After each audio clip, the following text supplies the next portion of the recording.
The Romanov dynasty started with Tsar Michael I Romanov in 1613, continued from Tsar Ivan V Romanov in 1682 to Tsar Nicholas II Romanov in 1917. Ivan V Alexievich in Russian, or Ivan V, a son of Alexis, the 6th of September 1666 to the 8th of February 1696, was a joint Tsar of Russia with his younger half-brother Peter the Great, who co-reigned between 1682 and 1696. Ivan was the youngest son of Alexis I of Russia by his first wife, Maria Miloslavskaya, while Peter was the only son of Alexis by his second wife, Natalia Narishkina. Ivan's reign was solely titular because he had serious physical and mental issues. Ivan V was born in 1666 in Moscow, the youngest son of Tsar Alexis and Maria Miloslavskaya. Only two of his older brothers survived childhood. His eldest brother, Alexei, died aged 15 in 1670, therefore his second brother, Fyodor, became Tsar upon the death of their father. When Fyodor died in 1682 without leaving an heir, Ivan V, who was thought to be infirm in body and mind, was passed over in favor of his younger half-brother, Peter. The church and the Narishkins, the family of Peter's mother, Natalia Narishkina, supported Peter's ascension to the throne. However, the family of Ivan V's mother, the Miloslavsky, and Ivan's older sister, Sofia Alexievna, in particular, disputed the move. Rumors spread around Moscow that Fyodor III had been poisoned and Ivan V strangled by boyars so that the 10-year-old Peter could become Tsar. These rumors fomented the Moscow uprising of 1682, and the Streltsovы, who were the units of Russian firearm infantry, stormed the Kremlin.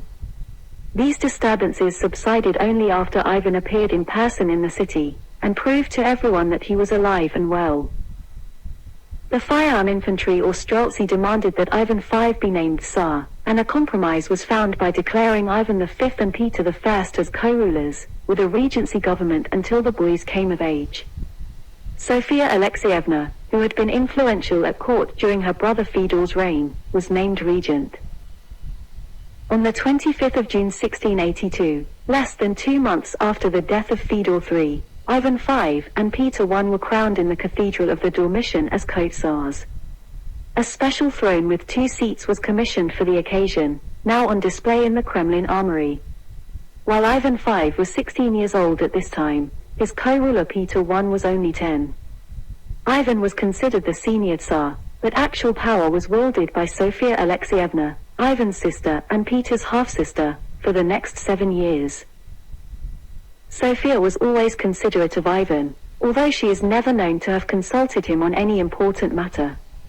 She was anxious that every outward sign of respect and deference be paid to Ivan, which was a subtle way of undermining the influence of Peter's faction in court.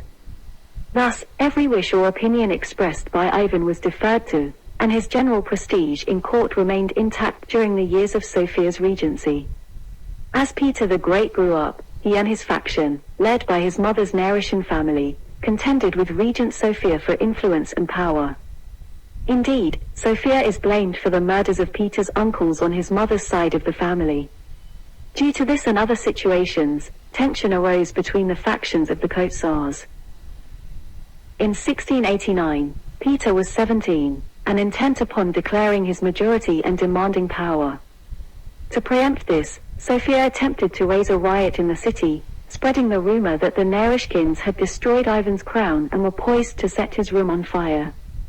This was untrue, and when riots began, Ivan's tutor, Prince Przeworski, persuaded him to publicly declare his faith in his brother Peter and make it known that he was unharmed and in no danger for life or liberty. Ivan did this, and also supported Peter's contention that the time had come for terminating the regency. Peter was declared to be of age and Sofia's regency was terminated. Ivan being both incapable and disinterested, Peter came into his own and functioned as though he were the sole Tsar. The eventual result was that, over time, the outward signs of deference and power which Ivan had enjoyed during the regency slowly withered away and he became a non-entity in the Russian court. For the last decade of his life, Ivan V was completely overshadowed by the more energetic Peter I. He spent his days with his wife, Praskovia Saltykova, caring about little but fasting and praying day and night. In late 1683 or early 1684, Ivan V married Praskovia Saltykova, daughter of Fyodor Petrovich Saltykov, a minor nobleman, by his wife, whose name is uncertain as it was either Yekaterina Fyodorovna or Anna Mikhailovna Tatishcheva. Ivan V's marriage was arranged in the traditional style of Russian rulers. He selected a bride from a parade of potential candidates. Praskovia Saltykova, who came from a rather obscure family, had been raised in a middle-class household and adhered to conventional values and moral standards. She bonded strongly with her gentle and simple husband, and proved to be an exemplary wife to a mentally challenged man. She became the mainstay of his life and earned the lifelong respect of her powerful brother-in-law, Peter the Great, who entrusted the care and education of his own two daughters to her. Ivan's purported debility did not prevent him from producing robust offspring, and Praskovia bore him 5 daughters, 3 of whom lived to adulthood. Their children were Maria Ivanovna, Feodosia Ivanovna, Ekaterina Ivanovna, Anna Ivanovna, and Praskovia Ivanovna. At the age of 27, Ivan V was described by foreign ambassadors as senile, paralytic and almost blind.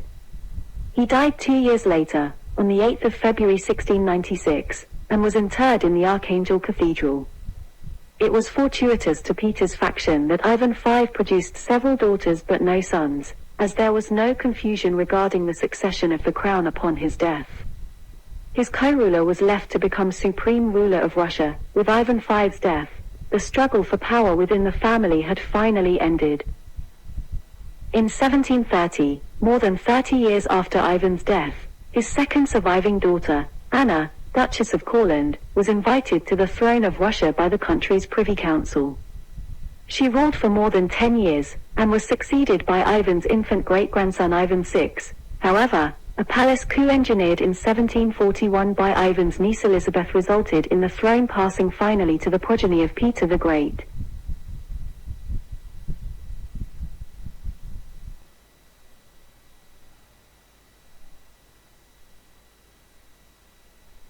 Peter the Great, whose Russian name is Pyotr Veliki, Peter I or Pyotr Alexievich or Peter, son of Alexis in Russian, the 9th of June 1672 to the 8th of February 1725, ruled the Tsardom of Russia and later the Russian Empire from the 7th of May 1682 until his death in 1725, jointly ruling before 1696 with his elder half-brother, Ivan V. Under his reign, Russia was modernized and grew into a European power. Through a number of successful wars, he captured ports at Azov and the Baltic Sea, laying the groundwork for the Imperial Russian Navy, ending uncontested Swedish supremacy in the Baltic and beginning the Tsardom's expansion into a much larger empire that became a major European power. He led a cultural revolution that replaced some of the traditionalist and medieval social and political systems with ones that were modern, scientific, westernized and based on the Enlightenment. Peter's reforms had a lasting impact on Russia, and many institutions of the Russian government trace their origins to his reign. He adopted the title of emperor in place of the old title of Tsar in 1721, and founded and developed the city of St. Petersburg, which remained the capital of Russia until 1917. However, the formation of local elites domestically was not his main priority, and the first Russian university, St. Petersburg State University, was founded only a year before his death, in 1724. The second one, Moscow State University, was founded 30 years after his death, during the reign of his daughter Elizabeth. The imperial title of Peter the Great was the following: By the grace of God, the most excellent and great sovereign Emperor Pyotr Alexievich, the ruler of all the Russias, of Moscow, of Kiev, of Vladimir, of Novgorod, Tsar of Kazan, Tsar of Astrakhan and Tsar of Siberia, Sovereign of Pskov, Great Prince of Smolensk, of Tver, of Yugosk, of Perm, of Vyatka, of Bulgaria and others, Sovereign and Great Prince of the Novgorod Lower Lands, of Chernigov, of Ryazan, of Rostov, of Yaroslav, of Belozersk, of Udora, of Kondia, and the Sovereign of all the Northern lands, and the Sovereign of the Iverian lands, of the Kartlian and Georgian kings, of the Kabardan lands, of the Circassian and Mountain princes and many other states and lands western and eastern here and there, and the successor and sovereign and ruler. named after the Apostle Peter, and described as a newborn as with good health, his mother's black, vaguely Tartar eyes, and a tuft of auburn hair. From an early age Peter's education, commissioned by his father, Tsar Alexis I of Russia, was put in the hands of several tutors, most notably Nikita Zotov, Patrick Gordon, and Paul Menesius. On the 29th of January 1676, Tsar Alexis I died, leaving the sovereignty to Peter's elder half-brother, the weak and sickly Fyodor III of Russia. Throughout this period, the government was largely run by Artemon Matveev, an enlightened friend of Alexis, the political head of the Naryshin family and one of Peter's greatest childhood benefactors. This position changed when Fyodor III died in 1682. As Fyodor did not leave any children, a dispute arose between the Miloslavsky family. Maria Miloslavskaya was the first wife of Alexis I and Naryshin family. Natalia Naryshkina was the second wife over who should inherit the throne. Peter's other half-brother, Ivan V of Russia, was next in line for the throne, but he was chronically ill and of infirm mind. Consequently, the Boyar Duma, a council of Russian nobles, chose the 10-year-old Peter to become Tsar with his mother as regent. This arrangement was brought before the people of Moscow, as ancient tradition demanded, and was ratified. Sophia, one of Alexis' daughters from his first marriage, led a rebellion of the Streltsy, who were Russia's elite military corps, in April-May 1682. In the subsequent conflict, some of Peter's relatives and friends were murdered, including Matveev, and Peter witnessed some of these acts of political violence. The Streltsy made it possible for Sophia, the Miloslavskys, the clan of Ivan V, and their allies to insist that Peter and Ivan be proclaimed joint Tsars, with Ivan being acclaimed as the senior.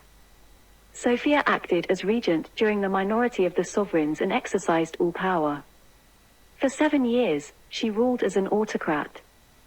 A large hole was cut in the back of the dual-seated throne used by Ivan and Peter. Sophia would sit behind the throne and listen as Peter conversed with nobles, while feeding him information and giving him responses to questions and problems.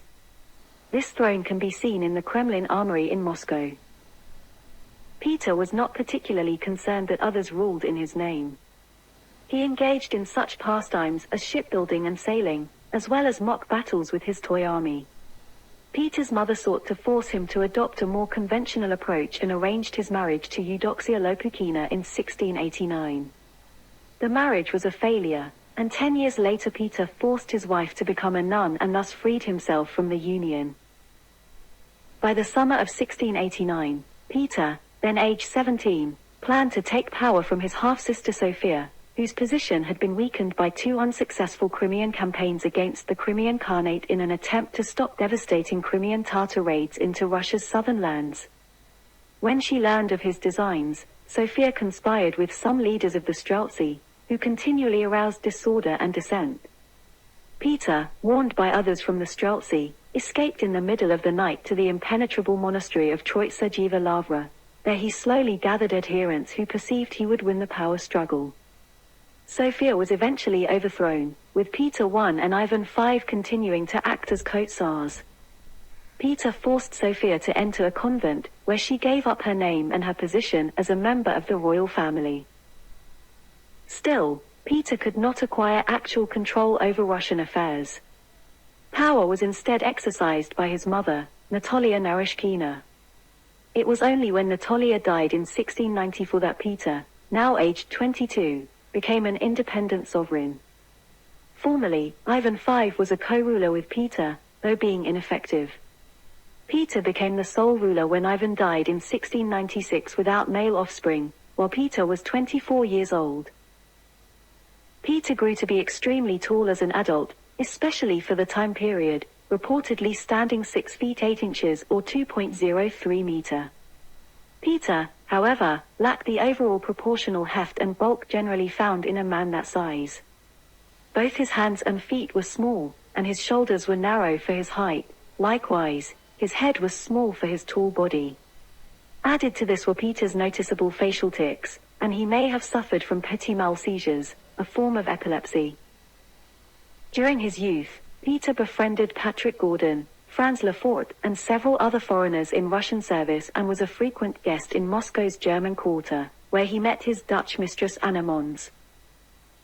Peter implemented sweeping reforms aimed at modernizing Russia. Heavily influenced by his advisors from Western Europe, Peter reorganized the Russian army along modern lines and dreamed of making Russia a maritime power. He faced much opposition to these policies at home but brutally suppressed rebellions against his authority, including by the Streltsy, Bashkirs, Astrakhan, and the greatest civil uprising of his reign, the Bulovin Rebellion. Peter implemented social modernization in an absolute manner by introducing French and Western dress to his court and requiring courtiers, state officials, and the military to shave their beards and adopt modern clothing styles. One means of achieving this end was the introduction of taxes for long beards and robes in September 1698. In his process to westernize Russia, he wanted members of his family to marry other European royalty. In the past, his ancestors had been snubbed at the idea, but now, it was proving fruitful. He negotiated with Frederick William, Duke of Courland, to marry his niece, Anna Ivanovna. He used the wedding in order to launch his new capital, St. Petersburg, where he had already ordered building projects of westernized palaces and buildings. Peter hired Italian and German architects to design it. As part of his reforms, Peter started an industrialization effort that was slow but eventually successful. Russian manufacturing and main exports were based on the mining and lumber industries. For example, by the end of the century, Russia came to export more iron than any in the world. To improve his nation's position on the seas, Peter sought to gain more maritime outlets. Only outlet at the time was the White Sea at Arkhangelsk. The Baltic Sea was at the time controlled by Sweden in the north, while the Black Sea and the Caspian Sea were controlled by the Ottoman Empire and Safavid Empire respectively in the south. Peter attempted to acquire control of the Black Sea, which would require expelling the Tatars from the surrounding areas. As part of an agreement with Poland that ceded Kiev to Russia, Peter was forced to wage war against the Crimean Khan and against the Khan's overlord, the Ottoman Sultan. Peter's primary objective became the capture of the Ottoman fortress of Azov, near the Don River. In the summer of 1695, Peter organized the Azov campaigns to take the fortress, but his attempts ended in failure. Peter returned to Moscow in November 1695 and began building a large navy. He launched about 30 ships against the Ottomans in 1696, capturing Azov in July of that year. On the 12th of September 1698, Peter officially founded the first Russian Navy base, Taganrog. Peter knew that Russia could not face the Ottoman Empire alone. In 1697, he traveled incognito or unrecognized to Western Europe on an 18-month journey with a large Russian delegation, the so-called Grand Embassy. He used a fake name, allowing him to escape social and diplomatic events, but since he was far taller than most others, he did not fool anyone of importance. One goal was to seek the aid of European monarchs, but Peter's hopes were dashed. France was a traditional ally of the Ottoman Sultan, and Austria was eager to maintain peace in the east while conducting its own wars in the west. Peter, furthermore, had chosen an inopportune moment. The Europeans at the time were more concerned about the War of Spanish Succession over who would succeed the childless King Charles II of Spain than about fighting the Ottoman Sultan. The Grand Embassy continued nevertheless. While visiting the Netherlands, Peter learned much about life in Western Europe. He studied shipbuilding in Zaandam, the house he lived in is now a museum, the Tsar Peter House, and Amsterdam, where he visited, among others, the upper-class de Wilde family. Jacob de Wilde, a collector general with the Admiralty of Amsterdam, had a well-known collection of art and coins, and de Wilde's daughter Maria de Wilde made an engraving of the meeting between Peter and her father, providing visual evidence of the beginning of the West European classical tradition in Russia. According to Roger Taverny, Peter the Great later acquired de Wilde's collection.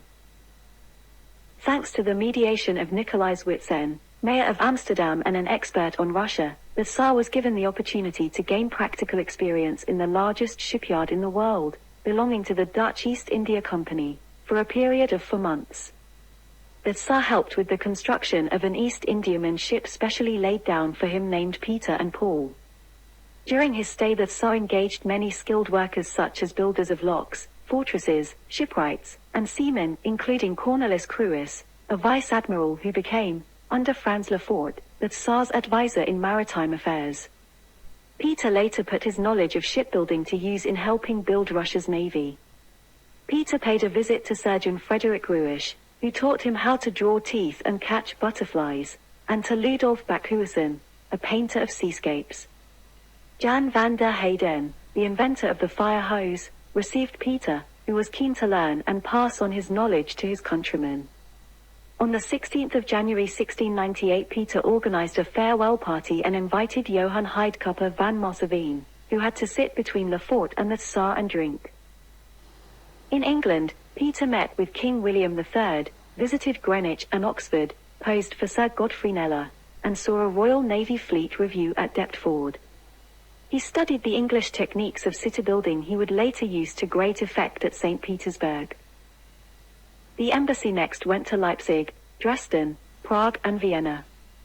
Peter spoke with Augustus II the Strong and Leopold I, Holy Roman Emperor. Peter's visit was cut short in 1698, when he was forced to rush home by a rebellion of the Streltsy. The rebellion was easily crushed before Peter returned home from England. Of the Tsar's troops, only one was killed. Peter nevertheless acted ruthlessly towards the mutineers.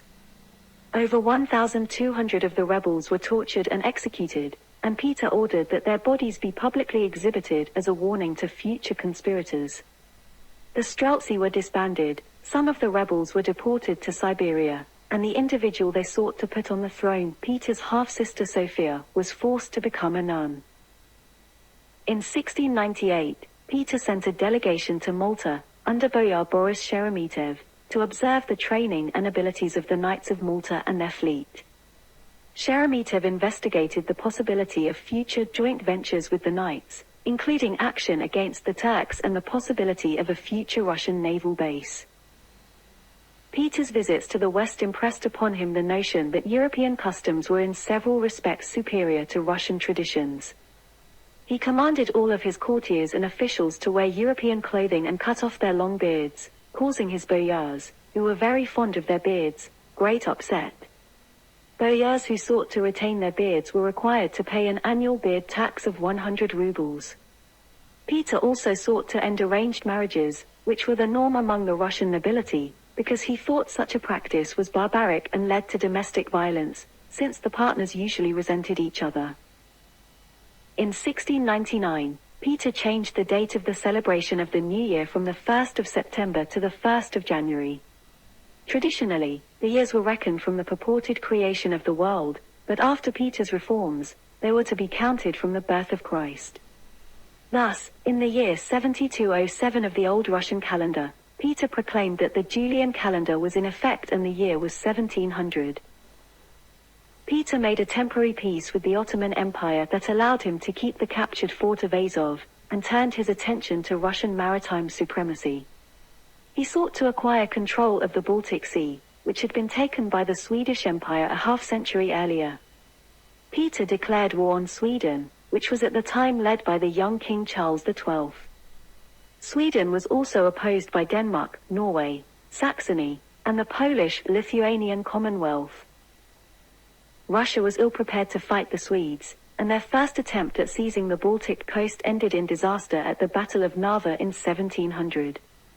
In the conflict, the forces of Charles XII, rather than employ a slow methodical siege, attacked immediately using a blinding snowstorm to their advantage. After the battle, Charles XII decided to concentrate his forces against the Polish-Lithuanian Commonwealth, which gave Peter time to reorganize the Russian army. While the Poles fought the Swedes, Peter founded the city of St. Petersburg in 1703, in Ingermanland, a province of the Swedish Empire that he had captured. It was named after his patron saint St. Peter. He forbade the building of stone edifices outside St. Petersburg, which he intended to become Russia's capital, so that all stonemasons could participate in the construction of the new city. Peter moved the capital to St. Petersburg in 1703. While the city was being built, he lived in a 3-room log cabin with Catharine, where she did the cooking and caring for the children, and he tended a garden as though they were an ordinary couple. Between 1713 and 1728, and from 1732 to 1918, St. Petersburg was the capital of Imperial Russia. Following several defeats, Polish King Augustus II the Strong abdicated in 1706. Swedish King Charles XII turned his attention to Russia, invading it in 1708. After crossing into Russia, Charles defeated Peter at Golovchin in July. In the Battle of Lesnaya, Charles suffered his first loss after Peter crushed a group of Swedish reinforcements marching from Riga. Deprived of this aid, Charles was forced to abandon his proposed march on Moscow. Charles XII refused to retreat to Poland or back to Sweden and instead invaded Ukraine. Peter withdrew his army southward, employing scorched earth, destroying along the way anything that could assist the Swedes. Deprived of local supplies, the Swedish army was forced to halt its advance in the winter of 1708 to 1709. In the summer of 1709, they resumed their efforts to capture Russian-ruled Ukraine, culminating in the Battle of Poltava on the 27th of June. The battle was a decisive defeat for the Swedish forces, ending Charles' campaign in Ukraine and forcing him south to seek refuge in the Ottoman Empire. Russia had defeated what was considered to be one of the world's best militaries, and the victory overturned the view that Russia was militarily incompetent. In Poland, Augustus II was restored as king. Peter, overestimating the support he would receive from his Balkan allies, attacked the Ottoman Empire, initiating the Russo-Turkish War of 1710. Peter's campaign in the Ottoman Empire was disastrous, and in the ensuing Treaty of the Pruth, Peter was forced to return the Black Sea ports he had seized in 1697. In return, the Sultan expelled Charles XII. Normally, the Boyar Duma would have exercised power during his absence. Peter, however, mistrusted the boyars. He instead abolished the Duma and created a Senate of 10 members. The Senate was founded as the highest state institution to supervise all judicial, financial, and administrative affairs. Originally established only for the time of the monarch's absence, the Senate became a permanent body after his return. A special high official, the Oberprocurator, served as the link between the ruler and the Senate and acted, in Peter's own words, as the sovereign's eye. Without his signature no Senate decision could go into effect. The Senate became one of the most important institutions of Imperial Russia. Peter's northern armies took the Swedish province of Livonia, the northern half of modern Latvia, and the southern half of modern Estonia, driving the Swedes into Finland. In 1714 the Russian fleet won the Battle of Gangut. Most of Finland was occupied by the Russians. In 1716 and 1717, the Tsar revisited the Netherlands and went to see Herman Beerhave. He continued his travel to the Austrian Netherlands and France. Peter obtained the assistance of the electorate of Hanover and the Kingdom of Prussia. The Tsar's navy was powerful enough that the Russians could penetrate Sweden. Still, Charles XII refused to yield, and not until his death in battle in 1718 did peace become feasible. After the battle near Åland, Sweden made peace with all powers but Russia by 1720. In 1721, the Treaty of Nystad ended the Great Northern War.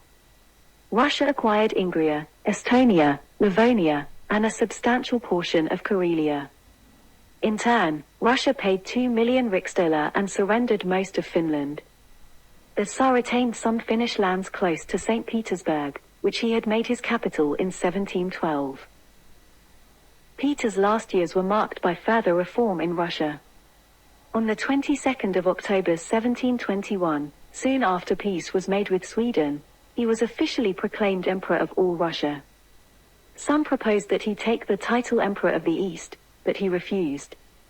Gavrila Golovkin, the state chancellor, was the first to add the great father of his country, Emperor of all the Russias to Peter's traditional title Tsar following a speech by the Archbishop of Pskov in 1721. Peter's imperial title was recognized by Augustus II of Poland, Frederick William I of Prussia, and Frederick I of Sweden, but not by the other European monarchs. In the minds of many, the word emperor connoted superiority or preeminence over kings. Several rulers feared that Peter would claim authority over them, just as the Holy Roman Emperor had claimed suzerainty over all Christian nations. In 1717, Alexander Bekovich Cherkassky led the first Russian military expedition into Central Asia against the Khanate of Khiva. The expedition ended in complete disaster when the entire expeditionary force was slaughtered. In 1718, Peter investigated why the formerly Swedish province of Livonia was so orderly. He discovered that the Swedes spent as much administering Livonia, 300 times smaller than his empire, as he spent on the entire Russian bureaucracy. He was forced to dismantle the province's government. After 1718, Peter established colleges in place of the old central agencies of government, including foreign affairs, war, navy, expense, income, justice, and inspection. Later others were added. Each college consisted of a president, a vice president, a number of councillors and assessors, and a procurator. Some foreigners were included in various colleges but not as president. Peter believed he did not have enough loyal and talented persons to put in full charge of the various departments. Peter preferred to rely on groups of individuals who would keep check on one another. Decisions depended on the majority vote. In 1722, Peter created a new order of precedence known as the Table of Ranks. Formerly, precedence had been determined by birth. To deprive the boyars of their high positions, Peter directed that precedence should be determined by merit and service to the emperor. The Table of Ranks continued to remain in effect until the Russian monarchy was overthrown in 1917. Peter decided that all of the children of the nobility should have some early education, especially in the areas of sciences.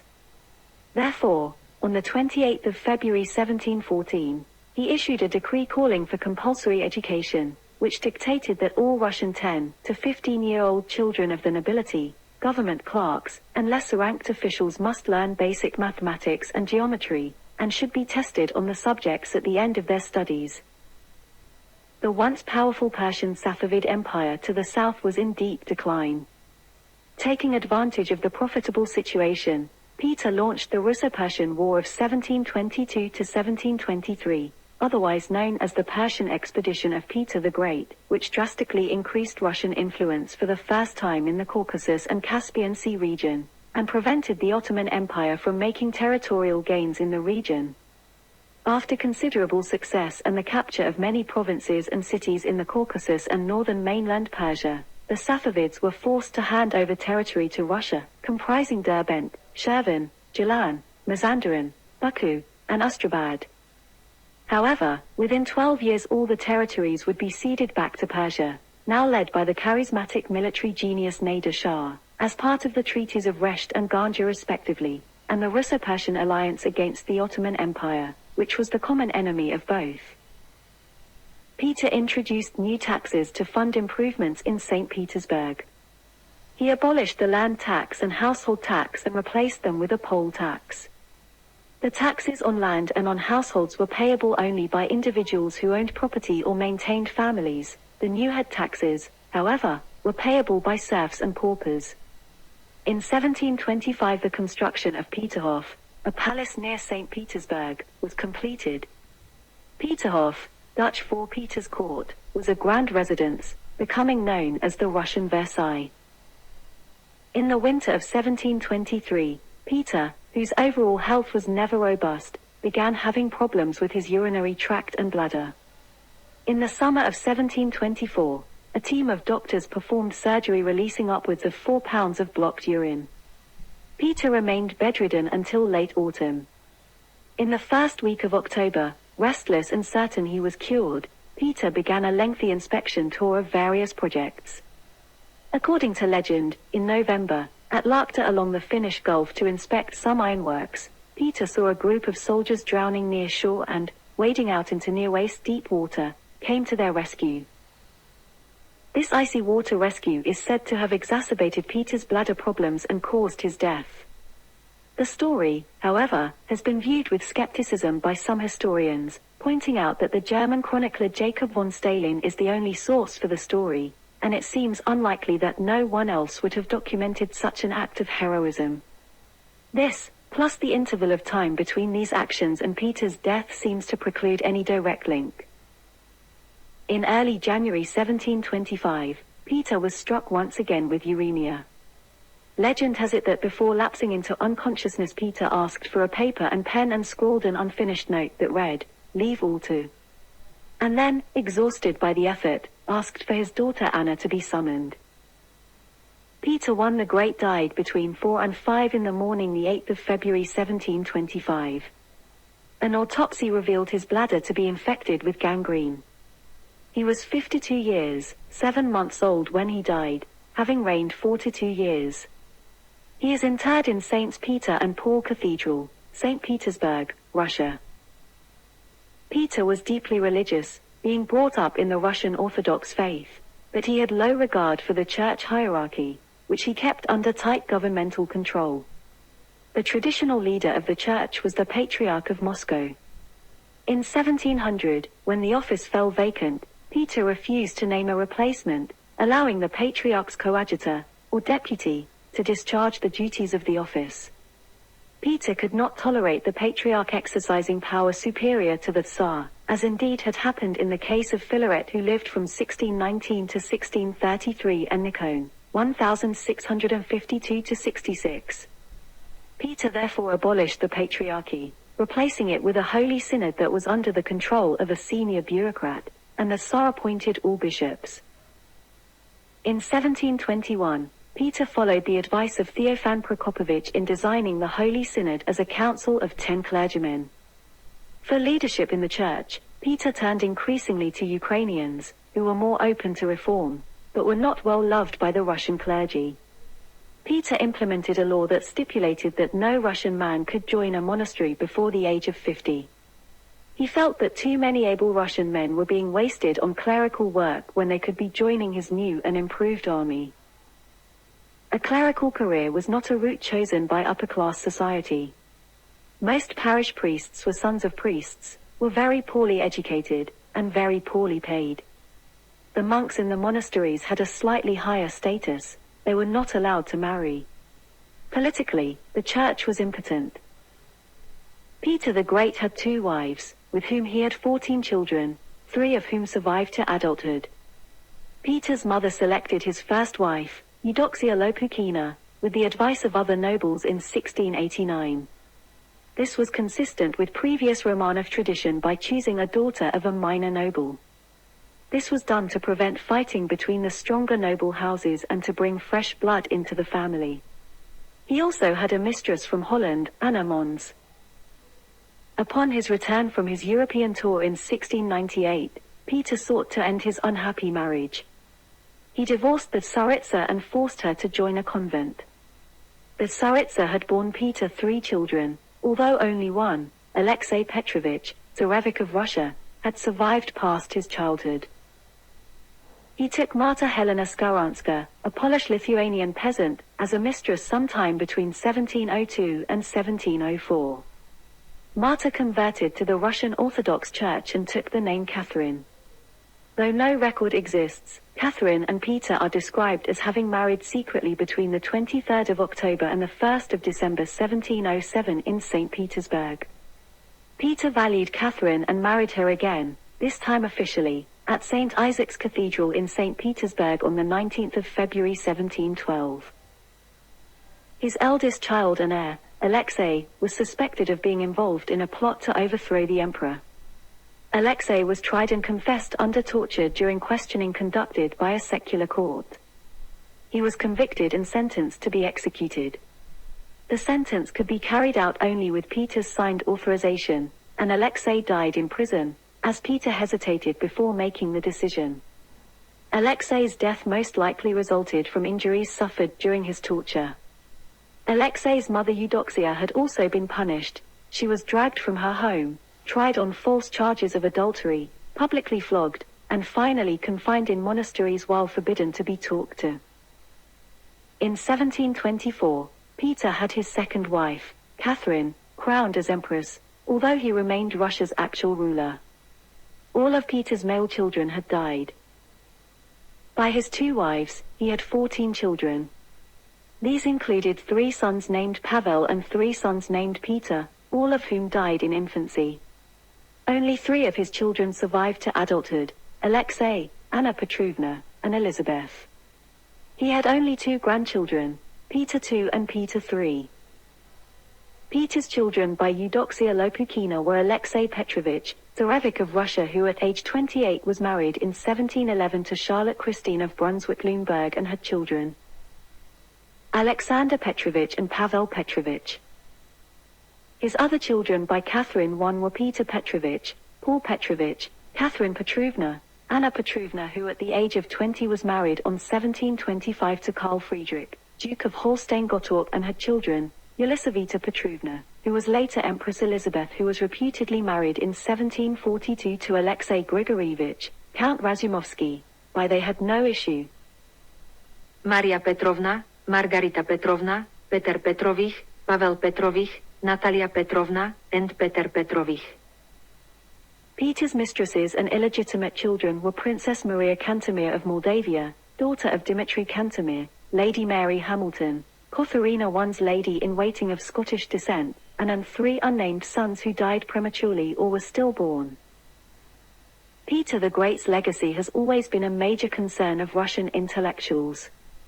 Ryasanovsky points to a paradoxical dichotomy in the black and white images such as God Antichrist, educator ignoramus, architect of Russia's greatness, destroyer of national culture, father of his country, scourge of the common man. Voltaire's 1759 biography gave 18th-century Russians a man of the Enlightenment, while Alexander Pushkin's The Bronze Horseman poem of 1833 gave a powerful romantic image of a creator god. Slavophiles in mid-19th century deplored Peter's westernization of Russia. Western writers and political analysts recounted the testimony or secret will of Peter the Great. It supposedly revealed his grand evil plot for Russia to control the world via conquest of Constantinople, Afghanistan, and India. It was a forgery made in Paris at Napoleon's command when he started his invasion of Russia in 1812. Nevertheless, it is still quoted in foreign policy circles. The communists executed the last Romanovs, and their historians such as Mikhail Pokrovsky presented strongly negative views of the entire dynasty. Stalin, however, admired how Peter strengthened the state and wartime, diplomacy, industry, higher education, and government administration. Stalin wrote in 1928, when Peter the Great, who had to deal with more developed countries in the West, feverishly built works in factories for supplying the army and strengthening the country's defenses, this was an original attempt to leap out of the framework of backwardness. As a result, Soviet historiography emphasizes both the positive achievement and the negative factor of oppressing the common people. After the fall of communism in 1991, scholars and the general public in Russia and the West gave fresh attention to Peter and his role in Russian history.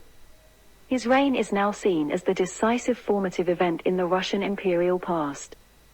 Many new ideas have merged, such as whether he strengthened the autocratic state or whether the Tsarist regime was not statist enough given its small bureaucracy. Modernization models have become contested ground. Historian Vodarsky said in 1993 that Peter did not lead the country on the path of accelerated economic, political, and social development, did not force it to achieve a leap through several stages. On the contrary, these actions to the greatest degree put a brake on Russia's progress and created conditions for holding it back for 1.5 centuries. The autocratic powers that Stalin admired appeared as a liability to Yevgeny Anisimov, who complained that Peter was the creator of the administrative command system and the true ancestor of Stalin. While the cultural turn in historiography has downplayed diplomatic, economic, and constitutional issues, new cultural roles have been found for Peter, for example in architecture and dress. James Craycraft argues, the Petrine Revolution in Russia, subsuming in this phrase the many military, naval, governmental, educational, architectural, linguistic, and other internal reforms enacted by Peter's regime to promote Russia's rise as a major European power, was essentially a cultural revolution, one that profoundly impacted both the basic constitution of the Russian Empire and, perforce, its subsequent development. Peter the Great has been featured in many histories, novels, plays, films, monuments and paintings. They include the poems The Bronze Horseman, Poltava, and the unfinished novel The War of Peter the Great, all by Alexander Pushkin. The former dealt with the Bronze Horseman, an equestrian statue raised in Peter's honor. Alexei Nikolaevich Tolstoy wrote a biographical historical novel about him, named Petr I, in the 1930s. The 1922 German silent film Peter the Great was directed by Dmitry Bukovetsky and starring Emil Jannings as Peter. The 1937 to 1938 Soviet Union, Russia, film Peter I. The 1976 film Skaz Proti, Kak Tsar Pyotr Arapajanil, How Tsar Peter the Great Married Off His Mor, starring Alexei Petrenko as Peter, and Vladimir Vysotsky as Abram Petrovich Ganibal, shows Peter's attempt to build the Baltic Fleet. The 2007 film The Sovereign Servant depicts the unsavory brutal side of Peter during the campaign. Peter was played by Jan Nicholas and Maximilian Schell in the 1986 NBC miniseries Peter the Great. A character based on Peter plays a major role in The Age of Unreason, a series of 4 alternate history novels written by American science fiction and fantasy author Gregory Keyes. Peter is one of many supporting characters in Neil Stephenson's Baroque cycle, mainly featuring in the 3rd novel, The System of the World. A verse in the Engineers' drinking song references Peter the Great. There was a man named Peter the Great who was a Russian Tsar. When remodeling the castle put the throne behind the bar. He lined the walls with vodka, rum, and 40 kinds of beers. And advanced the Russian culture by 120 years. Peter is featured as the leader of the Russian civilization in Sid Meier's Civilization 6.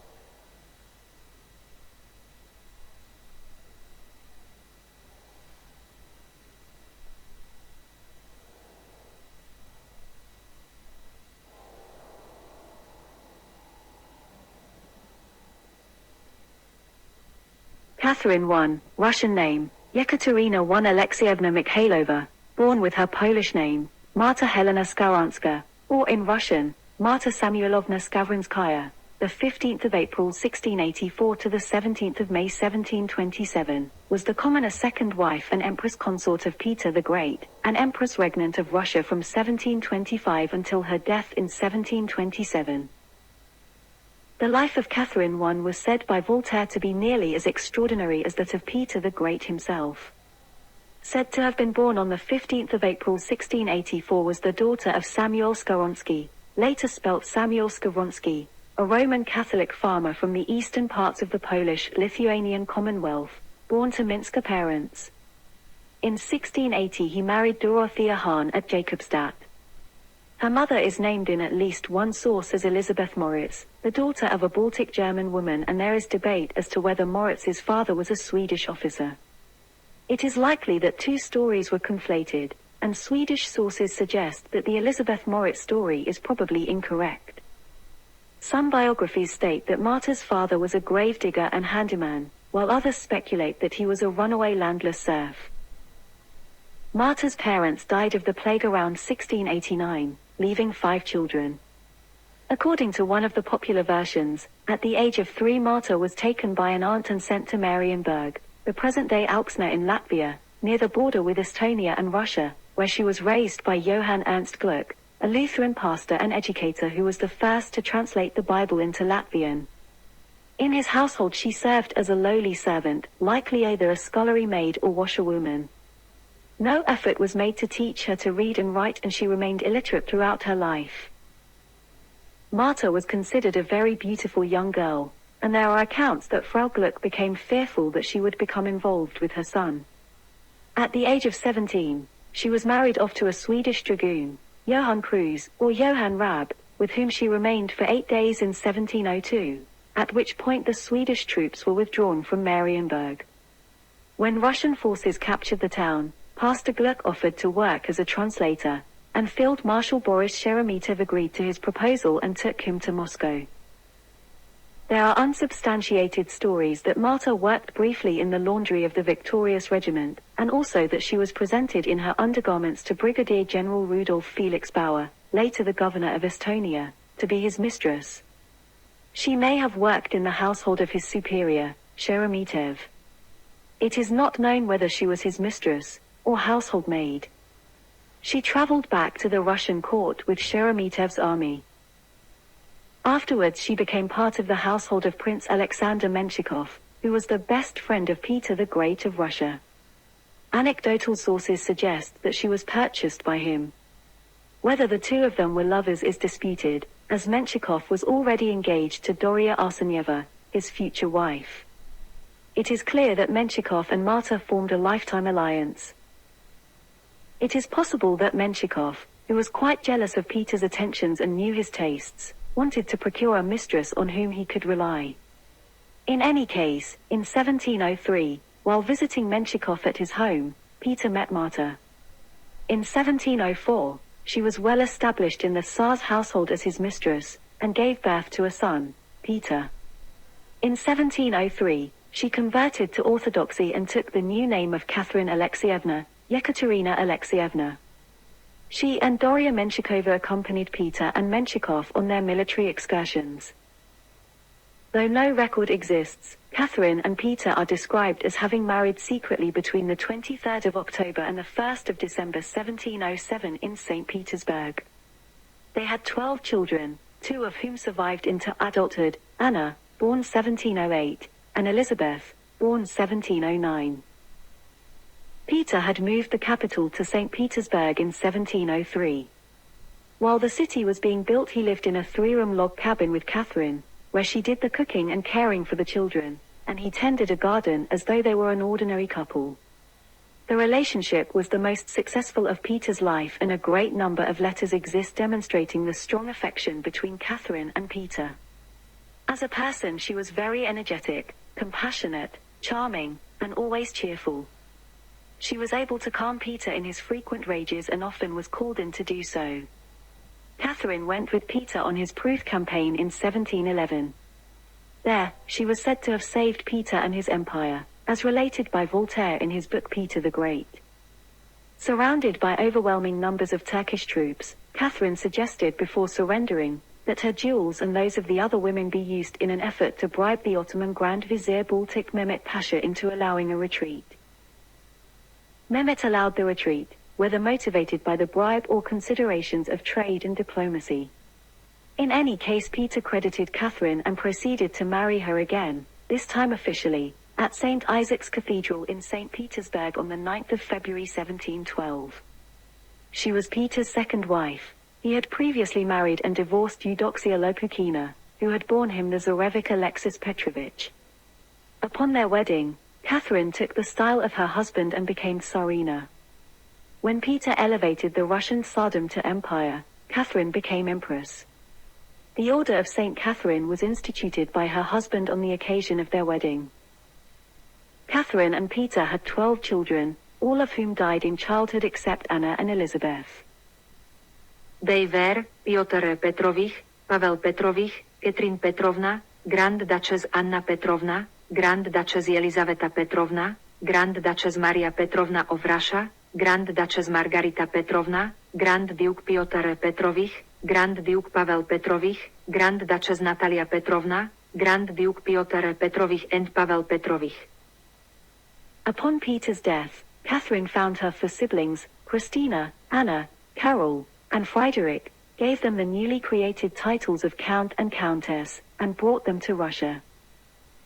They were Christina Skaranska, renamed in Russian Christina Samuelovna Skavronskaya, who had married Simon Heinrich, and their descendants became the Counts Gendrikov.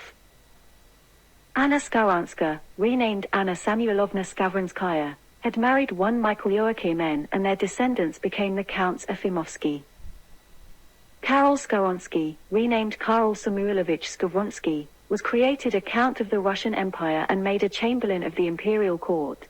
He had married Maria Ivanovna, a Russian woman, by whom he had descendants who became extinct in the male line in 1793. Fryderyk Skowronski, renamed Fyodor Samuilovich Skowronski, was created a Count of the Russian Empire and was married twice, to a Lithuanian woman, and to a Katerina Rodionovna Saburova, without having children by either of them. Catherine I was crowned in 1724. The year before his death, Peter and Catherine had an estrangement over her support of Willem Mons, brother of Peter's former mistress Anna, and brother to one of the current ladies-in-waiting to Catherine, Matriona Bork. He served as secretary to Catherine. Peter had fought his entire life to clear up corruption in Russia. Catherine had a great deal of influence on who could gain access to her husband. Willem Mons and his sister Matrina had begun selling their influence to those who wanted access to Catherine and, through her, to Peter. Apparently this had been overlooked by Catherine, who was fond of both. Peter found out and had Willem Mons executed and his sister Matrina exiled. He and Catherine did not speak for several months. Rumors flew that she and Mons had had an affair, but there is no evidence for this. Peter the Great died on the 28th of January 1725 Julian calendar, without naming a successor. Catherine represented the interests of the new men, commoners who had been brought to positions of great power by Peter based on competence. A change of government was likely to favor the entrenched aristocrats. For that reason, during a meeting of a council to decide on a successor, a coup was arranged by Menshikov and others in which the Guards regiments with whom Catherine was very popular proclaimed her the ruler of Russia. Supporting evidence was produced from Peter's secretary Makarov and the Bishop of Pskov, both new men with motivation to see Catherine take over. The real power, however, lay with Menshikov, Peter Tolstoy, and with other members of the Supreme Privy Council. Catherine viewed the deposed Empress Eudoxia as a threat, so she secretly moved her to Schlisselburg fortress near St. Petersburg to be put in a secret prison under strict custody as a state prisoner. Catherine I died Peter I, on the 17th of May 1727 at age 43, in St. Petersburg, where she was buried at St. Peter and St. Paul Fortress. Tuberculosis, diagnosed as an abscess of the lungs, caused her early demise. Before her death she recognized Peter II, the grandson of Peter I and Eudoxia, as her successor. Catherine was the first woman to rule Imperial Russia, opening the legal path for a century almost entirely dominated by women, including her daughter Elizabeth and granddaughter-in-law Catherine the Great, all of whom continued Peter the Great's policies in modernizing Russia. At the time of Peter's death, the Russian army, composed of 130,000 men and supplemented by another 100,000 Cossacks, was easily the largest in Europe. However, the expense of the military was proving ruinous to the Russian economy, consuming some 65% of the government's annual revenue. Since the nation was at peace, Catherine was determined to reduce military expenditure. For most of her reign, Catherine I was controlled by her advisors. However, on this single issue, the reduction of military expenses, Catherine was able to have her way. The resulting tax relief on the peasantry led to the reputation of Catherine I as a just and fair ruler. The Supreme Privy Council concentrated power in the hands of one party, and thus was an executive innovation. In foreign affairs, Russia reluctantly joined the Austro-Spanish League to defend the interests of Catherine's son-in-law, the Duke of Holstein, against Great Britain. Catherine gave her name to Catherinehof near St. Petersburg, and built the first bridges in the new capital. She was also the first royal owner of the Tsarskoye Selo estate, where the Catherine Palace still bears her name. She also gave her name to the Kadriorg Palace, German, Katharinetal, meaning Catherine's Valley, its adjacent Kadriorg Park and the later Kadriorg neighborhood of Tallinn, Estonia, which today houses the Presidential Palace of Estonia. The name of the neighborhood is also used as a metonym for the institution of the president. In general, Catherine's policies were reasonable and cautious. The story of her humble origins was considered by later generations of Tsars to be a state secret.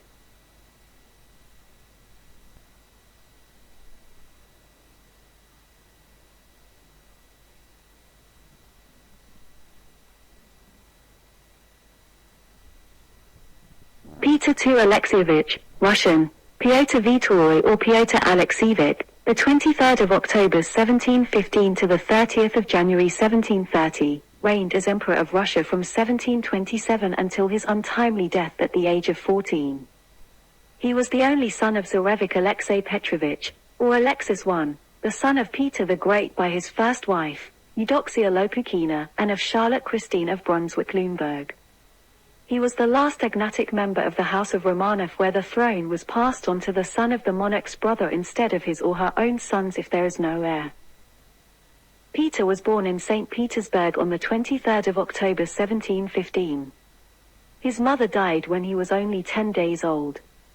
His father, the Tsarevich Alexei, accused of treason by his own father, Peter the Great, died in prison in 1718. So 3-year-old Peter and his 4-year-old sister, Natalia, became orphans. Their grandfather showed no interest in their upbringing or education. The Tsar had disliked their father and even their grandmother, his own first wife, and young Peter in particular reminded him of his only son Alexei, whom the Tsar suspected of treachery. Therefore, from his childhood, the young orphaned Peter was kept in the strictest seclusion. His earliest governesses were the wives of a tailor and a vintner from the Dutch settlement, while a sailor named Norman taught him the rudiments of navigation. When he grew older, however, Peter too was placed under the care of a Hungarian noble, János Sziking or Ivan Székely, who seems to have been a conscientious teacher. Peter the Great died in 1725 and was succeeded by his second wife, Catherine I, a woman of low birth. The powerful minister Alexander Danilovich Menshikov, who had aided in Catherine's accession, replaced the boys' teachers with the vice-chancellor, Count Osterman.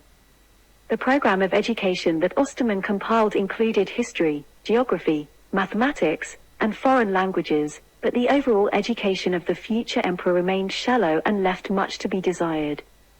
Peter too himself did not display much interest in study. His favorite occupations were hunting and feasting. During the reign, 1725 to 1727, of Catherine I, young Peter was ignored, but by the time she died in 1727, it had become clear to those in power that the only grandson of Peter the Great could not be kept from his inheritance much longer. The majority of Russians and 3/4 of the nobility, especially the old established nobility, were on his side, while the Holy Roman Emperor Charles VI, Peter II's uncle, the husband of his mother's elder sister, Elizabeth Christine of Brunswick-Wolfenbüttel, persistently urged Peter's claims through the imperial ambassador at St. Petersburg.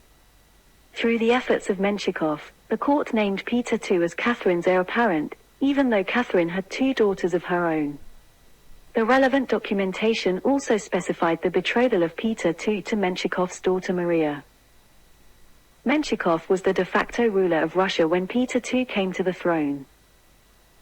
After Catherine I's death in May 1727 and the proclamation of the 11-year-old Peter II as emperor, Menshikov took the young autocrat into his own house on Vasilievsky Island and had full control over all of his actions.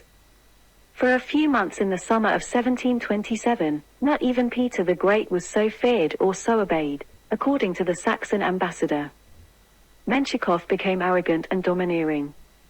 He issued orders to the emperor himself and then removed a silver plate that Peter II had just given as a gift to his sister Natalia. To which the emperor replied, "We shall see who is emperor, you or I." Soon, however, Menshikov became sick, and his opponents took advantage of his illness. Under the influence of Osterman and the Dolgorukovs, Peter II, long sick of Menshikov's wardship, stripped him of his rank in September 1727 and exiled him to Siberia. The emperor also announced the dissolution of his engagement with Menshikov's daughter. The Senate, the Privy Council and the Guards took the oath of allegiance forthwith. At this time, German mathematician Christian Goldbach was appointed tutor to the young Peter II to take over from Andrei Osterman, whom Menshikov had appointed. Peter II was quick-witted, but apparently a stubborn and wayward boy, much like his grandfather Peter I the Great. Despite these similarities, the emperor had no desire to learn to rule, unlike Peter the Great. His young age meant that he could not adequately manage public affairs, and he almost never appeared at the Supreme Privy Council. This led to frustration among his subjects and in the imperial administration. Officials did not dare to assume responsibility for important decisions. The Russian fleet became neglected, but Peter II showed no interest in the matter. Peter II tightened serfdom by banning serfs from volunteering for military service and thus escaping their status. With the fall of Menshikov and related court intrigues, the emperor's main favorites became Prince Alexei Dolgorukov and his son Ivan, who maintained great influence over the emperor's decisions. According to contemporaries, Ivan Dolgorukov lived a reckless and profligate lifestyle, leading Peter II to spend much time feasting, playing cards and enjoying the company of women. He soon became addicted to alcohol. The coronation of Peter II took place in Moscow on the 9th of January 1728, with the emperor and a huge entourage. Still, he was disengaged from the affairs of state. Foreign witnesses proclaimed, "All of Russia is in terrible disorder, money is not paid to anyone. God knows what will happen with finances. Everyone steals, as much as he can." Moving the court and several other institutions from St. Petersburg back to Moscow in 1728 was painful for the northern capital, as well as for the nobility forced to move with it, as Peter the Great had put much effort into developing St. Petersburg into a large and lively city. Peter II returned to St. Petersburg from time to time, but continued to lead an aimless life full of entertainment and distraction. He gradually fell under the thoroughgoing influence of the Dolgorukovs, and became smitten with the 18-year-old beauty Ekaterina Alexeyevna Dolgorukova. The Dolgorukov family schemed to tie themselves to the imperial bloodline, and persuaded Peter II to become engaged to marry Ekaterina. However, it soon became clear that the young monarch had no interest in his fiancée, perhaps influenced by his Aunt Elizabeth Petrovna, who did not like Ekaterina. Planning for the wedding went forward regardless, set to take place on the 30th of January 1730. Peter II has not reached the age when a person's personality has already shaped, Russian historian Nikolai Kostomarov wrote. While contemporaries praised his natural intelligence and good heart, they only hoped for that good to happen in the future. However, his behavior did not give chances to hope that he would be a good ruler. He hated learning and thinking about national affairs. He was totally engrossed in amusements, and was kept under someone else's influence. In late December 1729 Peter II fell dangerously ill. His condition deteriorated sharply after the frosty Epiphany Day, the 17th of January 1730, when he participated in a feast. He was then rushed into the palace, standing at the back of his sleigh. The next day doctors diagnosed smallpox. The Dolgorukovs attempted to get the emperor to sign a testament naming Ekaterina as his heir, but they were not allowed into the dying emperor's quarters. Peter II was already unconscious. In his delirium, he ordered horses so that he could visit his sister Natalia, who had died in 1728. A few minutes later, he died.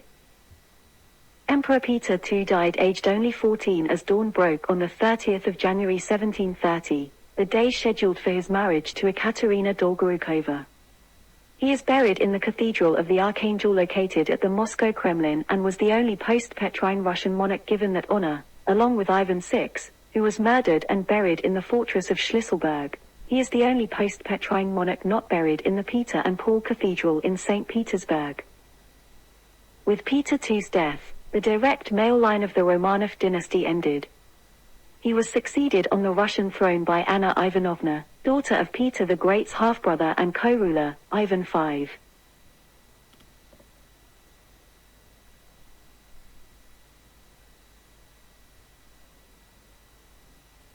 Anna Ivanovna in Russian, the 7th of February 1693 to 28 October 1740, also Russified as Anna Ivanovna and sometimes anglicized as Anne, served as regent of the Duchy of Courland from 1711 until 1730 and then ruled as Empress of Russia from 1730 to 1740. Much of her administration was defined or heavily influenced by actions set in motion by her uncle, Peter the Great, such as the lavish building projects in St. Petersburg, funding the Russian Academy of Science, and measures which generally favored the nobility, such as the repeal of a primogeniture law in 1730. In the West, Anna's reign was traditionally viewed as a continuation of the transition from the old Muscovy ways to the European court envisioned by Peter the Great. Within Russia, Anna's reign is often referred to as a dark era. Anna was born in Moscow as the daughter of Tsar Ivan V by his wife Praskovia Saltykova. Ivan V was co-ruler of Russia along with his younger half-brother Peter the Great, but he was mentally disabled and incapable of administering the country, and Peter effectively ruled alone. Ivan V died in February 1696, when Anna was only 3 years old, and her half-uncle became the sole ruler of Russia. Although Anna was the fourth child of her parents, she had only one surviving elder sister, Catherine, and one younger sister, Praskovia. The three girls were raised in a disciplined and austere manner by their widowed mother, a stern lady of sterling character.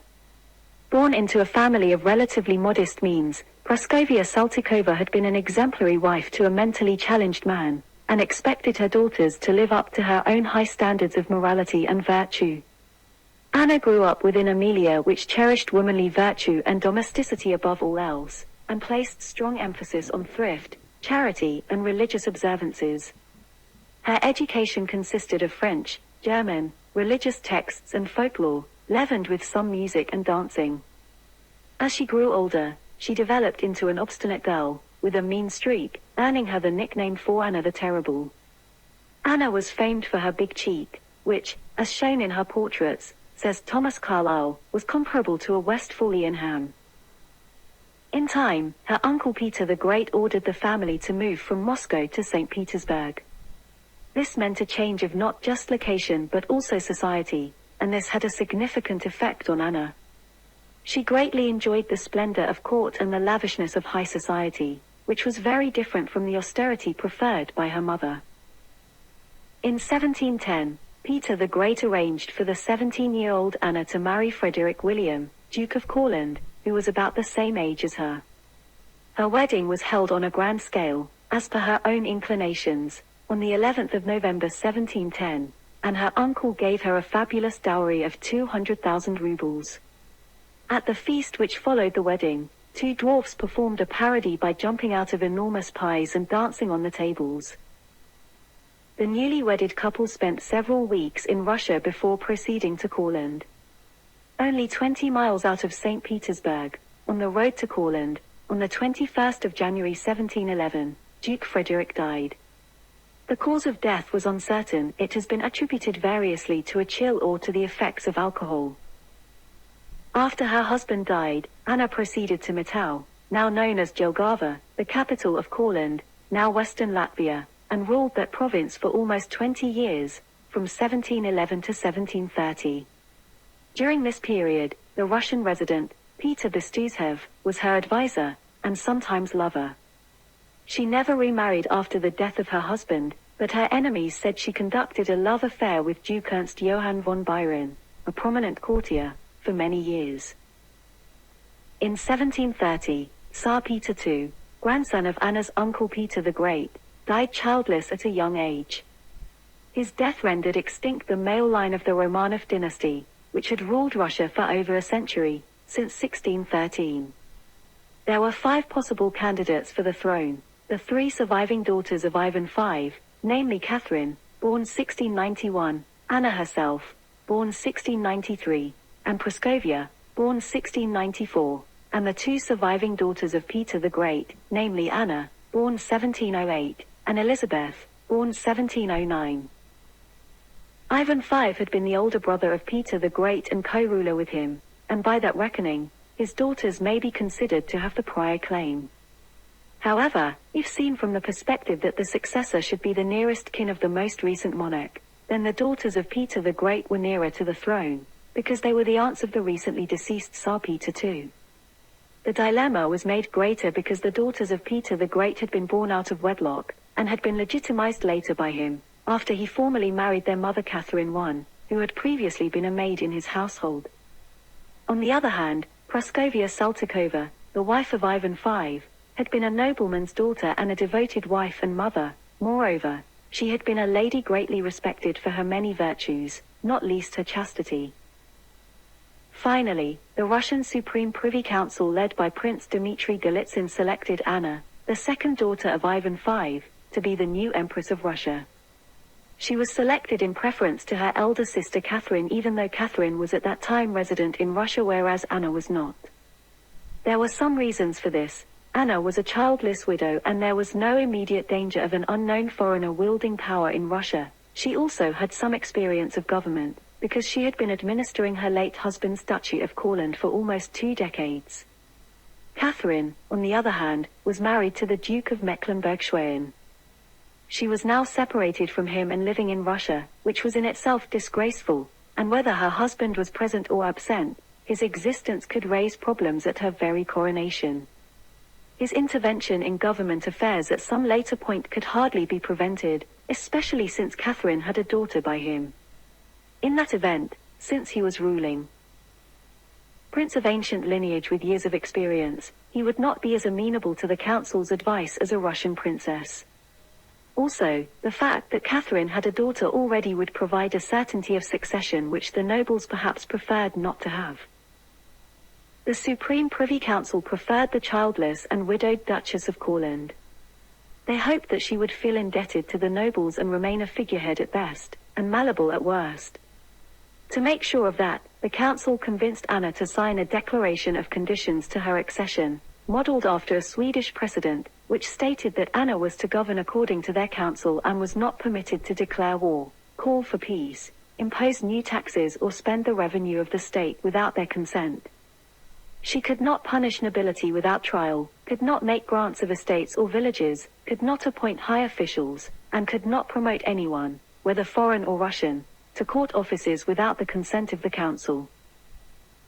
The deliberations of the council were held even as Peter II lay dying of smallpox during the winter of 1729-30. The document of conditions was presented to Anna in January, and she signed the same on the 18th of January 1730, which was just around the time of his death. The ceremony of endorsement was held at her capital, Matau in Courland, now known as Jelgava, and she then proceeded to the Russian capital. On the 20th of February 1730, shortly after her arrival, Empress Anna exercised her prerogative to do away with her predecessor's Privy Council and dissolve that body. The Supreme Privy Council, which had stipulated those onerous conditions, had been composed largely of the families of the princes Dolgoruki and Golitsyn. Within a matter of days, another faction rose at court which was opposed to the domination of these two families. On the 7th of March 1730, a group of people belonging to this faction, numbering between 150 and 800 people, depending on the source, arrived at the palace and petitioned the empress to repudiate the conditions and assume the autocracy of her predecessors. Among those who urged Anna to do so was her elder sister Catherine. Anna duly repudiated the document of conditions, and for good measure sent some of the framers of the document to the scaffold, and many others to Siberia. She then assumed autocratic powers and ruled as an absolute monarch, in the same fashion as her predecessors. On the night that Anna tore up the conditions, an aurora borealis appeared in the sky, making the horizon appear in all blood in the words of one contemporary, which was widely taken to be a dark omen of what Anna's reign would be like. Strong-willed and eccentric, Anna was known for her cruelty and vulgar sense of humor. She forced Prince Mikhail Alexeyevich Golitsyn to become her court jester and had him married off to her unattractive Kalmyk maid Avdotia Butsaninova. To celebrate the wedding, the empress had an ice palace measuring 33 feet high and 80 feet long built together with icy beds, steps, chairs, windows, and even logs of ice in a fireplace of ice.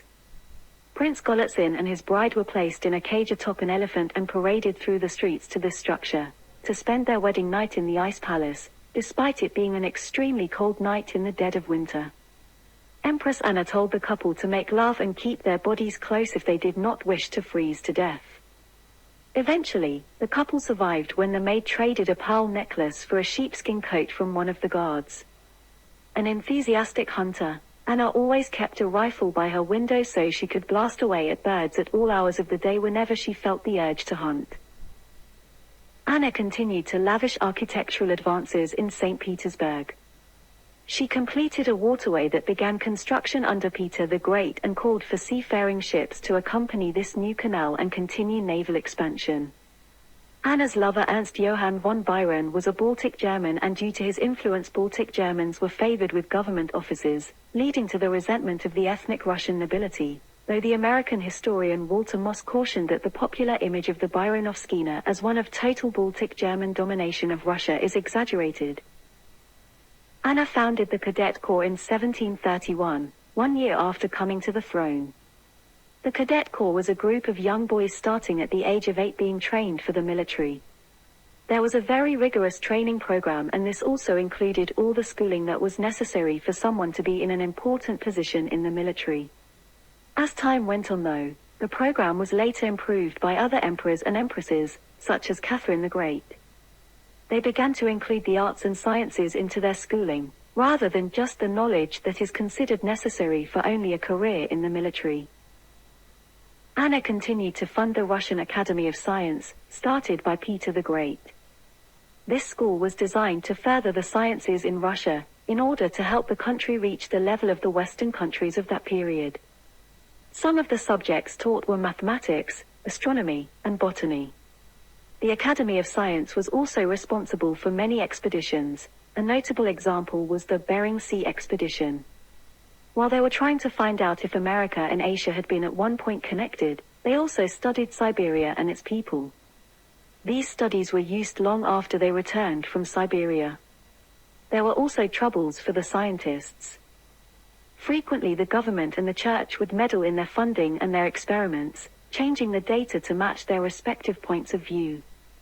This school of science was very small, never exceeding a population of 12 students in the university and barely over 100 in the secondary school.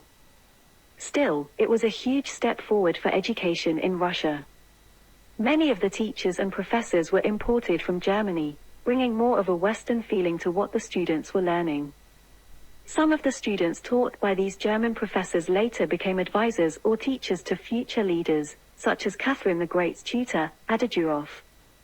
During Anna's reign, the Academy of Science began to include the arts into their program, as there was no school for the arts yet, and Anna was a firm supporter of the arts. Theatre, architecture, engraving, and journalism were all added to the curriculum. During this time, the foundations of what is now the world-famous Russian ballet were laid down as well. Anna resurrected the secret office, whose purpose was to punish those convicted of political crimes, although some cases were occasionally taken that were not of a political nature. It has been rumored since Anna's reign that Biron was the power behind the secret office of investigation, when in fact it was run by the Senator A. Ushakov. The punishments meted out for the convicted were often very painful and disgusting.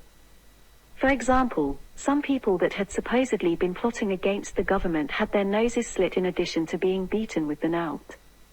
Russian authorities listed a total of around 20,000 Russians, including some of the highest native nobility, who fell victim to Biron and Anna's police. Anna gave many privileges to those that were considered the nobility. In 1730 she ensured the repeal of Peter the Great's primogeniture law, which made it illegal for estates to be divided among heirs. Starting in 1731, landlords were made responsible for their serfs' taxes, which had the effect of tightening their economic bondage further. In 1736, the age for a noble to begin his compulsory service to the state changed to 20 with a 25-year service time. Anna and her government also determined that if a family had more than one son, one could now stay behind to run the family estate. Westernization continued after Peter the Great's reign in areas of prominent Western culture such as the Academy of Science, Cadet Corps education, and imperial culture including theatre and opera. Although not at the fast-paced speed of Westernization under her uncle Peter's reign, it is evident that a culture of the expansion of knowledge continued during Anna's rule and affected mostly the nobility. It is argued that this success in Westernization is due to the efforts of the German court nobility. The foreigners' impacts are viewed both positively and negatively. Anna's reign was different from that of other imperial Russian rulers in one respect. Her court was almost entirely made up of foreigners, the majority of whom were German. Some observers have argued that historians isolate her rule from Russian history due to their long-term prejudice towards Germans, towards whom Anna seems to have been sympathetic. There is a lot of mention of Germans throughout the reign of Anna. For example, she often gave them ruling positions in her cabinet and other important decision-making positions. This was because she had very little trust in the Russians. It was because of this strong German influence in government that many Russians came to resent them. During Anna's reign, Russia became involved in two major conflicts: the War of the Polish Succession, 1733 to 1735, and another Turkish war.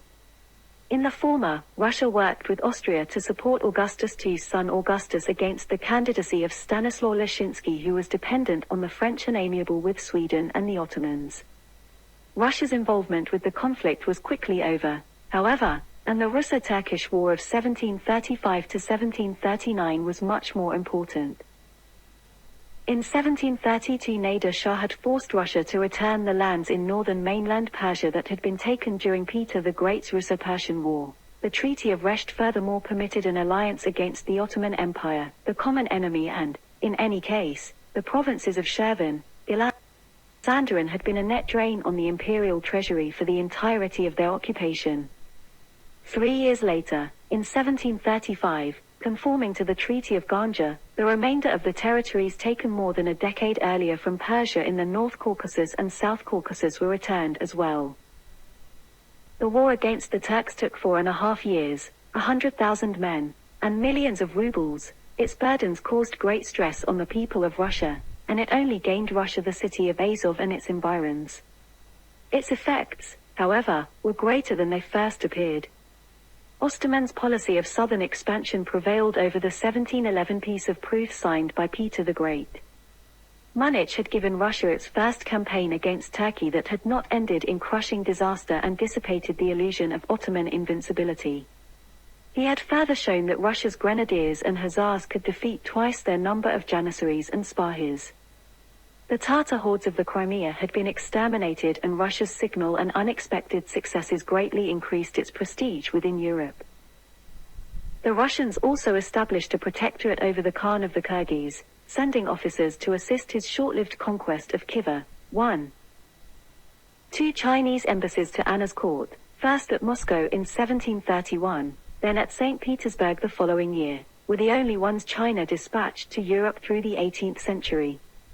These embassies were unique also in that they represented the only occasions where officials of the Chinese Empire kowtowed before a foreign ruler. After being widowed just weeks following her wedding, Anna never remarried. As Empress of Russia, she enjoyed the power she held over all men and may have thought that marriage would undermine her power and position. Nevertheless, Anna's reign is often referred to as the Age of Byron, Byronovskina, after her German lover Ernst Johann Byron. Historians aver that Byron not only had a strong influence on Anna's domestic and foreign policies, but also that at times he wielded power solely without reference to the Empress. Anna was attracted to Byron's personal charm, and he proved to be a good companion to her, but his name became synonymous with cruelty and terror. In public perception, these negative qualities became the hallmark of Anna's reign. As her health declined, Anna declared her grandnephew, Ivan VI, as her successor and appointed Byron as regent. This was an attempt to secure the line of her father, Ivan V, and exclude the descendants of Peter the Great from inheriting the throne. It was recorded that she had an ulcer on her kidneys, and she continued having attacks of gout. As her condition worsened, her health began to fail. Anna died on the 17th of October 1740 at the age of 47 from a kidney stone that made for a slow and painful death. The Tsaritsa's final words focused on Byron. Ivan VI was only a 2-month-old baby at the time, and his mother, Anna Leopoldovna, was detested for her German counselors and relations. As a consequence, shortly after Anna's death, Elizabeth Petrovna, legitimized daughter of Peter the Great, managed to gain the favor of the populace, locked Ivan VI in a dungeon, and exiled his mother. Empress Anna was buried 3 months later on the 15th of January 1741, leaving behind uncertainty for the future of Russia. In the West, Anna's reign was traditionally viewed as a continuation of the transition from the old Muscovy ways to the European court envisioned by Peter the Great. Her government, on the whole, was prudent, beneficial and even glorious, but it was undoubtedly severe and became at last universally unpopular. Within Russia, Anna's reign is often referred to as a dark era. The issue with her reign derives from her personality flaws. Even considering the need of Russian rulers to avoid displays of weakness, Anna's rule involved questionable actions towards her subjects. She was known to enjoy hunting animals from the palace windows and, on more than a few occasions, humiliated individuals with disabilities. There were continued issues with serfdom, peasant and lower-class slavery, taxation, dishonesty, and rule through constant fear. Her empire was described by Lefort, the Saxon minister, as being comparable to a storm-threatened ship, manned by a pilot and crew who are all drunk or asleep, with no considerable future. Anna's war with Turkey, economic issues, and conspiracy revolving around her accession all bring to light an ominous glow of the empress' reign. She restored the court in St. Petersburg and brought Russia's political atmosphere back to where Peter the Great had intended, and its grandeur was almost unmatched in Europe or Asia. But such lavish court life was overshadowed by the thousands of men slaughtered in war.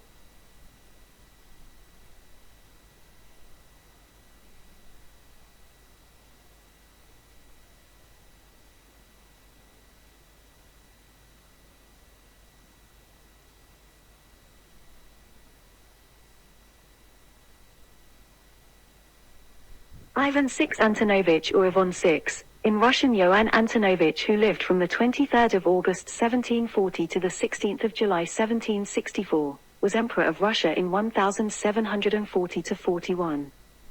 He was only 2 months old when he was proclaimed emperor and his mother named regent. Scarcely a year later, Elizabeth, his first cousin twice removed, seized the throne in a coup. Ivan VI and his parents were imprisoned far from the capital, and spent the rest of their lives in captivity.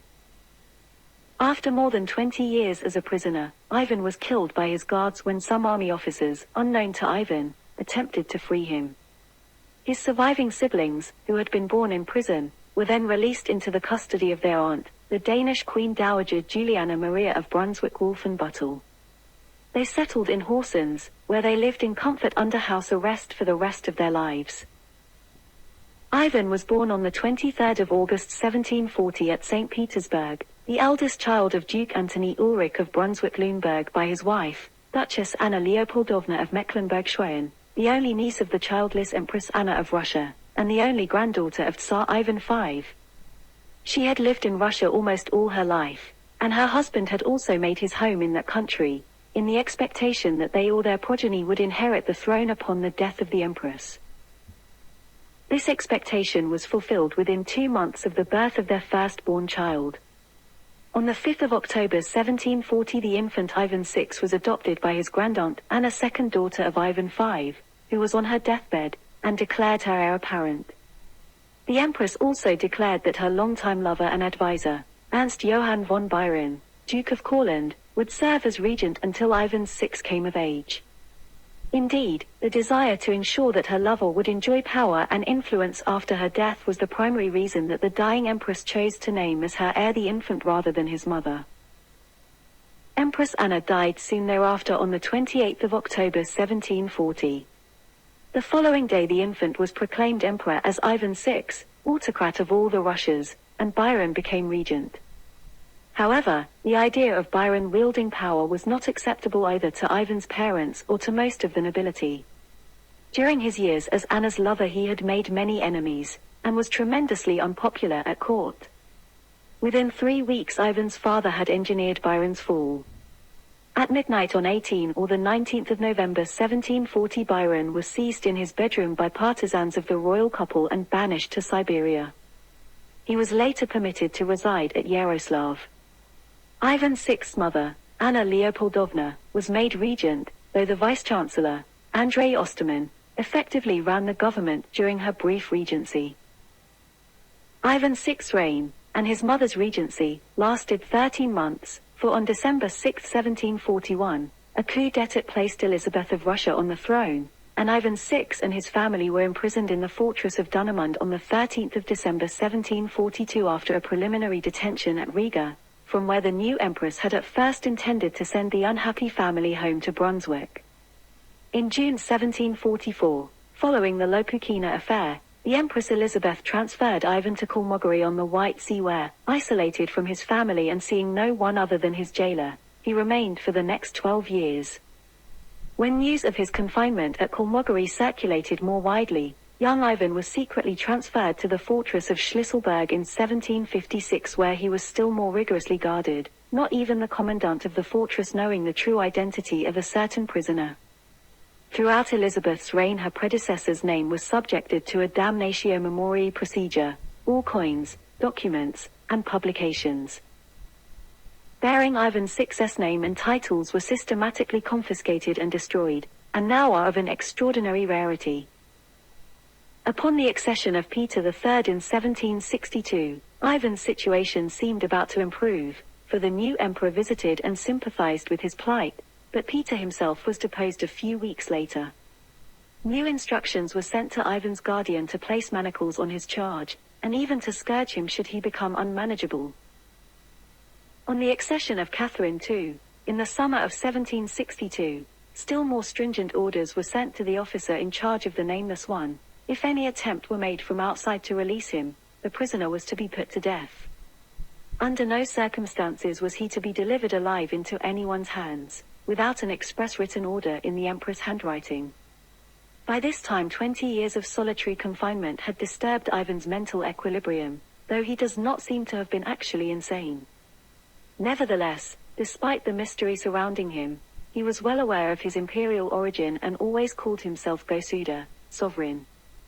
Instructions had been given not to educate him, but he had been taught his letters and could read his Bible. Since his presence at Schlüsselburg could not remain concealed forever, its eventual discovery was the cause of his demise. A sub-lieutenant of the garrison, Vasily Mirovich, learned of his identity and formed a plan for freeing and proclaiming him emperor. At midnight on the 5th of July 1764, Mirovich won over some of the garrison, arrested the commandant, Berednikov, and demanded the release of Ivan VI. His jailers, on orders of their commander, an officer surnamed Chaikin, immediately murdered Ivan VI in compliance with the secret instructions already in their possession. The young emperor's imprisonment died on the 16th of July 1764, aged 23. Mirovich and his supporters were arrested and executed shortly thereafter. Schlüsselburg, Russian Empire. Ivan VI was buried quietly in the fortress, and his death secured Catherine II's position on the throne until her own son Paul I came of age. Ivan VI's siblings, who were born in prison, were released into the custody of their aunt, the Danish-Norwegian Queen Dowager, Juliana Maria of Brunswick-Wolfenbüttel, on the 30th of June 1780 and settled at Horsens in Jutland. There, they lived under house arrest for the rest of their lives under Juliana's guardianship and at Catherine II's expense. Although they were prisoners, they lived in relative comfort and retained a small court of 40 to 50 people, all Danes except for the priest.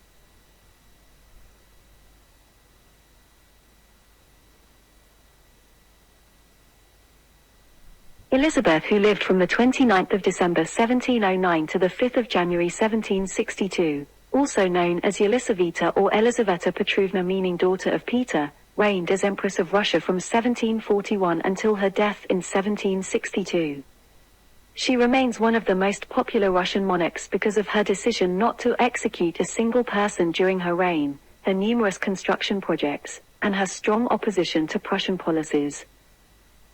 The second eldest daughter of Tsar Peter the Great, Elizabeth lived through the confused successions of her father's descendants following her half-brother Alexei's death in 1718. The throne first passed to her mother Catherine I of Russia, who reigned from 1725 to 1727, then to her nephew Peter II, the son of Alexis I, who died in 1730 and was succeeded by Elizabeth's first cousin Anna, the second eldest daughter of Ivan V. After the brief rule of Anna's infant great-nephew, Ivan VI, Elizabeth seized the throne with the military support and declared her own nephew, the future Peter III, her heir.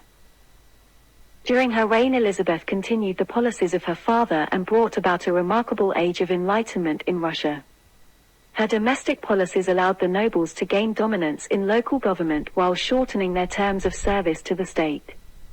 She encouraged Mikhail Lomonosov's foundation of the University of Moscow, the highest-ranking Russian educational institution.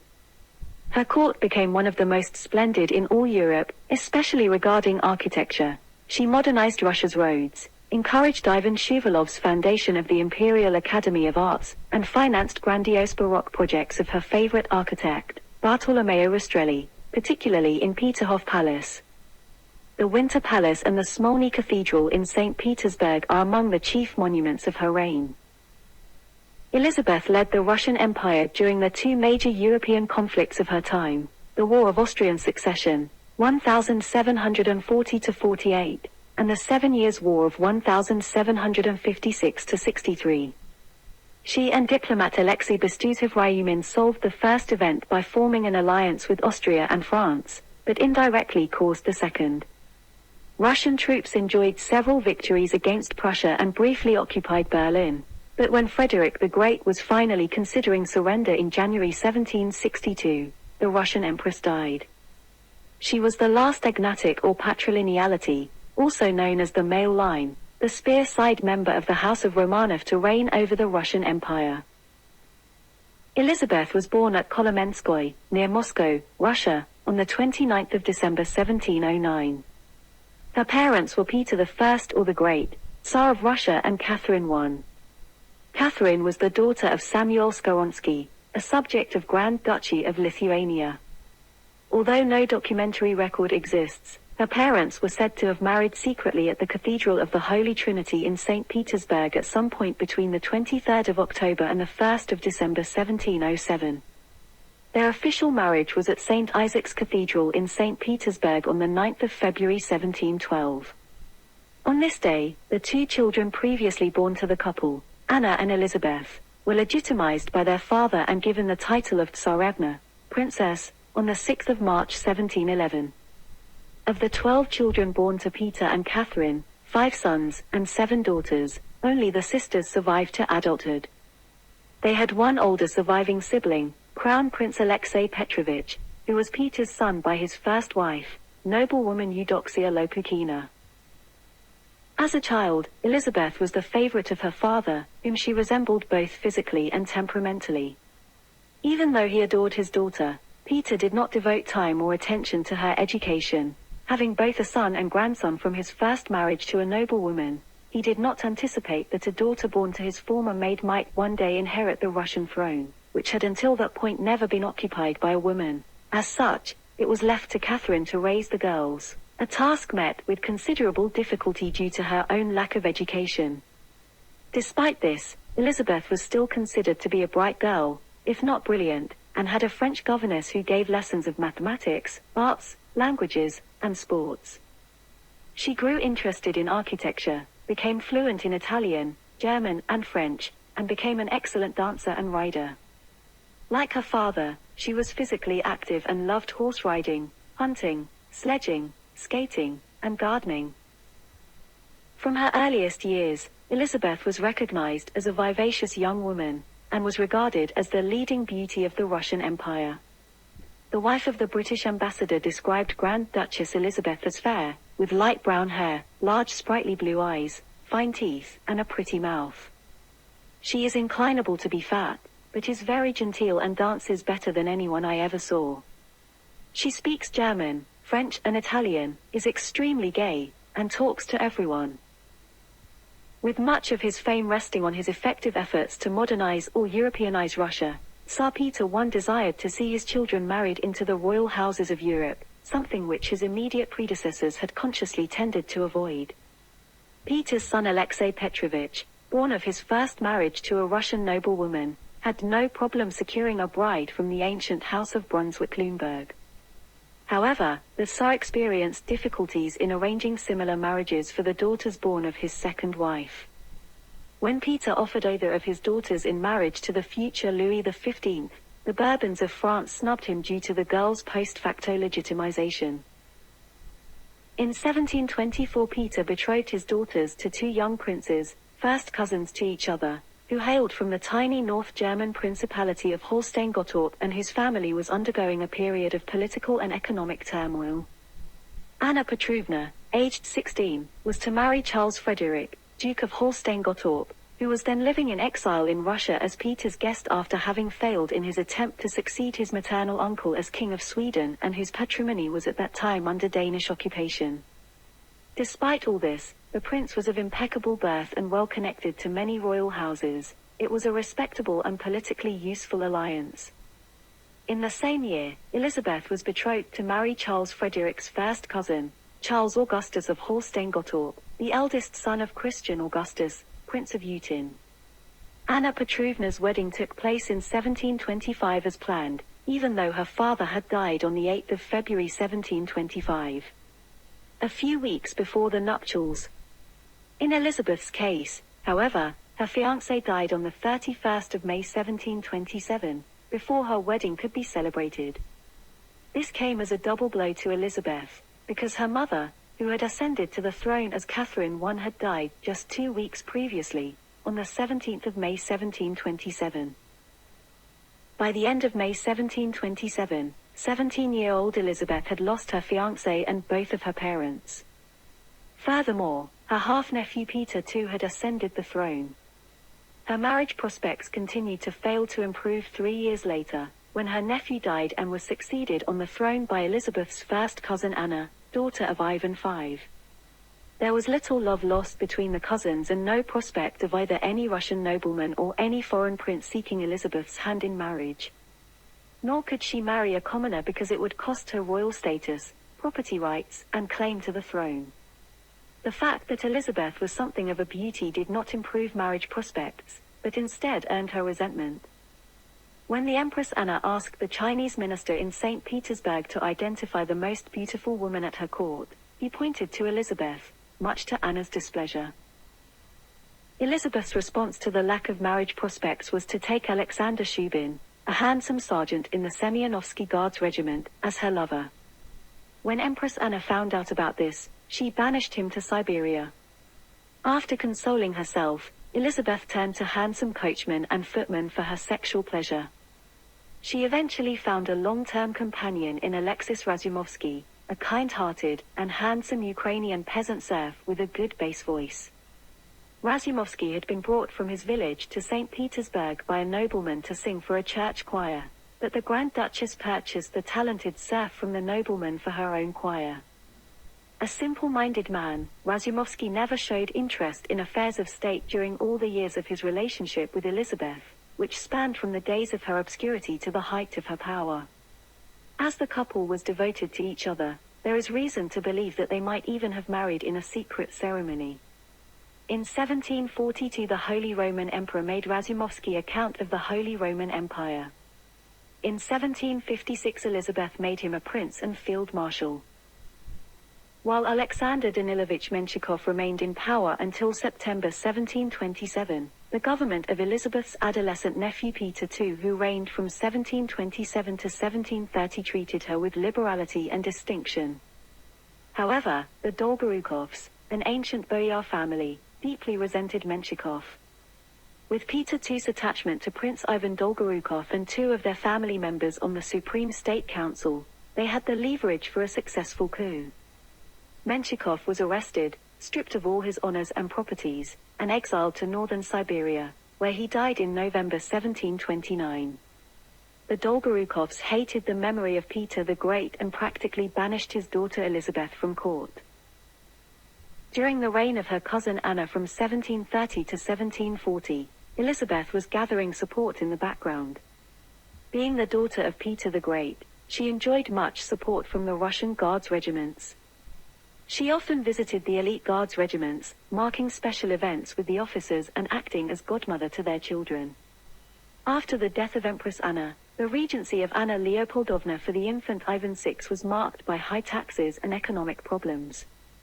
The French ambassador in St. Petersburg, the Marquis de la Chétady, was deeply involved in planning a coup to depose the regent, whose foreign policy was opposed to the interests of France, and bribed numerous officers in the Imperial Guard to support Elizabeth's coup. The French adventurer Count Lestock helped her actions according to the advice of the Marquis de la Chétady and the Swedish ambassador, who were particularly interested in toppling the regime of Anna Leopoldovna. On the night of the 7th of December, Gregorian calendar, or the 25th of November 1741, Julian calendar, Elizabeth seized power with the help of the Preobrazhensky regiment. Arriving at the regimental headquarters wearing a warrior's metal breastplate over her dress and grasping a silver cross, she challenged them, "Whom do you want to serve? Me, your natural sovereign, or those who have stolen my inheritance?" Won over, the regiment marched to the Winter Palace and arrested the infant emperor, Ivan VI, his parents, and their own lieutenant colonel, Count Burkhard Christoph von Munich. It was a daring coup and, amazingly, succeeded without bloodshed. Elizabeth had vowed that if she became empress, she would not sign a single death sentence, an extraordinary promise at the time but one that she kept throughout her life. Despite Elizabeth's promise, there was still cruelty in her regime. Although she initially thought of allowing the young Tsar and his mother to leave Russia, she imprisoned them later in a Schlüsselburg fortress, worried that they would stir up trouble for her in other parts of Europe. Fearing a coup on Ivan VI's favor, Elizabeth set about destroying all papers, coins or anything else depicting or mentioning Ivan VI. She had issued an order that if any attempt were made for the adult Ivan VI to escape, he was to be eliminated. Catherine too, the Great upheld the order, and when an attempt was made, he was killed and secretly buried within the fortress. Another case was Countess Natalia Lopukina. The circumstances of Elizabeth's birth would later be used by her political opponents to challenge her right to the throne on grounds of illegitimacy. When Countess Lopukina's son, Ivan Lopukin, complained of Elizabeth in a tavern, he implicated his mother, himself and others in a plot to reinstate Ivan VI as Tsar.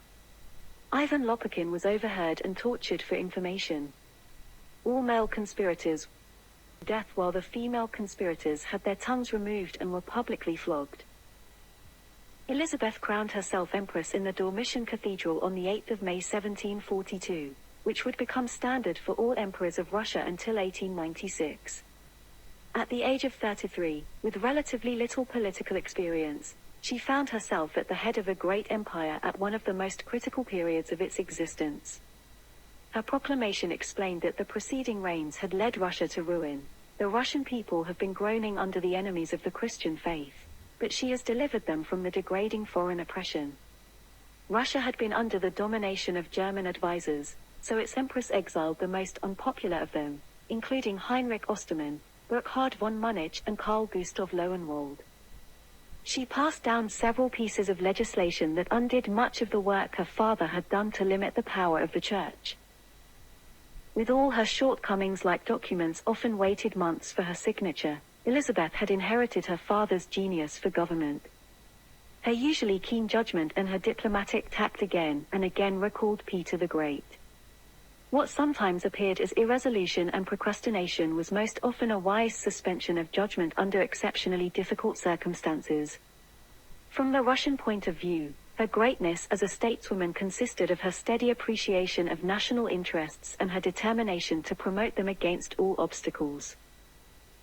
Despite the substantial changes made by Peter the Great, he hadn't exercised a really formative influence on the intellectual attitudes of the ruling classes as a whole. Although Elizabeth lacked the early education necessary to flourish as an intellectual, she once finding the reading of secular literature to be injurious to health, she was clever enough to know its benefits and made considerable groundwork for her eventual successor, Catherine II the Great. She made education freely available to all social classes, except for serfs, encouraged establishment of the very first university in Russia founded in Moscow by Mikhail Lomonosov, and helped to finance the establishment of the Imperial Academy of Fine Arts. A gifted diplomat, Elizabeth hated bloodshed and conflict and went to great lengths to alter the Russian system of punishment, even outlawing capital punishment. According to historian Robert Nisbet Bain, it was one of her chief glories that, so far as she was able, she put a stop to that mischief of rival ambitions at court, which had disgraced the reigns of Peter II, Anna and Ivan VI, and enabled foreign powers to freely interfere in the domestic affairs of Russia. In 1742, the imperial government at St. Petersburg ordered a Russian military expedition to conquer the Chukchis and Koryaks, but the expedition failed and its commander, Major Dmitry Pavlatsky, was killed in 1747. On the 12th of March 1747, a party of 500 Chukchi warriors raided the Russian stockade of Anadyrsk. By 1750, it had become clear the Chukchi would be difficult to conquer. The Empress then changed her tactical approach and established a formal peace with them. Built by her court architect Bartolomeo Rastrelli, the Winter Palace in St. Petersburg is Elizabeth's most famous monument and the residence of her successors. Elizabeth enjoyed and excelled in architecture, overseeing and financing many construction projects during her reign. One of the many projects from the Italian architect Bartolomeo Rastrelli was the reconstruction of Peterhof Palace, adding several wings between 1745 and 1755. Her most famous creations were the Winter Palace, though she died before its completion, and the Smolny Convent.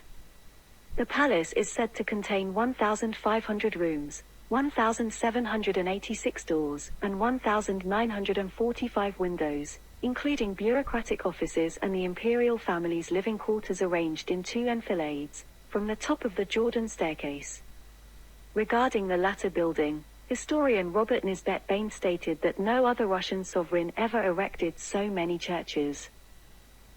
The expedited completion of buildings became a matter of importance to the Empress, and work continued throughout the year, even in winter's severest months.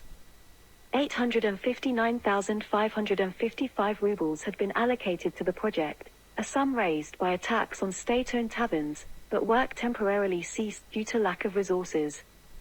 Ultimately, taxes were increased on salt and alcohol to completely fund the extra costs.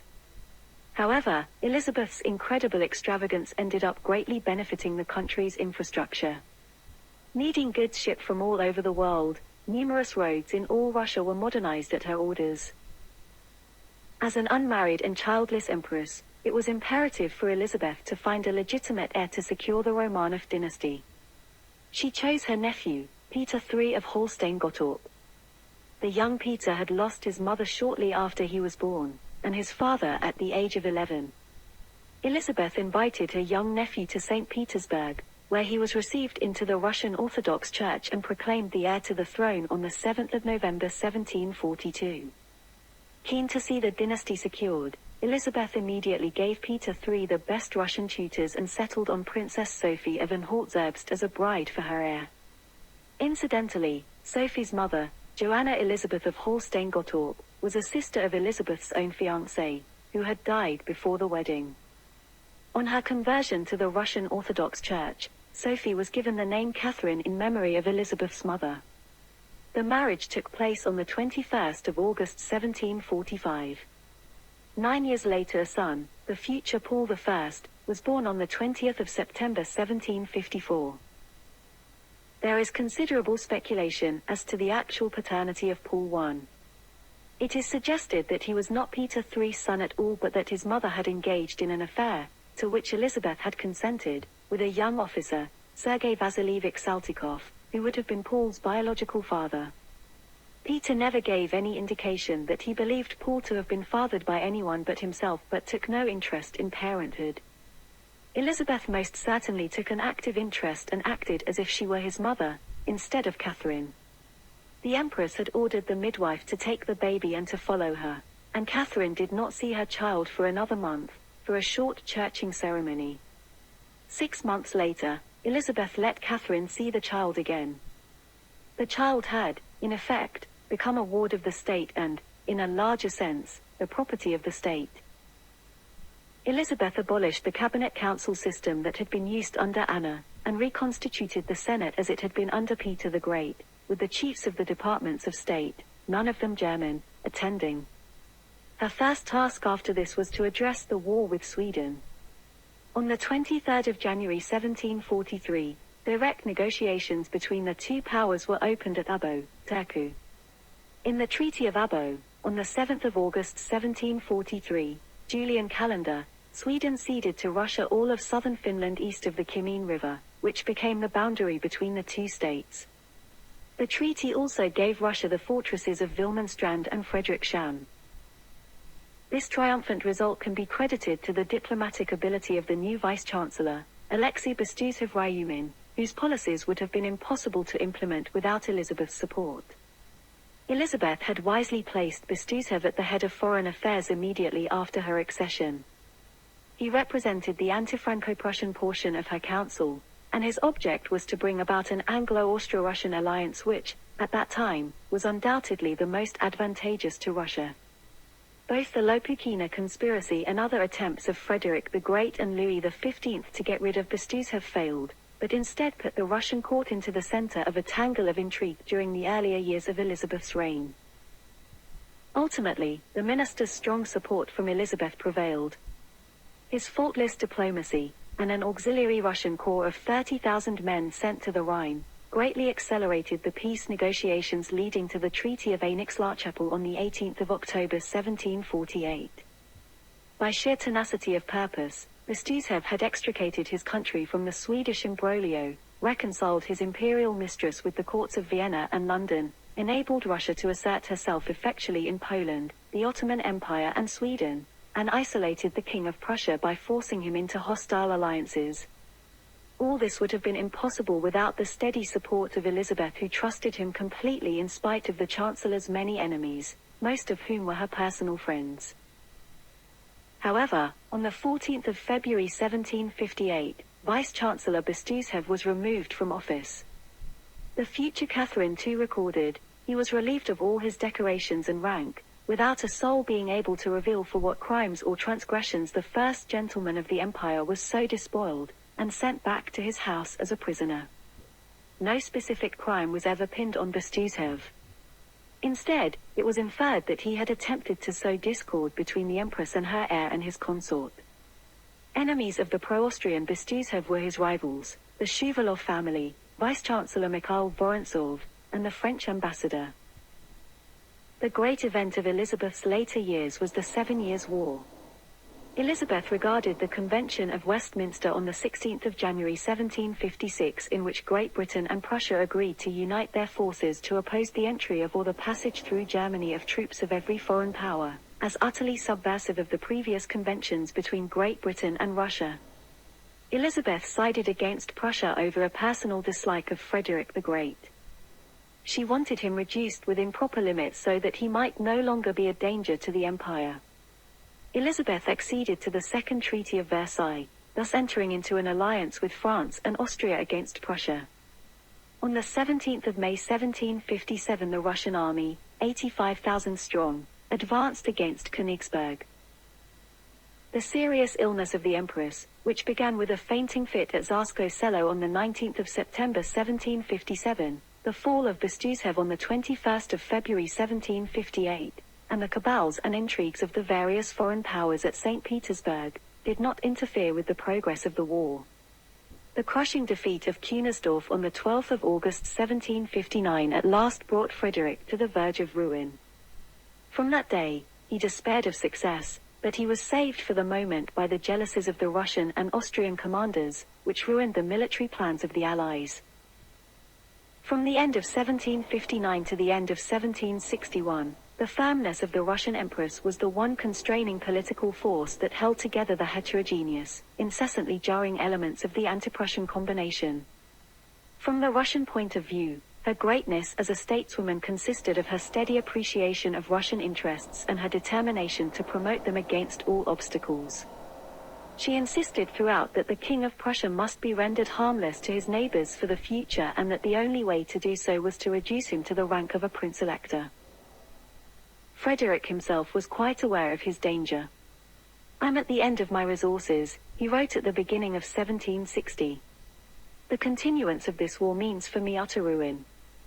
Things may drag on perhaps till July, but then a catastrophe must come."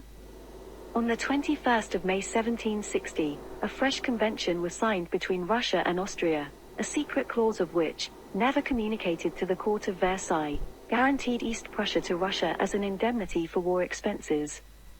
The failure of the campaign of 1760, wielded by the inept Count Butelin, induced the court of Versailles on the evening of the 22nd of January 1761 to present to the court of St. Petersburg a dispatch to the effect that the King of France, by reason of the condition of his dominions, absolutely desired peace. The Russian Empress' reply was delivered to the two ambassadors on the 12th of February. It was inspired by the most uncompromising hostility towards the King of Prussia. Elizabeth would not consent to any pacific overtures until the original object of the League had been accomplished. Simultaneously, Elizabeth had conveyed to Louis XV a confidential letter in which she proposed the signature of a new treaty of alliance of a more comprehensive and explicit nature than the preceding treaties between the two powers without the knowledge of Austria.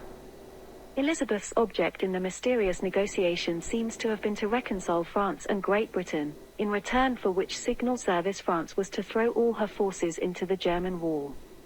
This project, which lacked neither ability nor audacity, founded upon Louis XV's invincible jealousy of the growth of Russian influence in Eastern Europe and his fear of offending the Porte. It was finally arranged by the Allies that their envoys at Paris should fix the date for the assembling of a peace congress and that in the meantime, the war against Prussia should be vigorously prosecuted. In 1760 a Russian flying column briefly occupied Berlin. Russian victories placed Prussia in serious danger. The campaign of 1761 was almost as abortive as the campaign of 1760. Frederick acted on the defensive with consummate skill, and the capture of the Prussian fortress of Kohlberg on Christmas Day 1761, by Rumyantsev, was the sole Russian success. Frederick, however, was now at the last gasp. On the 6th of January 1762, he wrote to Count Karl Wilhelm Fink von Finkenstein, "We ought now to think of preserving for my nephew, by way of negotiation, whatever fragments of my territory we can save from the avidity of my enemies." A fortnight later, he wrote to Prince Ferdinand of Brunswick, "The sky begins to clear. Courage, my dear fellow. I have received the news of a great event." The miracle of the House of Brandenburg that snatched him from destruction was the death of Elizabeth, the Russian Empress, on the 5th of January 1762. A war in Siberia was ordered by Elizabeth in 1742 to totally expel the natives from their lands and erase their culture. The command was that they be totally extirpated, with Major Dmitry Pavlutsky commanding from 1744 to 1747 as he had done previously. However, this phase of the war came to an inconclusive end, when the Chukchi forced them to give up by killing Pavlutsky and decapitating him. Elizabeth's court was one of the most splendid in all Europe. As historian Mikhail Shcherbatov stated, the court was arrayed in cloth of gold, her nobles satisfied with only the most luxurious garments, the most expensive foods, the rarest drinks, the largest number of servants, and they applied this standard of lavishness to their dress as well. A great number of silver and gold objects were produced, the most the country had seen thus far in its history. It was common to order over 1,000 bottles of French champagnes and wines to be served at one event and to serve pineapple at all receptions, despite the difficulty of procuring the fruit in such quantities. French plays quickly became the most popular and often were performed twice a week. In tandem, music became very important. Many attribute its popularity to Elizabeth's supposed husband, the Emperor of the Night, Alexei Razumovsky, who reportedly relished music. Elizabeth spared no expense in importing leading musical talents from Germany, France, and Italy. She reportedly owned 15,000 dresses, several thousand pairs of shoes, and a seemingly unlimited number of stockings. Attractive in her youth and vain as an adult, Elizabeth passed various decrees intended to make herself stand out. She issued an edict against anyone wearing the same hairstyle, dress, or accessory as the Empress. One woman accidentally wore the same item as the Empress and was lashed across the face for it. Another law required French fabric salesmen to sell to the Empress first, and those who disregarded that law were arrested. One famous story exemplifying her vanity is that once Elizabeth got a bit of powder in her hair and was unable to remove it except by cutting a patch of her hair. She made all of the court ladies cut patches out of their hair too, which they did with tears in their eyes. This aggressive vanity became a tenet of the court throughout her reign, particularly as she grew older. According to historian Tamara Talbot Rice, later in life her outbursts of anger were directed either against people who were thought to have endangered Russia's security or against women whose beauty rivaled her own. Despite her volatile and often violent reactions to others regarding her appearance, Elizabeth was ebullient in most other matters, particularly when it came to court entertainment. It was reported that she threw 2 balls a week. One would be a large event with an average of 800 guests in attendance, most of whom were the nation's leading merchants, members of the lower nobility and guards stationed in and around the city of the event. The other ball was a much smaller affair reserved for her closest friends and members of the highest echelons of nobility. The smaller gatherings began as masked balls, but evolved into the famous Metamorphoses balls by 1744. At these Metamorphoses balls, guests were expected to dress as the opposite sex, with Elizabeth often dressing up as Carsack or carpenter in honor of her father. Costumes not permitted at the event were those of pilgrims and harlequins, which she considered profane and indecent respectively. Most courtiers thoroughly disliked the balls, as most guests by decree looked ridiculous, but Elizabeth adored them. As Catherine the Great's advisor Potemkin posited, this was because she was the only woman who looked truly fine and completely a man. As she was tall and possessed a powerful body, male attire suited her. Kazimierz Wolasewski noted that Elizabeth had beautiful legs, and loved to wear male attire because of the tight trousers. Though the balls were by far her most personally beloved and lavish events, Elizabeth often threw children's birthday parties and wedding receptions for those affiliated with her court, going so far as to provide dowries for each of her ladies-in-waiting. In the late 1750s, Elizabeth's health started to decline. She suffered a series of dizzy spells and refused to take the medication she had been prescribed. The Empress forbade the word death in her presence until she suffered a stroke on the 24th of December 1761, Julian calendar, which was the 4th of January 1762 in our modern Gregorian calendar. Knowing that she was dying, Elizabeth used her last remaining strength to make her confession, to recite with her confessor the prayer for the dying, and to say farewell to the few people who wished to be with her, including Peter III and Catherine II and Counts Alexei and Kirill Razumovsky. The Empress died the next day, Orthodox Christmas, the 5th of January 1762, Gregorian calendar, aged 52. For her lying in state, she was dressed in a shimmering silver dress. It was said that she was beautiful in death as she had been in life. She was buried in the Peter and Paul Cathedral in St. Petersburg on the 3rd of February 1762, Julian calendar, 6 weeks after her lying in state.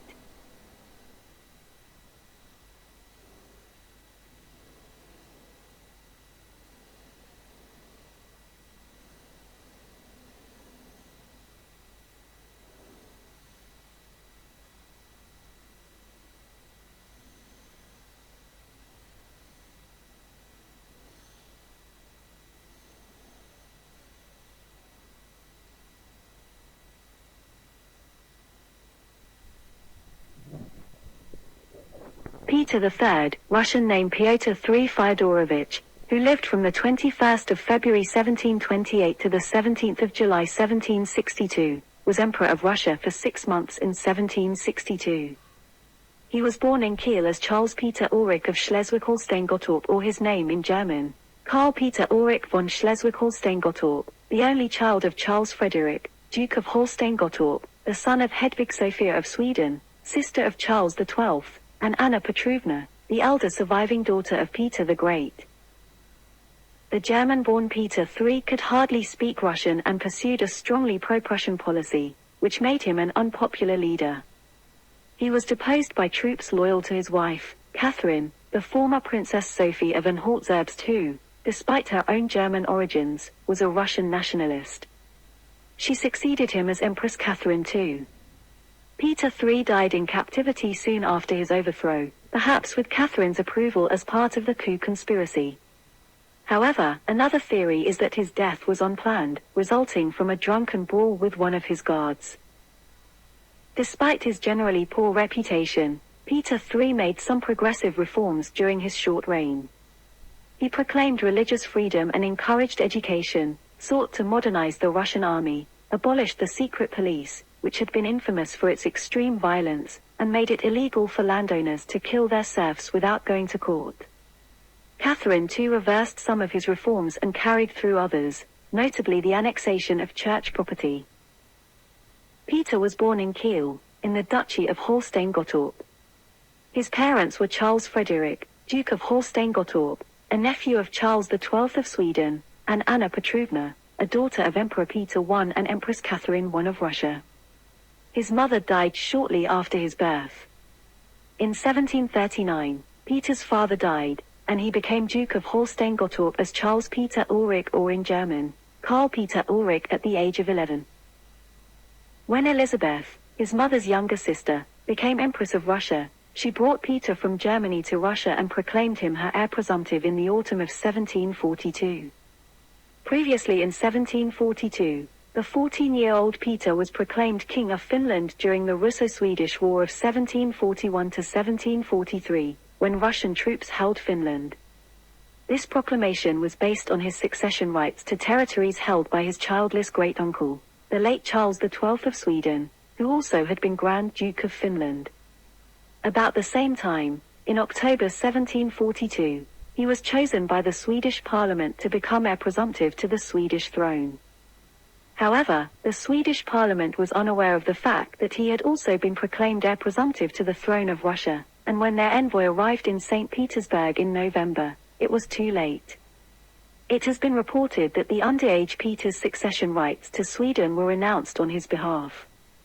Also in November, Peter converted to Eastern Orthodoxy under the name of Pyotr Fyodorovich, and was created Grand Duke of Russia.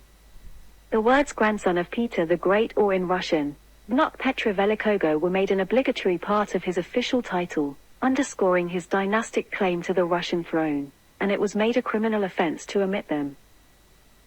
Empress Elizabeth arranged for Peter to marry his second cousin, Sophia Augusta Frederica, who would later be known as Catherine the Great, daughter of Christian August, Prince of Anhalt-Zerbst, and Princess Joanna Elizabeth of Holstein-Gottorp.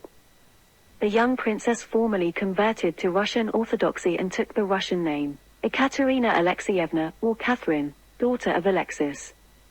They married on the 21st of August 1745.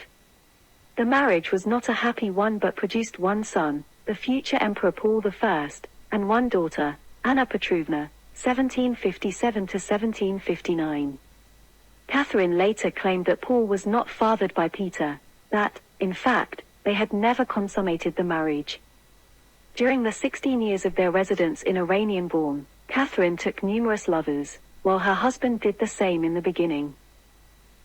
The classical view of Peter's character is mainly drawn out of the memoirs of his wife and successor. She described him as an idiot, drunkard from Holstein, and good for nothing. Nature had made him mean, the smallpox had made him hideous, and his degraded habits made him loathsome. And Peter had all the sentiments of the worst kind of a small German prince of the time. He had the conviction that his princeship entitled him to disregard decency and the feelings of others. He planned brutal practical jokes, in which blows had always a share. His most manly taste did not rise above the kind of military interest which has been defined as corporal's mania, the passion for uniforms, pipe clay, buttons, the tricks of parade, and the froth of discipline. He detested the Russians, and surrounded himself with Holsteiners. There have been many attempts to revise the traditional characterization of Peter and his policies. The Russian historian A.S. Malnikov views Peter III very differently, who states that many contradictory qualities existed in him: his keen observation, zeal and sharp wit in his arguments and actions, incaution and lack of perspicuity in conversation, frankness, goodness, sarcasm, a hot temper, and wrathfulness. The German historian Elena Palmer goes even further, portraying Peter III as a cultured, open-minded emperor who tried to introduce various courageous, even democratic reforms in 18th century Russia. A monument for Peter III stands in Kiel, North Germany, the city of his birth. After Peter succeeded to the Russian throne on the 5th of January 1762, he withdrew Russian forces from the 7 Years' War and concluded a peace treaty on the 5th of May 1762 with Prussia, dubbed the Second Miracle of the House of Brandenburg. He gave up Russian conquests in Prussia and offered 12,000 troops to make an alliance with Frederick II of Prussia on the 19th of June 1762. Russia thus switched from an enemy of Prussia to an ally. Russian troops withdrew from Berlin and marched against the Austrians. This dramatically shifted the balance of power in Europe, suddenly handing the delighted Frederick the initiative. Frederick recaptured southern Silesia on October 1762 and subsequently forced Austria to the negotiating table. As Duke of Holstein-Gottorp, Peter planned war against Denmark in order to restore parts of Schleswig to his duchy. He focused on making alliances with Sweden and with England to ensure that they would not interfere on Denmark's behalf, while Russian forces gathered at Kolberg in Russian-occupied Pomerania. Alarmed at the Russian troops concentrating near their borders, unable to find any allies to resist Russian aggression, and short of money to fund a war, the government of Denmark threatened in late June to invade the free city of Hamburg in northern Germany to force a loan from it. Peter considered this a casus belli or an act involving direct offenses or threats against Russia to either provokes or is used to justify a war, and soon prepared for open warfare against Denmark. In June 1762, 40,000 Russian troops assembled in Pomerania under General Pyotr Rumyantsev, preparing to face 27,000 Danish troops under the French General Count Saint-Germain. Indiana case. The Russian-Danish Freedom Conference, scheduled for the 1st of July 1762 in Berlin under the patronage of Frederick II, failed to resolve the issue. However, shortly before the conference, Peter lost his throne on the 9th of July 1762 and the conference did not occur. The issue of Schleswig remained unresolved. Peter was accused of planning an unpatriotic war. While historically Peter's planned war against Denmark was seen as a political failure, recent scholarship has portrayed it as part of a pragmatic plan to secure his Holstein-Gottorp duchy and to expand the common Holstein-Russian power northward and westwards. Peter believed gaining territory and influence in Denmark and northern Germany was more useful to Russia than taking East Prussia. Equally, he thought that friendship with Prussia and with Britain, following its triumph in the 7 Years' War, could offer more to aid his plans than alliance with either Austria or France. During his 186-day period of government, Peter III passed 220 new laws that he had developed and elaborated during his life as a crown prince. Elena Palmer claims that his reforms were of a democratic nature. He also proclaimed religious freedom. Peter III's economic policy reflected the rising influence of Western capitalism and the merchant class or third estate that accompanied it. He established the first state bank in Russia, rejected the nobility's monopoly on trade and encouraged mercantilism by increasing grain exports and forbidding the import of sugar and other materials that could be found in Russia. With the aid of 2 guards whom Peter had planned to discipline, the emperor was arrested and forced to abdicate on the 9th of July 1762. Shortly thereafter, he was transported to Rockshire, where he later died. There is much mystery surrounding his death. The official cause, after an autopsy, was a severe attack of hemorrhoidal colic and an apoplectic stroke, while others say he was assassinated. He was buried on the 3rd of August 1762 in the Alexander Nevsky Monastery, St. Petersburg. After his death, for fake Peters, 5 if Epan Mali of Montenegro is included, came forth, supported by revolts among the people, who believed in a rumor that Peter had not died but had been secretly imprisoned by Catharine II, his wife. The most famous was the Cossack Yemelyan Pugachev, who led what came to be known as Pugachev's Rebellion in 1774, which was ultimately crushed by Catherine the Great's forces. In addition, Kondraty Isalivonov, who led a castrating sect known as the Skopsi, claimed to be both Jesus and Peter III. In December 1796, after succeeding Catherine II, Peter III's son, the Emperor Paul I of Russia, who disliked his mother's behavior, arranged for Peter's remains to be exhumed and reburied with full honors in the Peter and Paul Cathedral, where other Tsars, Russian emperors, were buried. The legend of Peter III is still talked about, especially in the town where he lived most of his life, formerly Iranian-born, later Lomonosov, situated on the southern coast of the Gulf of Finland, 40 km west of St. Petersburg. Peter's Palace is the only one of the famous palaces in the St. Petersburg area that was not captured by the Germans during the Second World War. During the war, the building was a school, and people say the ghost of Peter protected the children of Iranian-born from getting hurt by bombs. Furthermore, it was near this town that the siege of Leningrad ended in January 1944. People say that Peter, after his death, stopped Hitler's army near Leningrad, just as the living Peter had ordered the Russian army to stop, just as it was about to capture the Prussian capital of Königsberg. Peter has been depicted on screen a number of times, almost always in films concerning his wife Catherine. He was portrayed by Rudolph Kleinrock in the 1927 film The Loves of Casanova, Douglas Fairbanks Jr. in the 1934 film The Rise of Catherine the Great, and by Sam Jaffe in The Scarlet Empress the same year. In 1991, Rhys Dinsdale portrayed him in the television series Young Catherine. La Tempesta, 1958, depicts Yemelyan Pugachev's effort to force his recognition as Peter III and offers a critical view of Catherine the Great, with Van Heflin in the role of Pugachev and Viveka Lindfors as Catherine. He was also depicted as a cowardly, drunken wife-beater in the Japanese anime Le Chevalier d'Eon. He also appears in the 2014 TV series played by Alexander Yatsenko. He was most recently played by Nicholas Hoult in the 2020 Hulu series The Great, also starring Elle Fanning as Catherine.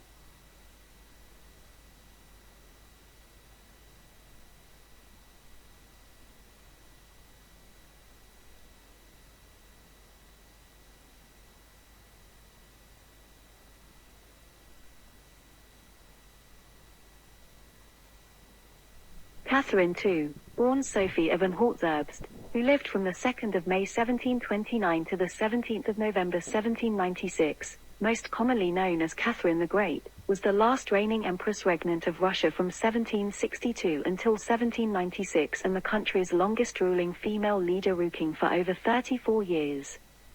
She came to power following the overthrow of her husband and second cousin, Tsar Peter III. Under her reign, Russia grew larger, its culture was revitalized, and it was recognized as one of the great powers of Europe. In her accession to power and her rule of the empire, Catherine often relied on her noble favorites, most notably Count Grigory Orlov and Grigory Potemkin. Assisted by highly successful generals such as Alexander Suvorov and Pyotr Rumyantsev, and admirals such as Samuel Gregg and Fyodor Ushakov, she governed at a time when the Russian Empire was expanding rapidly by conquest and diplomacy. In the south, the Crimean Khanate was crushed following victories over the Balkan Federation and Ottoman Empire in the Russo-Turkish War from 1768 to 1774. With the support of the United Kingdom, Russia colonized the territories of Novorossiya along the coasts of the Black and Azov Seas. In the west, the Polish-Lithuanian Commonwealth, ruled by Catherine's former lover King Stanislaus Augustus Poniatowski, was eventually partitioned, with the Russian Empire gaining the largest share. In the east, Russians became the first Europeans to colonize Alaska, establishing Russian America. Catherine reformed the administration of Russian gubernias or governorates, and many new cities and towns were founded on her orders, most notably Odessa, Dnipro, Kherson, Mykolaiv, and Sevastopol. An admirer of Peter the Great, Catherine continued to modernize Russia along Western European lines. However, military conscription and the economy continued to depend on serfdom, and the increasing demands of the state and of private landowners intensified the exploitation of serf labor. This was one of the chief reasons behind rebellions, including the large-scale Pugachev rebellion of Cossacks, nomads, peoples of Volga and peasants. The period of Catherine the Great's rule is also known as the Catharinian era. The Manifesto on Freedom of the Nobility, issued during the short reign of Peter III and confirmed by Catherine, freed Russian nobles from compulsory military or state service. Construction of many mansions of the nobility, in the classical style endorsed by the Empress, changed the face of the country. She enthusiastically supported the ideals of the Enlightenment and is often included in the ranks of the enlightened despots. As a patron of the arts, she presided over the age of the Russian Enlightenment, including the establishment of the Smolny Institute of Noble Maidens, the first state-financed higher education institution for women in Europe. Catherine was born in Stettin, Pomerania, Kingdom of Prussia, as Princess Sophie Friederike August von Anhalt-Zerbst-Dornberg. Her mother was Johanna Elisabeth of Holstein-Gottorp. Her father, Christian August, Prince of Anhalt-Zerbst, belonged to the ruling German family of Anhalt. He failed to become the Duke of Duchy of Courland and Semigalia, and at the time of his daughter's birth held the rank of a Prussian general in his capacity as governor of the city of Stettin. But because her second cousin Peter III converted to Orthodox Christianity, two of her first cousins became kings of Sweden, Gustav III and Charles XIII. In accordance with the custom then prevailing in the ruling dynasties of Germany, she received her education chiefly from a French governess and from tutors. According to her memoirs, Sophie was regarded as a tomboy, and trained herself to master a sword. Sophie's childhood was very uneventful. She once wrote to her correspondent Baron Grimm, "I see nothing of interest in it." Although Sophie was born a princess, her family had very little money. Her rise to power was supported by her mother Joanna's wealthy relatives, who were both nobles and royal relations.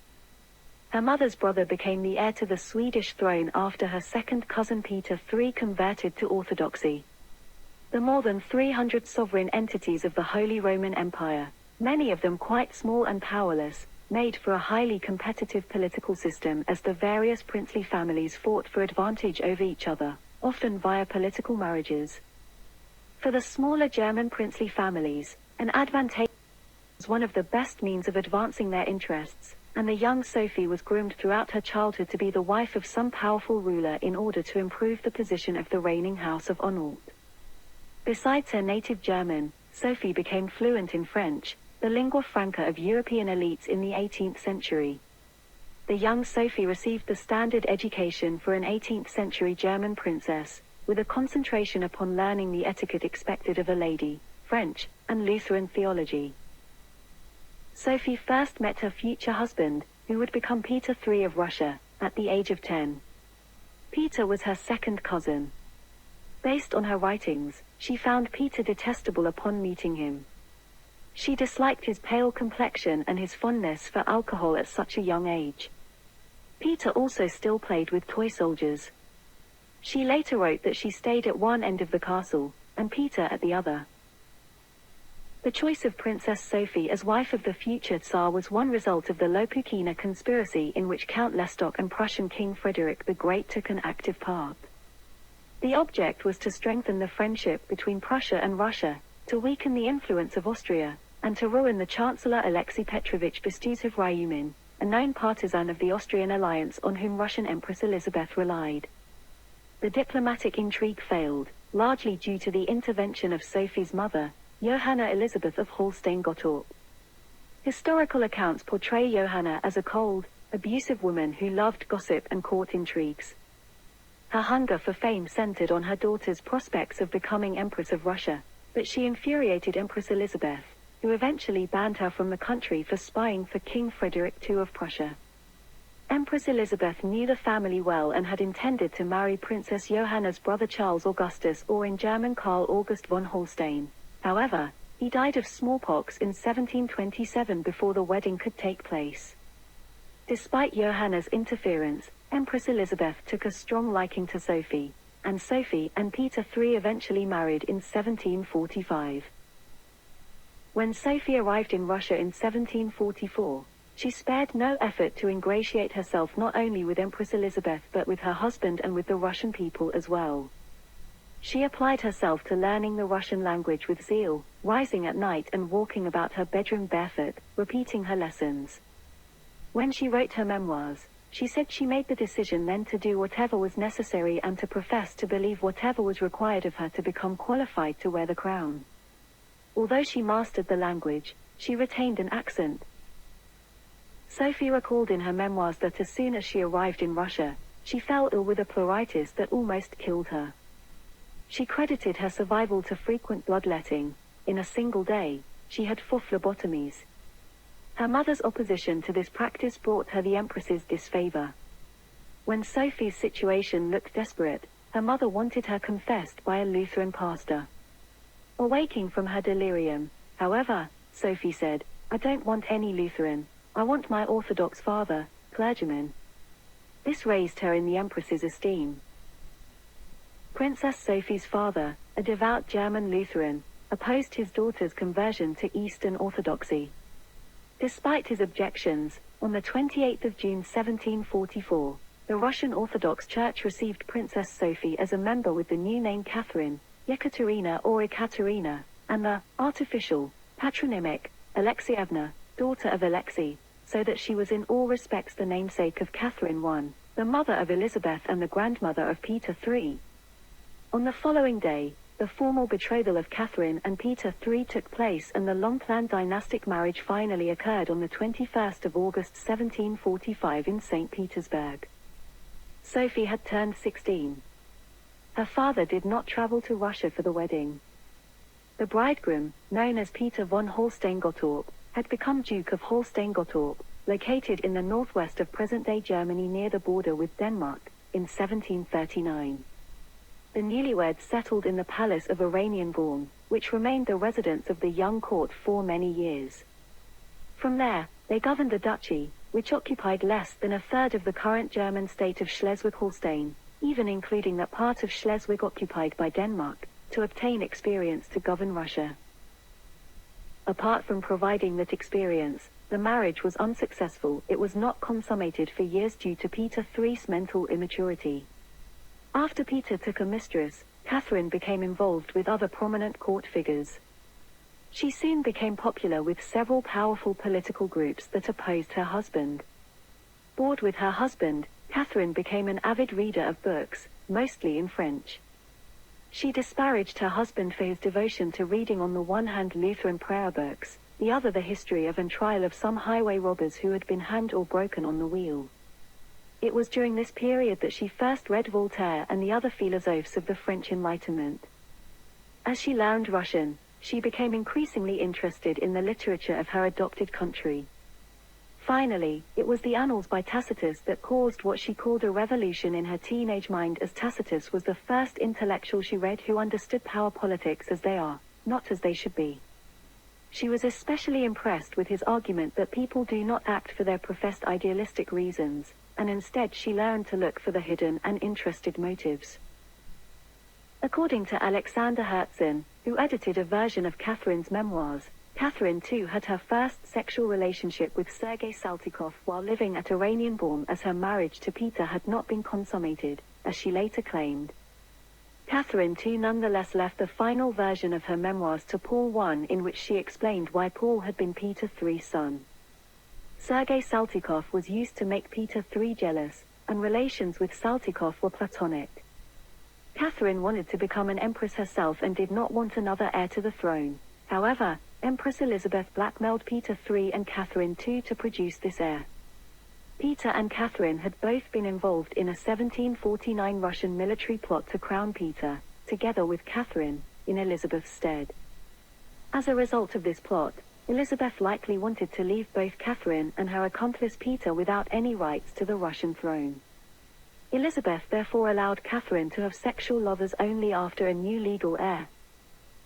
Catherine and Peter's son survived and appeared to be strong. After this, Catherine carried on sexual liaisons over the years with many men, including Stanislaus Augustus Poniatowski, Grigory Grigorievich Orlov, Alexander Vasilchikov, Grigory Potemkin, and others. She became friends with Princess Ekaterina Vorontsova-Dashkova, the sister of her husband's official mistress. In Dashkov's opinion, Dashkov introduced Catherine to several powerful political groups that opposed her husband. However, Catherine had been involved in military schemes against Elizabeth with the likely goal of subsequently getting rid of Peter III since at least 1749. Peter III's temperament became quite unbearable for those who resided in the palace. He would announce trying drills in the morning to male servants, who later joined Catherine in her room to sing and dance until late hours. In 1759, Catherine became pregnant with her second child, Anna, who only lived to 14 months. Due to various rumors of Catherine's promiscuity, Peter was led to believe he was not the child's biological father and is known to have proclaimed, "Go to the devil," when Catherine angrily dismissed his accusation. She thus spent much of this time alone in her private boudoir to hide away from Peter's abrasive personality. In the first version of her memoirs, edited and published by Alexander Herzen, Catherine strongly implied that the real father of her son Paul was not Peter, but rather Saltykov. Catherine recalled in her memoirs her optimistic and resolute mood before her accession to the throne. "I used to say to myself that happiness and misery depend on ourselves. If you feel unhappy, raise yourself above unhappiness, and so act that your happiness may be independent of all eventualities." Tsar Peter III reigned only 6 months. He died on the 17th of July 1762.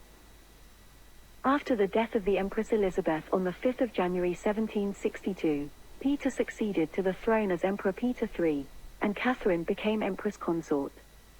The imperial couple moved into the new Winter Palace in St. Petersburg. The emperor's eccentricities and policies, including a great admiration for the Prussian King Frederick II, alienated the same groups that Catherine had cultivated.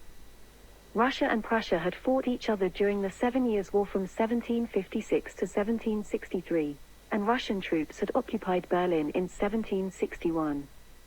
Peter, however, supported Frederick II, eroding much of his support among the nobility. Peter III ceased Russian operations against Prussia, and Frederick II suggested the partition of Polish territories with Russia. Peter also intervened in a dispute between his Duchy of Holstein and Denmark over the province of Schleswig. As Duke of Holstein-Gottorp, Peter III planned war against Denmark, Russia's traditional ally against Sweden. In July 1762, barely 6 months after becoming emperor, Peter III lingered in Oranienbaum with his Holstein-born courtiers and relatives, while his wife lived in another palace nearby. On the night of the 8th of July 1762, Catherine was given the news that one of her co-conspirators had been arrested by her estranged husband and that all they had been planning must take place at once. The next day, she left the palace and departed for the Ismailovsky regiment, where she delivered a speech asking the soldiers to protect her from her husband. Catherine then left with the regiment to go to the Semenovsky barracks, where the clergy was waiting to ordain her as the sole occupant of the Russian throne. She had her husband arrested, and forced him to sign a document of abdication, leaving no one to dispute her accession to the throne.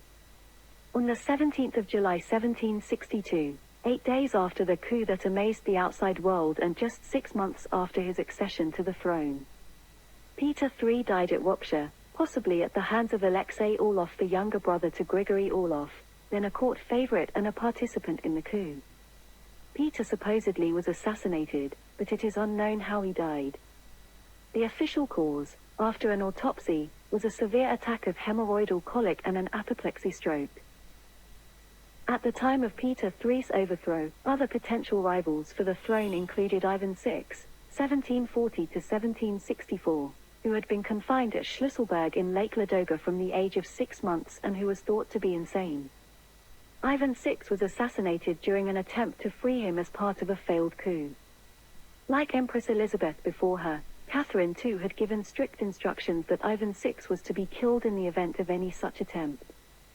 Yelizaveta Alexeyevna Tarikhanova, 1753 to 1775, was another potential rival. Although Catherine did not descend from the Romanov dynasty, her ancestors included members of the Rurik dynasty, which preceded the Romanovs. She succeeded her husband as Empress Regnant, following the precedent established when Catherine I succeeded her husband Peter the Great in 1725. Historians debate Catherine II's technical status, whether as a regent or as a usurper, tolerable only during the minority of her son, Grand Duke Paul. Catherine II was crowned at the Assumption Cathedral in Moscow on the 22nd of September 1762. Her coronation marks the creation of one of the main treasures of the Romanov dynasty, the imperial crown of Russia, designed by Swiss-French court diamond jeweler Jeremy Pawsey. Inspired by Byzantine Empire design, the crown was constructed of 2 half-spheres, 1 gold and 1 silver, representing the Eastern and Western Roman empires, divided by a foliate garland and fastened with a low hoop.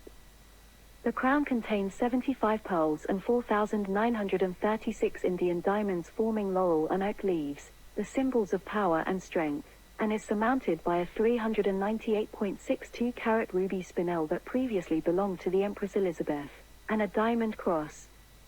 The crown was produced in a record 2 months and weighed 2.3 kilograms or 5.1 pounds.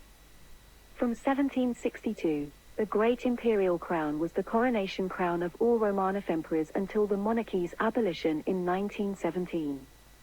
It is one of the main treasures of the Romanov dynasty and is now on display in the Moscow Museum. During her reign, Catherine extended by some 520,000 square kilometers or 200,000 square miles, the borders of the Russian Empire, absorbing New Russia, Crimea, Northern Caucasus, right bank Ukraine, Belarus, Lithuania, and Courland at the expense, mainly, of two powers, the Ottoman Empire and the Polish-Lithuanian Commonwealth. Catherine's foreign minister, Nikita Panin, in office from 1763 to 1781, exercised considerable influence from the beginning of her reign. A shrewd statesman, Panin dedicated much effort and millions of rubles to setting up a northern accord between Russia, Prussia, Poland, and Sweden, to counter the power of the Bourbon-Habsburg League. When it became apparent that his plan could not succeed, Panin fell out of favor and Catherine had him replaced with Ivan Osterman, in office from 1781 to 1797. But Alexander Bezborodko was the chief architect of Catherine's foreign policy. After the death of Nikita Panin, Catherine agreed to a commercial treaty with Great Britain in 1766, but stopped short of a full military alliance. Although she could see the benefits of Britain's friendship, she was wary of Britain's increased power following its complete victory in the 7 Years' War, which threatened the European balance of power.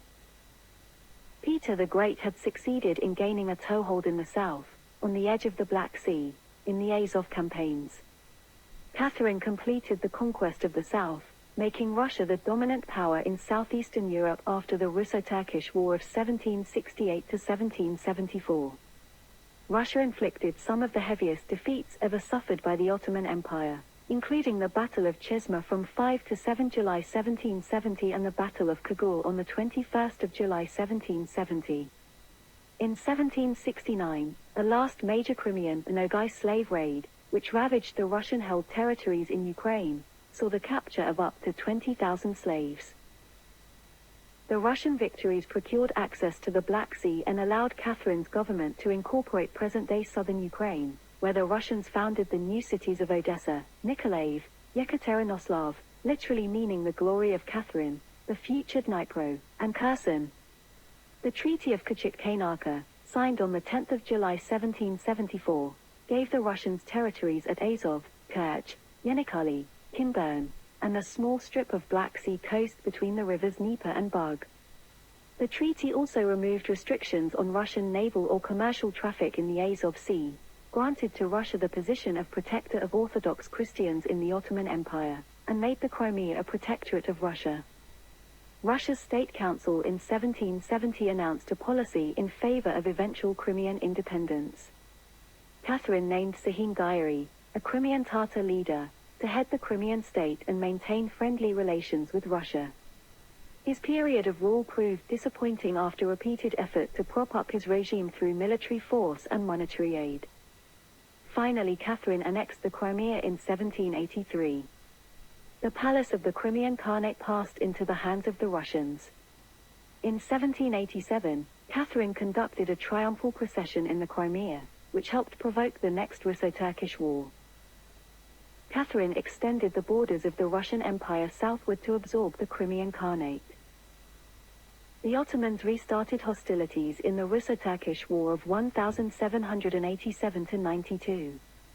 This war was another catastrophe for the Ottomans, ending with the Treaty of Jassy in 1792, which legitimized the Russian claim to the Crimea and granted the Yeresan region to Russia. In the Treaty of Georgievsk of 1783, Russia agreed to protect Georgia against any new invasion and further political aspirations of their Persian suzerains. Catherine waged a new war against Persia in 1796 after they, under the new king Aga Mohammed Khan, had again invaded Georgia and established rule in 1795 and had expelled the newly established Russian garrisons in the Caucasus. The ultimate goal for the Russian government, however, was to topple the anti-Russian Shah, king, and to replace him with a half-brother, Morteza Koli Khan, who had defected to Russia and was therefore pro-Russian. It was widely expected that a 13,000-strong Russian corps would be led by the seasoned general, Ivan Gudovich, but the Empress followed the advice of her lover, Prince Zubov, and entrusted the command to his youthful brother, Count Valerian Zubov. The Russian troops set out from Kislia in April 1796 and stormed the key fortress of Derbent on the 10th of May. The event was glorified by the court poet Deshaven in his famous ode. He later commented bitterly on Zubov's inglorious return from the expedition in another remarkable poem. By mid-June 1796, Zubov's troops overran without any resistance most of the territory of modern-day Azerbaijan, including three principal cities, Baku, Shemaka, and Ganja. By November, they were stationed at the confluence of the Araks and Kura rivers, poised to attack mainland Iran. In this month, Catherine II, the Empress of Russia died, and her successor Paul I, who detested that the Zubovs had other plans for the army, ordered the troops to retreat to Russia. This reversal aroused the frustration and enmity of the powerful Zubovs and other officers who took part in the campaign. Many of them would be among the conspirators who arranged Paul's murder 5 years later. Catherine longed for recognition as an enlightened sovereign. She refused the Duchy of Holstein-Gottorp, which had ports on the coast of the Atlantic Ocean, and refrained from having a Russian army in Germany.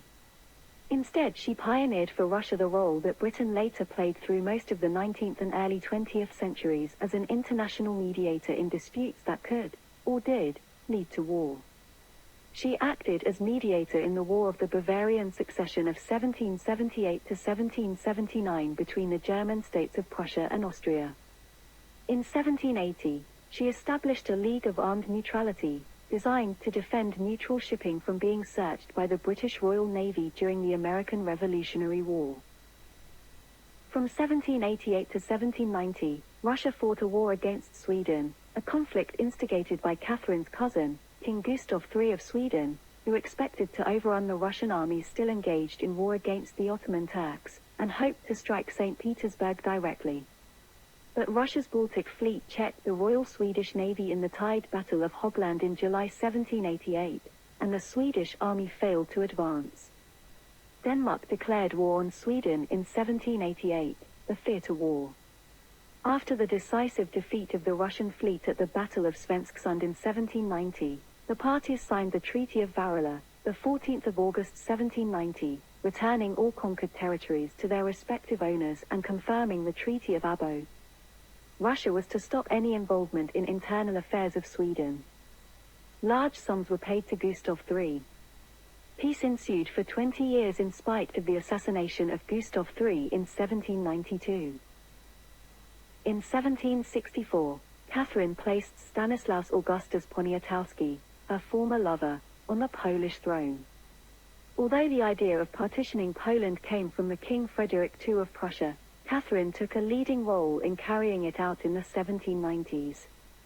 In 1768, she formally became the protector of political rights of dissidents and peasants of the Polish-Lithuanian Commonwealth, which provoked an anti-Russian uprising in Poland, the Confederation of Bar of 1768-72, supported by France. After the rebels, their French and European volunteers, and their allied Ottoman Empire had been defeated, she established in the Commonwealth a system of government fully controlled by the Russian Empire through a permanent council, under the supervision of her ambassadors and envoys.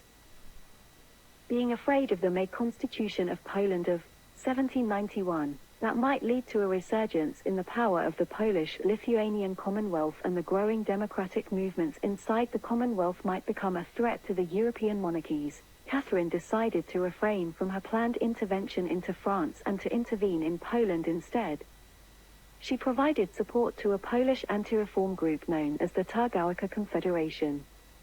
After defeating Polish loyalist forces in the Polish-Russian War of 1792 and in the Kosciuszko Uprising, 1794, Russia completed the partitioning of Poland, dividing all of the remaining Commonwealth territory with Prussia and Austria, 1795. In the Far East, Russians became active in fur trapping in Kamchatka and the Kuril Islands. This spurred Russian interest in opening trade with Japan to the south for supplies and food. In 1783, storms drove a Japanese sea captain, Daikokuya Keidei, ashore in the Aleutian Islands, at that time Russian territory. Russian local authorities helped his party, and the Russian government decided to use him as a trade envoy. On the 28th of June 1791, Catherine granted Daikokuya an audience at Tsarskoye. Subsequently, in 1792, the Russian government dispatched a trade mission to Japan, led by Adam Laxman. The Tokugawa shogunate received the mission, but negotiations failed.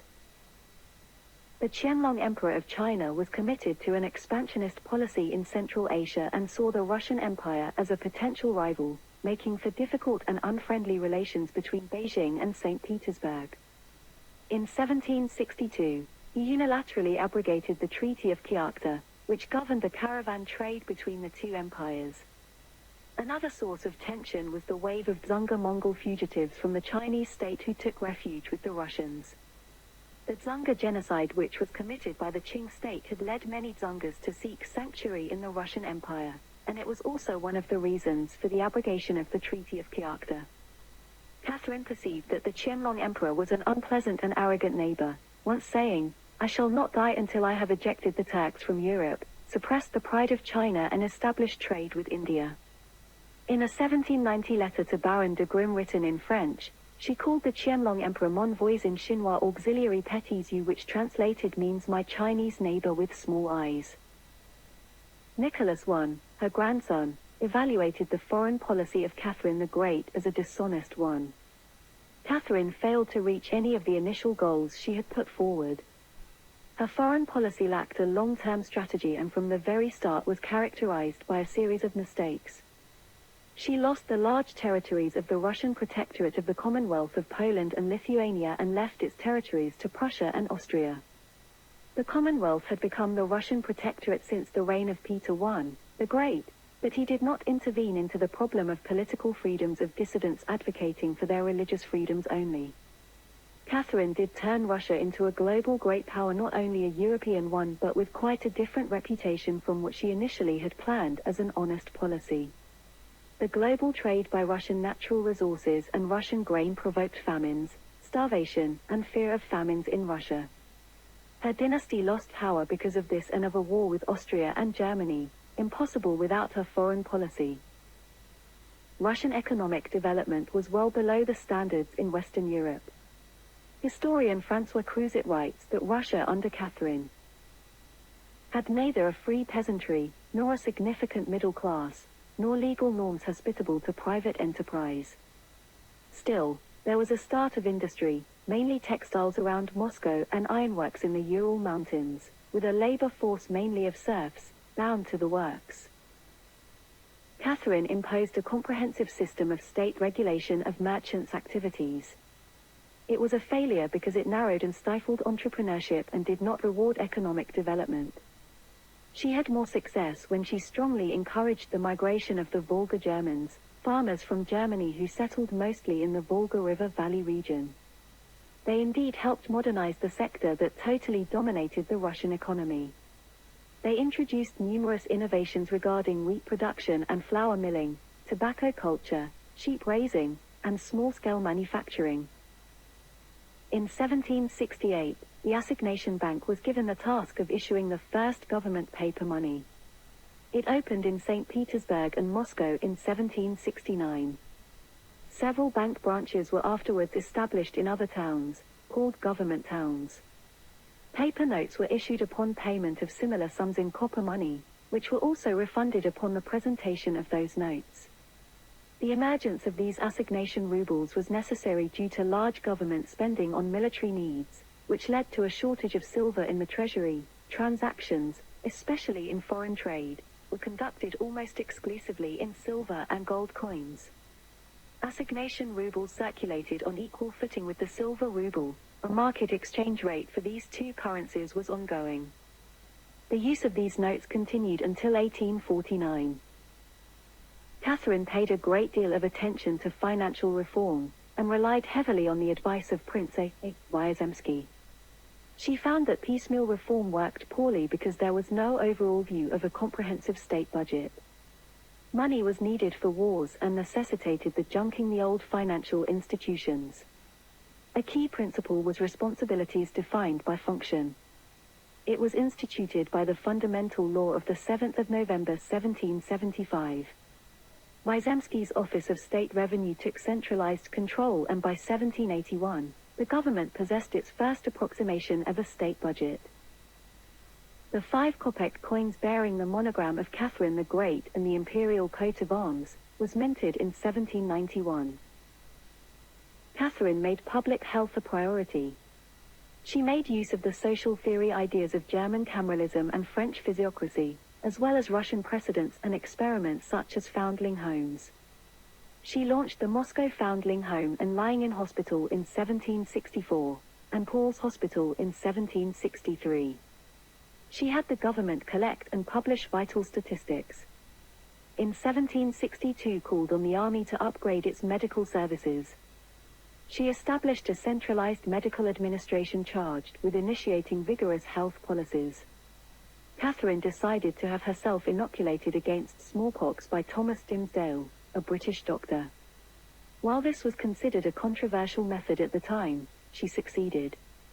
Her son Pavel, or Paul I, later was inoculated as well. Catherine then sought to have inoculations throughout her empire and stated, "My objective was, through my example, to save from death the multitude of my subjects who, not knowing the value of this technique, and frightened of it, were left in danger." By 1800, approximately 2 million inoculations, almost 6% of the population, were administered in the Russian Empire. Historians consider her efforts to be a success. According to a census taken from 1754 to 1762, Catherine owned 500,000 serfs. A further 2.8 million belonged to the Russian state. At the time of Catherine's reign, the landowning noble class owned the serfs, who were bound to the land they tilled. Children of serfs were born into serfdom and worked the same land their parents had. The serfs had very limited rights, but they were not exactly slaves before the rule of Catherine.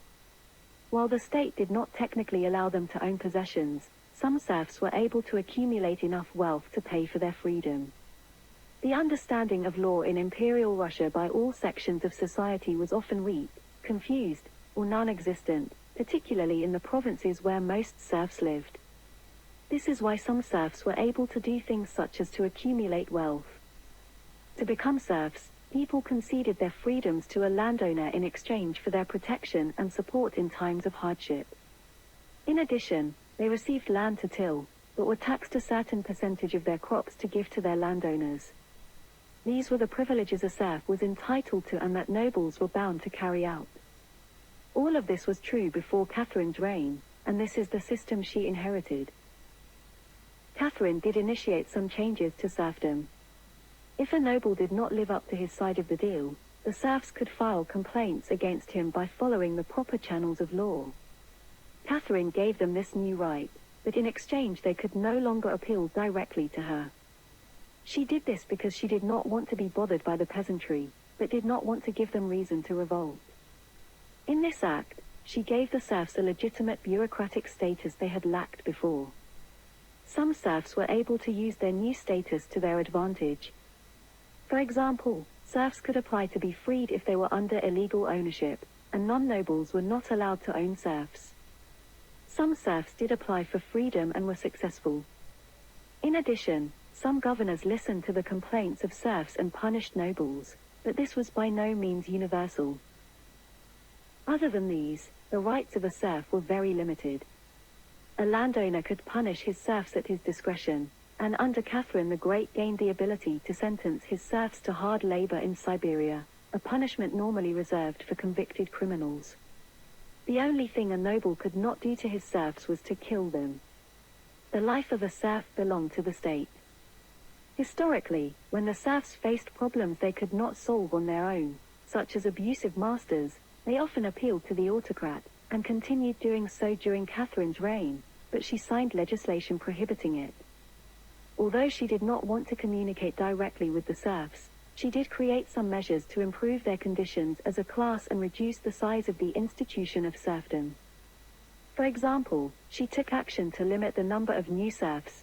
She eliminated many ways for people to become serfs, culminating in the Manifesto of the 17th of March 1775, which prohibited a serf who had once been freed from becoming a serf again.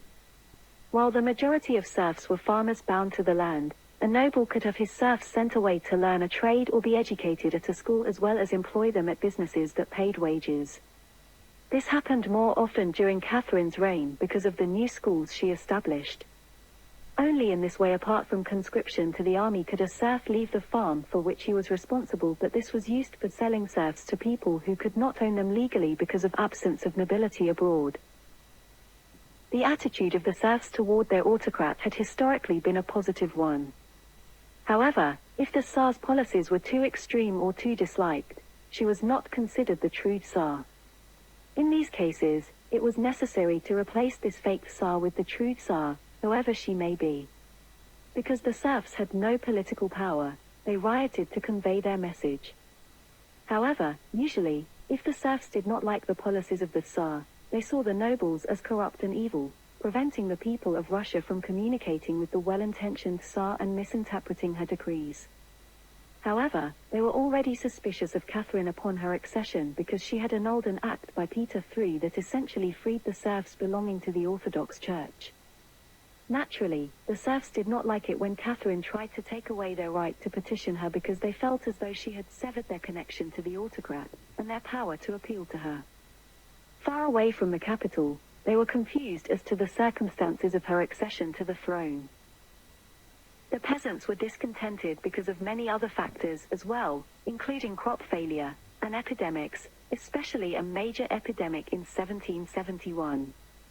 The nobles were imposing a stricter rule than ever, reducing the land of each serf and restricting their freedoms further beginning around 1767. Their discontent led to widespread outbreaks of violence and rioting during Pugachev's rebellion of 1774.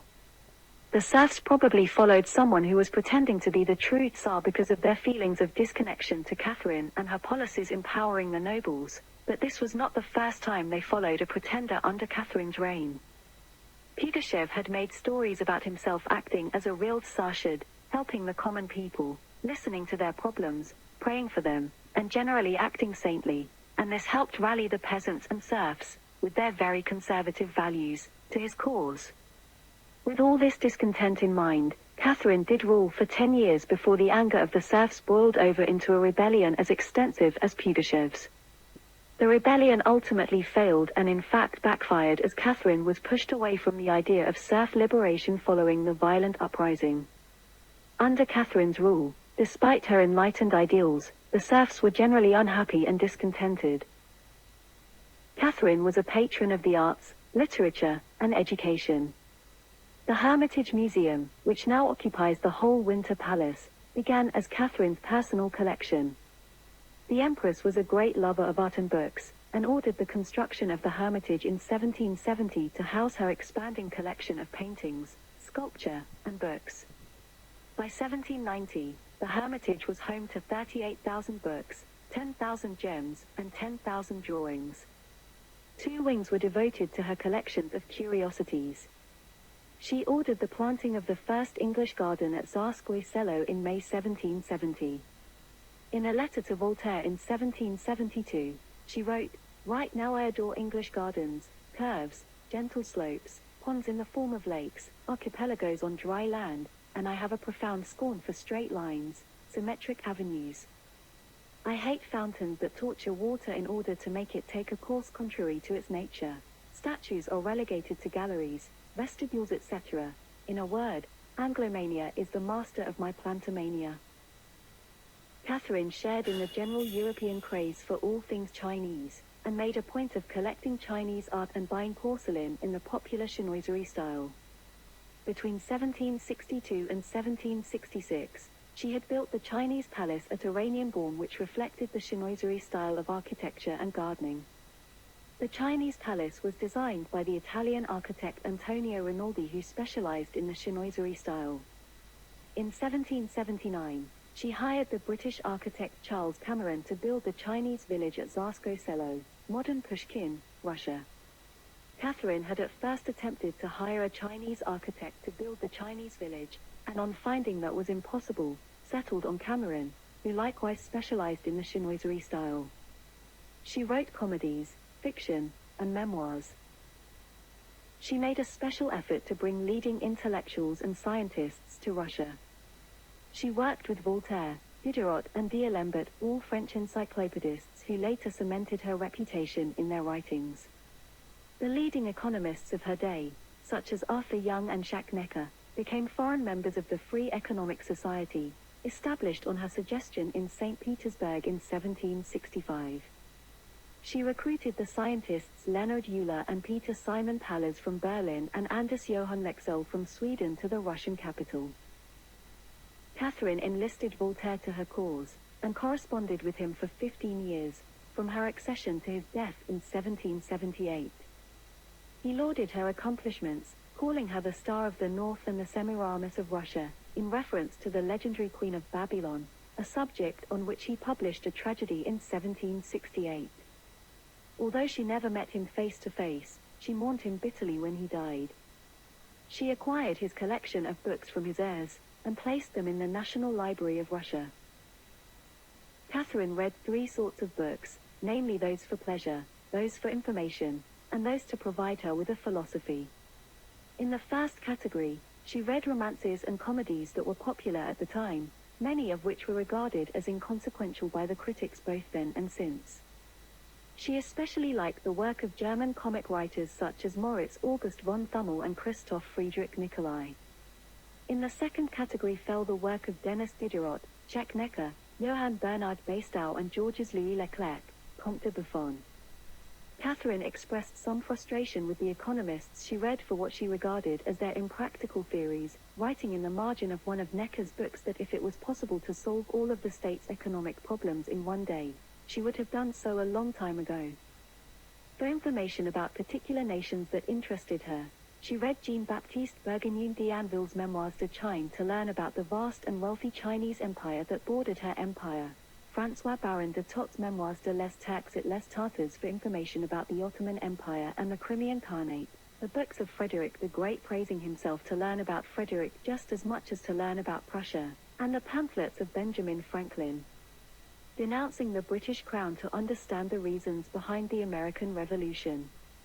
In the third category fell the work of Voltaire, Friedrich Melchior, Baron von Grimm, Ferdinando Galliani, Nicholas Bordeaux, and Sir William Blackstone. For philosophy, she liked books promoting what has been called enlightened despotism, which she embraced as her ideal of an autocratic but reformist government that operated according to the rule of law, not the whims of the ruler, hence her interest in Blackstone's legal commentaries. Within a few months of her accession in 1762, having heard the French government threaten to stop the publication of the famous French encyclopedia on account of its irreligious spirit, Catherine proposed to Diderot that he should complete his great work in Russia under her protection. 4 years later, in 1766, she endeavored to embody in legislation the principles of enlightenment she learned from studying the French philosophers. She called together at Moscow a Grand Commission, almost a consultative parliament, composed of 652 members of all classes, officials, nobles, burghers, and peasants, and of various nationalities. The commission had to consider the needs of the Russian Empire and the means of satisfying them. The Empress prepared their instructions for the guidance of the assembly, pillaging, as she frankly admitted, the philosophers of Western Europe, especially Montesquieu and César Beccaria. As many of the democratic principles frightened her more moderate and experienced advisers, she refrained from immediately putting them into practice. After holding more than 200 sittings, the so-called commission dissolved without getting beyond the realm of theory. Catherine began issuing codes to address some of the modernization trends suggested in her knackers. In 1775, the Empress decreed a statute for the administration of the provinces of the Russian Empire. The statute sought to efficiently govern Russia by increasing population and dividing the country into provinces and districts. By the end of her reign, 50 provinces and nearly 500 districts were created, Government officials numbering more than double this were appointed, and spending on local government increased sixfold. In 1785, Catherine conferred on the nobility the Charter to the nobility, increasing the power of the landed oligarchs. Nobles in each district elected a marshal of the nobility, who spoke on their behalf to the monarch on issues of concern to them, mainly economic ones. In the same year, Catherine issued the Charter of the Towns, which distributed all people into 6 groups as a way to limit the power of nobles and create a middle estate. Catherine also issued the Code of Commercial Navigation and Salt Trade Code of 1781, the Police Ordinance of 1782, and the Statute of National Education of 1786. In 1777, the Empress described to Voltaire her legal innovations within a backward Russia as progressing little by little. During Catherine's reign, Russians imported and studied the classical and European influences that inspired the Russian Enlightenment. Gavrila Derzhavin, Denis Fonvizin, and Ippolit Bogdanovich laid the groundwork for the great writers of the 19th century, especially for Alexander Pushkin. Catherine became a great patron of Russian opera. Alexander Radishchev published his journey from St. Petersburg to Moscow in 1790, shortly after the start of the French Revolution. He warned of uprisings in Russia because of the deplorable social conditions of the serfs. Catherine decided it promoted the dangerous poison of the French Revolution. She had the book burned and the author exiled to Siberia. Catherine also received Elizabeth Vigila-Brunn at her Tsarskoye Selo residence in St. Petersburg, by whom she was painted shortly before her death. Madame Vigila-Brunn vividly describes the Empress in her memoirs.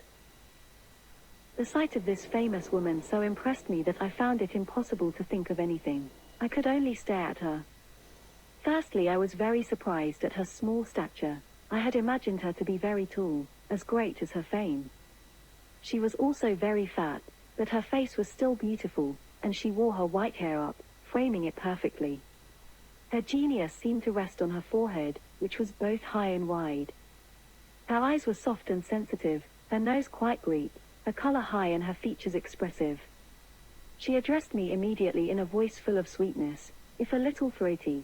I am delighted to welcome you here, madam, your reputation runs before you. I am very fond of the arts, especially painting. I am no connoisseur, but I am a great art lover. Madame Vigila-Brunn also describes the Empress at a gala. The double doors opened and the Empress appeared.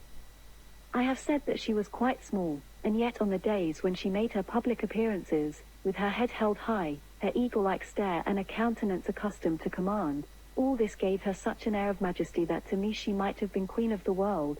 She wore the sashes of 3 orders, and her costume was both simple and regal. It consisted of a muslin tunic embroidered with gold fastened by a diamond belt, and the full sleeves were folded back in the Asiatic style.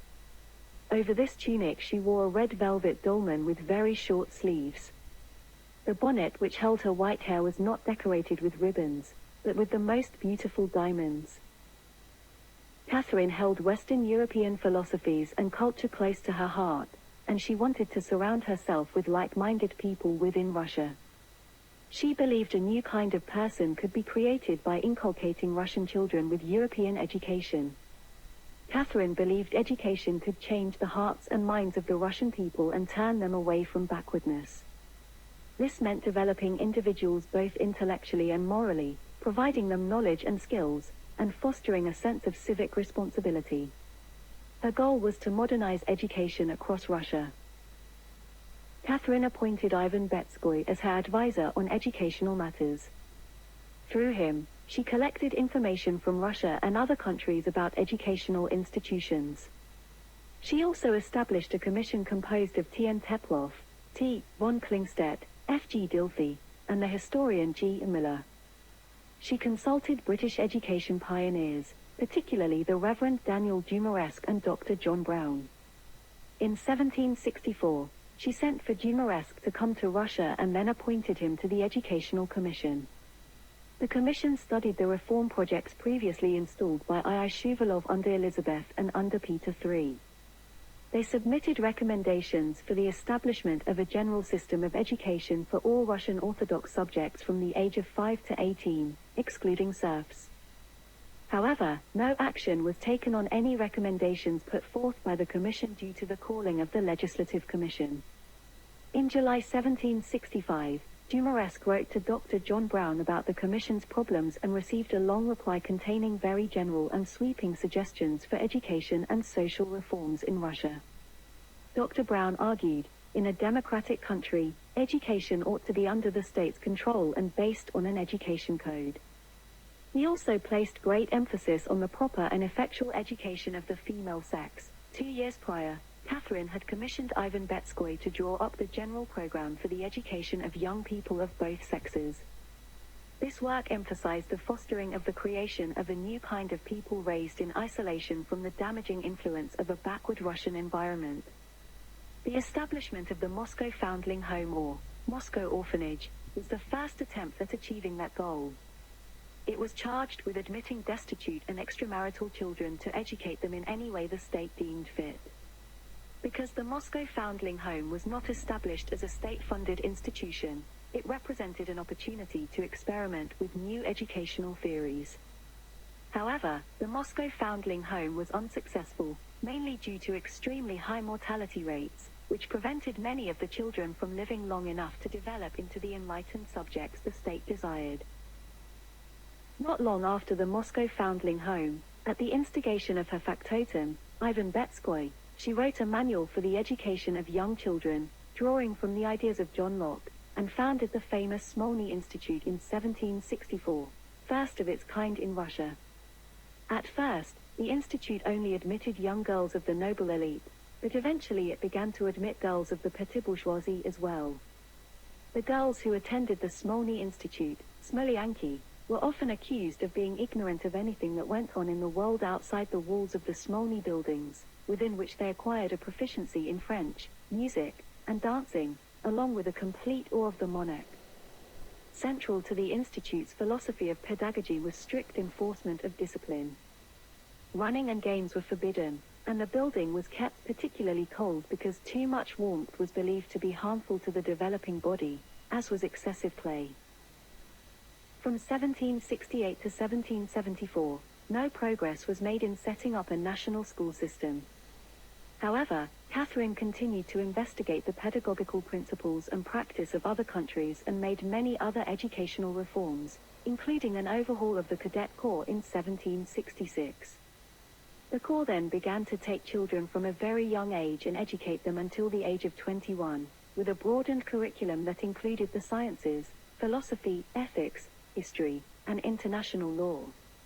These reforms in the Cadet Corps influenced the curricula of the Naval Cadet Corps and the engineering and artillery schools.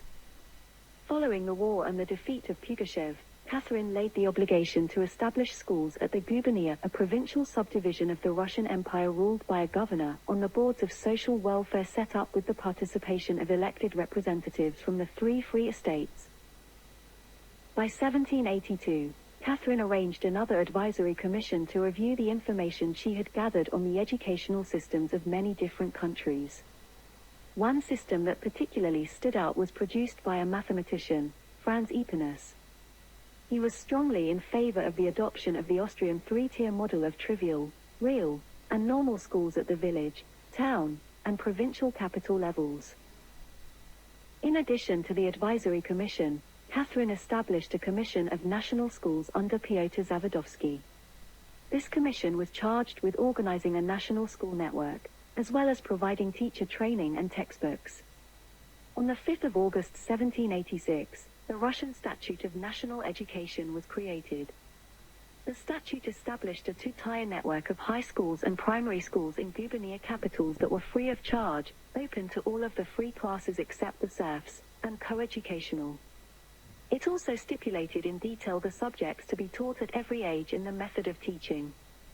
In addition to the textbooks translated by the Commission, teachers were provided with the Guide to Teachers. This work, divided into 4 parts, dealt with teaching methods, subject matter, teacher conduct, and school administration. Despite these efforts, later historians of the 19th century were generally critical. Some claimed Catherine failed to supply enough money to support her educational program. 2 years after the implementation of Catherine's program, a member of the National Commission inspected the institutions established.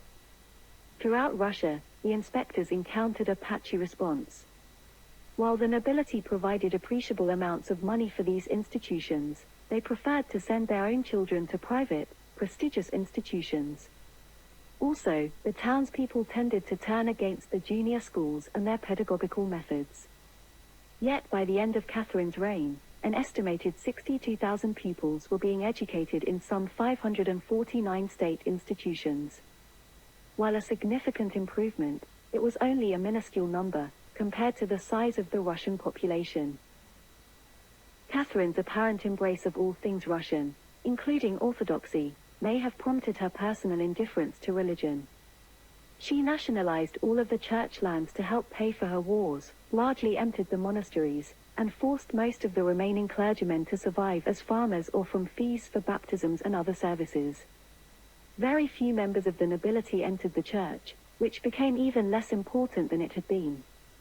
She did not allow dissenters to build chapels, and she suppressed religious dissent after the onset of the French Revolution. However, Catharine promoted Christianity in her anti-Ottoman policy, promoting the protection and fostering of Christians under Turkish rule.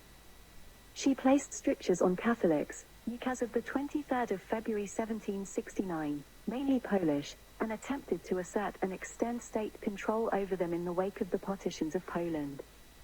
Nevertheless, Catharine's Russia provided an asylum and a base for regrouping to the Jesuits following the suppression of the Jesuits in most of Europe in 1773. Catharine took many different approaches to Islam during her reign. She avoided force and tried persuasion, and money, to integrate Muslim areas into her empire. Between 1762 and 1773, Muslims were prohibited from owning any Orthodox serfs. They were pressured into orthodoxy through monetary incentives. Catharine promised more serfs of all religions, as well as amnesty for convicts, if Muslims chose to convert to orthodoxy. However, the Legislative Commission of 1767 offered several seats to people professing the Islamic faith. This commission promised to protect their religious rights, but did not do so. Many Orthodox peasants felt threatened by the sudden change, and burned mosques as a sign of their displeasure. Catharine chose to assimilate Islam into the state rather than eliminate it when public outcry became too disruptive. After the Toleration of All Faiths Edict of 1773, Muslims were permitted to build mosques and practice all of their traditions, the most obvious of these being the pilgrimage to Mecca, which previously had been denied. Catharine created the Orenburg Muslim Spiritual Assembly to help regulate Muslim-populated regions as well as regulate the instruction and ideals of mullahs. The positions on the assembly were appointed and paid for by Catharine and her government as a way of regulating religious affairs. In 1785, Catharine approved the subsidizing of new mosques and new town settlements for Muslims. This was another attempt to organize and passively control the outer fringes of her country. By building new settlements with mosques placed in them, Catharine attempted to ground many of the nomadic people who wandered through southern Russia. In 1786, she assimilated the Islamic schools into the Russian public school system under government regulation. The plan was another attempt to force nomadic people to settle. This allowed the Russian government to control more people, especially those who previously had not fallen under the jurisdiction of Russian law. Russia often treated Judaism as a separate entity, where Jews were maintained with a separate legal and bureaucratic system. Although the government knew that Judaism existed, Catharine and her advisors had no real definition of what a Jew is because the term meant many things during her reign. Judaism was a small, if not non-existent, religion in Russia until 1772. When Catharine agreed to the first partition of Poland, the large new Jewish element was treated as a separate people, defined by their religion. Catharine separated the Jews from Orthodox society, restricting them to the Pale of Settlement. She levied additional taxes on the followers of Judaism. If a family converted to the Orthodox faith, that additional tax was lifted. Jewish members of society were required to pay double the tax of their Orthodox neighbors.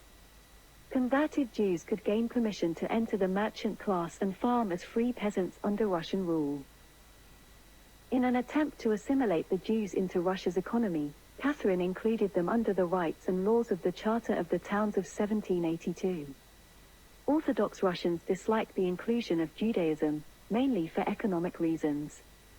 Catherine tried to keep the Jews away from certain economic spheres, even under the guise of equality. In 1790, she banned Jewish citizens from Moscow's middle class. In 1785, Catherine declared Jews to be officially foreigners, with foreigners' rights. This re-established the separate identity that Judaism maintained in Russia throughout the Jewish Haskalah. Catherine's decree also denied Jews the rights of an Orthodox or naturalized citizen of Russia.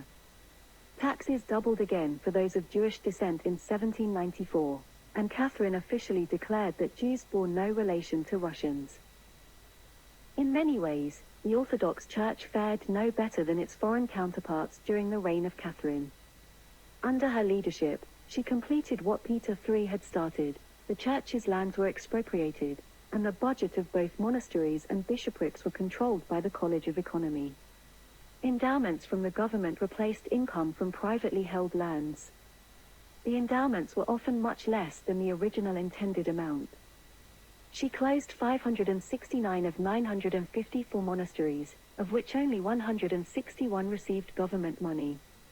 Only 400,000 rubles of church wealth were paid back.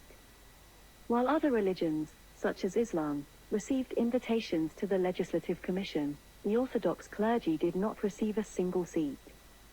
Their place in government was restricted severely during the years of Catherine's reign. In 1762, to help mend the rift between the Orthodox Church and a sect that called themselves the Old Believers, Catherine passed an act that allowed Old Believers to practice their faith openly without interference. While claiming religious tolerance, she intended to recall the believers into the official church. They refused to comply, and in 1764, she deported over 20,000 Old Believers to Siberia on the grounds of their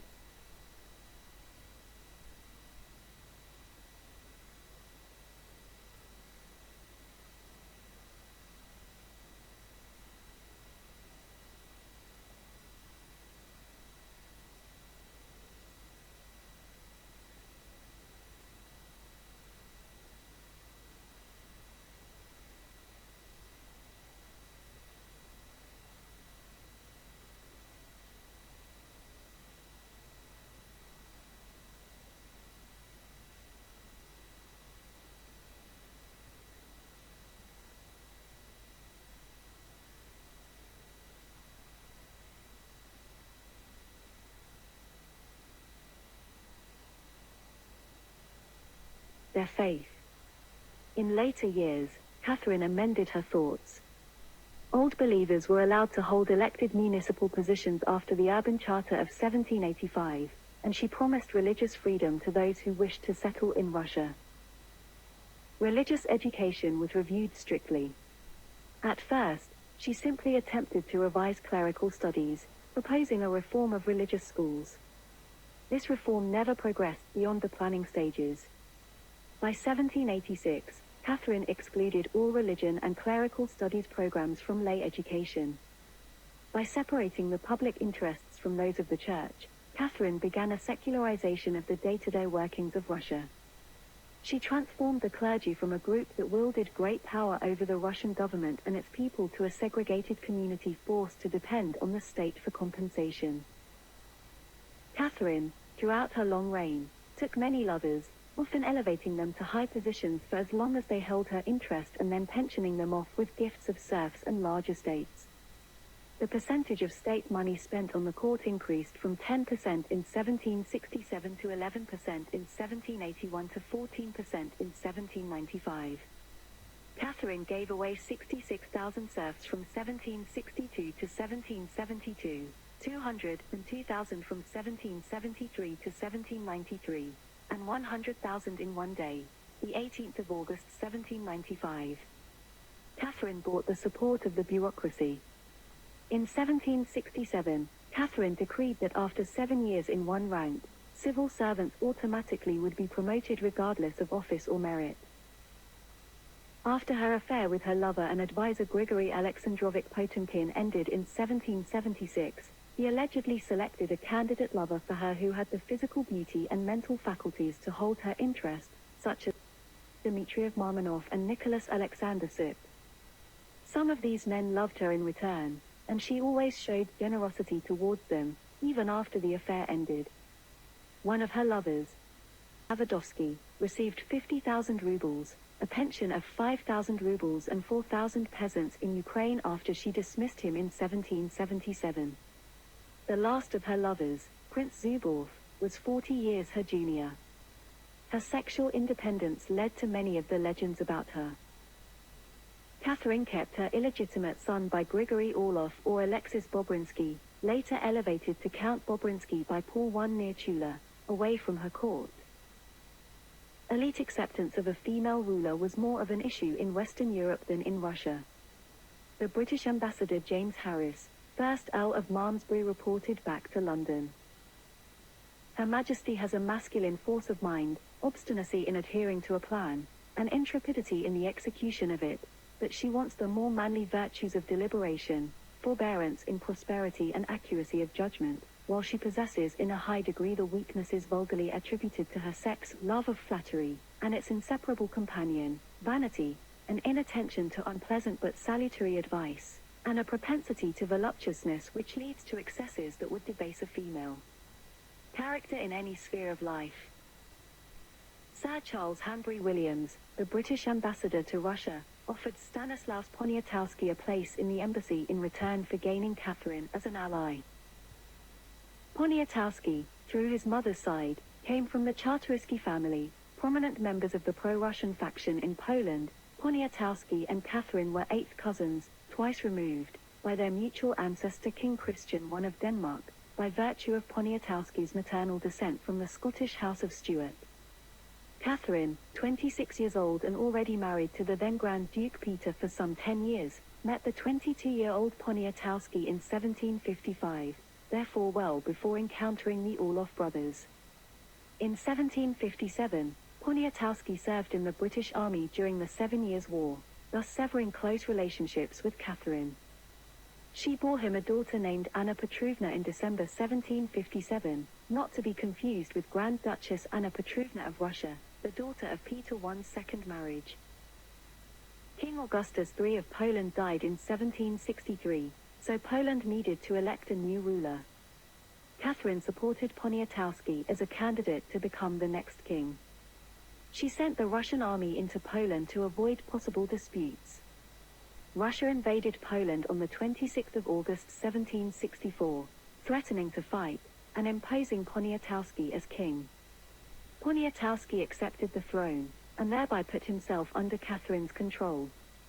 News of Catherine's plan spread, and Frederick II, others say the Ottoman Sultan, warned her that if she tried to conquer Poland by marrying Poniatowski, all of Europe would oppose her. She had no intention of marrying him, having already given birth to Orloff's child and to the Grand Duke Paul by then. Prussia, through the agency of Prince Henry, Russia, under Catherine, and Austria, under Maria Theresa, began preparing the ground for the partitions of Poland. In the first partition, 1772, the three powers split 52,000 square kilometers or 20,000 square miles among them. Russia got territories east of the line connecting, more or less, Riga, Polotsk, Mogilev. In the second partition, in 1793, Russia received the most land, from west of Minsk almost to Kiev and down the river Dnieper, leaving some spaces of steppe down south in front of Ochakov, on the Black Sea. Later uprisings in Poland led to the third partition in 1795. Poland ceased to exist as an independent nation.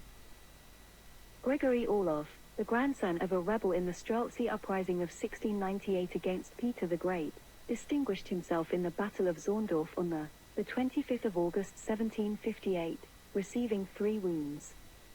He represented an opposite to Peter's pro-Prussian sentiment, with which Catherine disagreed. By 1759, he and Catherine had become lovers. No one told Catherine's husband, the Grand Duke Peter. Catherine saw Orloff as very useful, and he became instrumental in the 28th of June 1762 coup d'etat against her husband, but she preferred to remain the Dowager Empress of Russia rather than marrying anyone. Gregory Orloff and his other 3 brothers found themselves rewarded with titles, money, swords, and other gifts, but Catherine did not marry Gregory, who proved inept at politics and useless when asked for advice. He received a palace in St. Petersburg when Catherine became empress. Orloff died in 1783. Their son, Alexei Grigorievich Bobrinsky, 1762–1813, had one daughter, Maria Alexeyeva Bobrinsky, Bobrinskaya, 1798–1835, who married in 1819 the 34-year-old Prince Nikolai Sergeyevich Gagarin 1784–1842 in London, England, who took part in the Battle of Borodino on the 7th of September 1812 against Napoleon, and later served as ambassador in Turin, the capital of the Kingdom of Sardinia. Gregory Potemkin was involved in the coup d'état of 1762. In 1772, Catherine's close friends informed her of Orloff's affairs with other women, and she dismissed him. By the winter of 1773, the Pugachev revolt had started to threaten. Catherine's son Paul had started gaining support. Both of these trends threatened her power. She called Potemkin for help, mostly military, and he became devoted to her. In 1772, Catherine wrote to Potemkin. Days earlier, she had found out about an uprising in the Volga region. She appointed General Alexander Bibikov to put down the uprising, but she needed Potemkin's advice on military strategy. Potemkin quickly gained positions and awards. Russian poets wrote about his virtues, the court praised him, foreign ambassadors fought for his favor, and his family moved into the palace. He later became the de facto absolute ruler of New Russia, governing its colonization. In 1780, Emperor Joseph II, the son of Holy Roman Empress Maria Theresa, toyed with the idea of determining whether or not to enter an alliance with Russia, and asked to meet Catherine. Potemkin had the task of briefing him and traveling with him to St. Petersburg. Potemkin also convinced Catherine to expand the universities in Russia to increase the number of scientists. Catherine worried Potemkin's poor health would delay his important work colonizing and developing the South as he had planned. He died at the age of 52 in 1791. Though Catherine's life and reign included remarkable personal successes, they ended in 2 failures. Her Swedish cousin, once removed, King Gustav IV Adolf, visited her in September 1796, the Empress's intention being that her granddaughter Alexandra should become Queen of Sweden by marriage. A ball was given at the imperial court on the 11th of September when the engagement was supposed to be announced.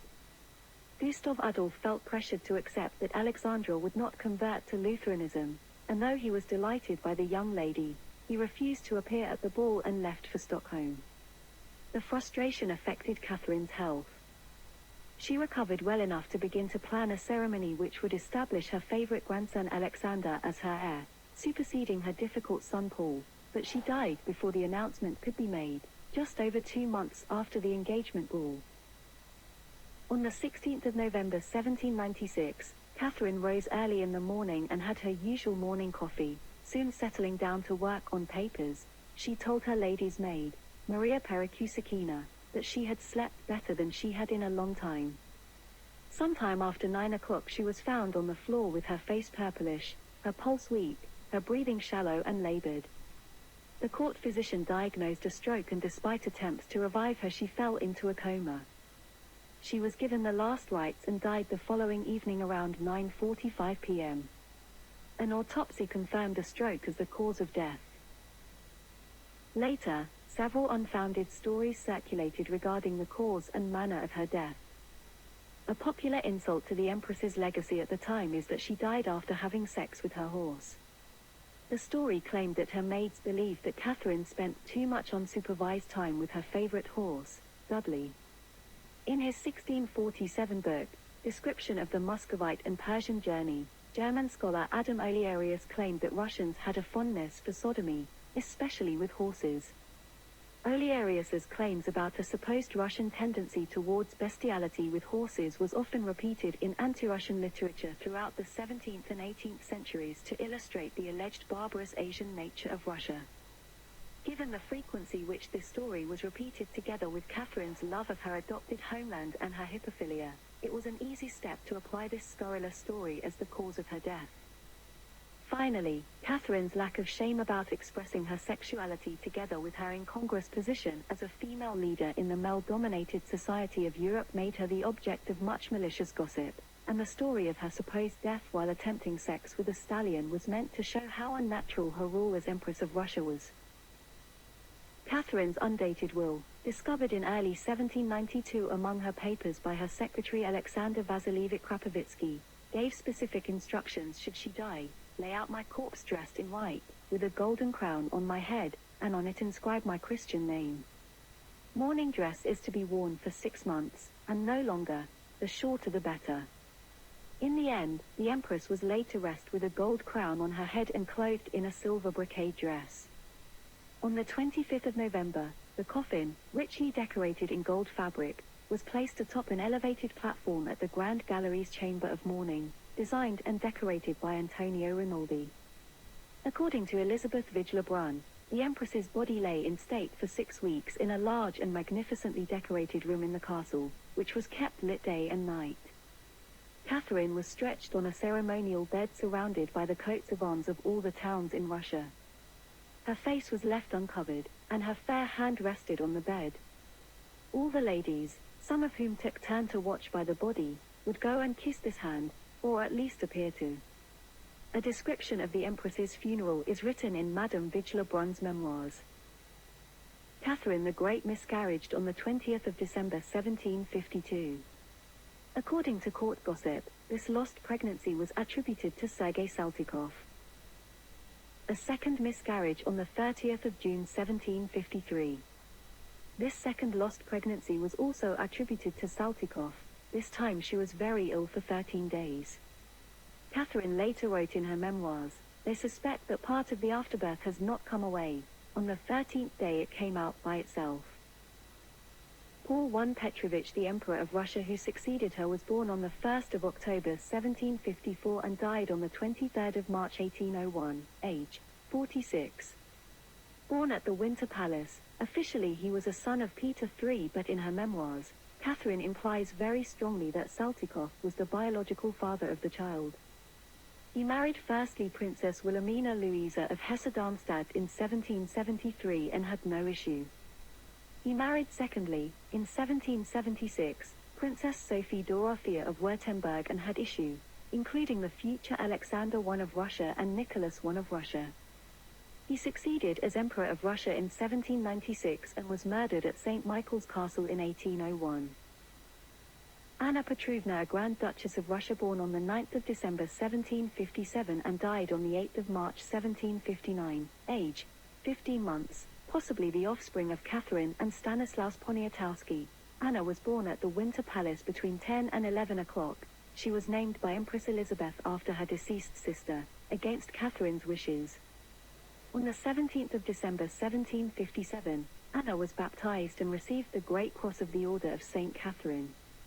Elizabeth served as godmother. She held Anna above the baptismal font and brought Catharine too, who did not witness any of the celebrations, and Peter III a gift of 60,000 rubles.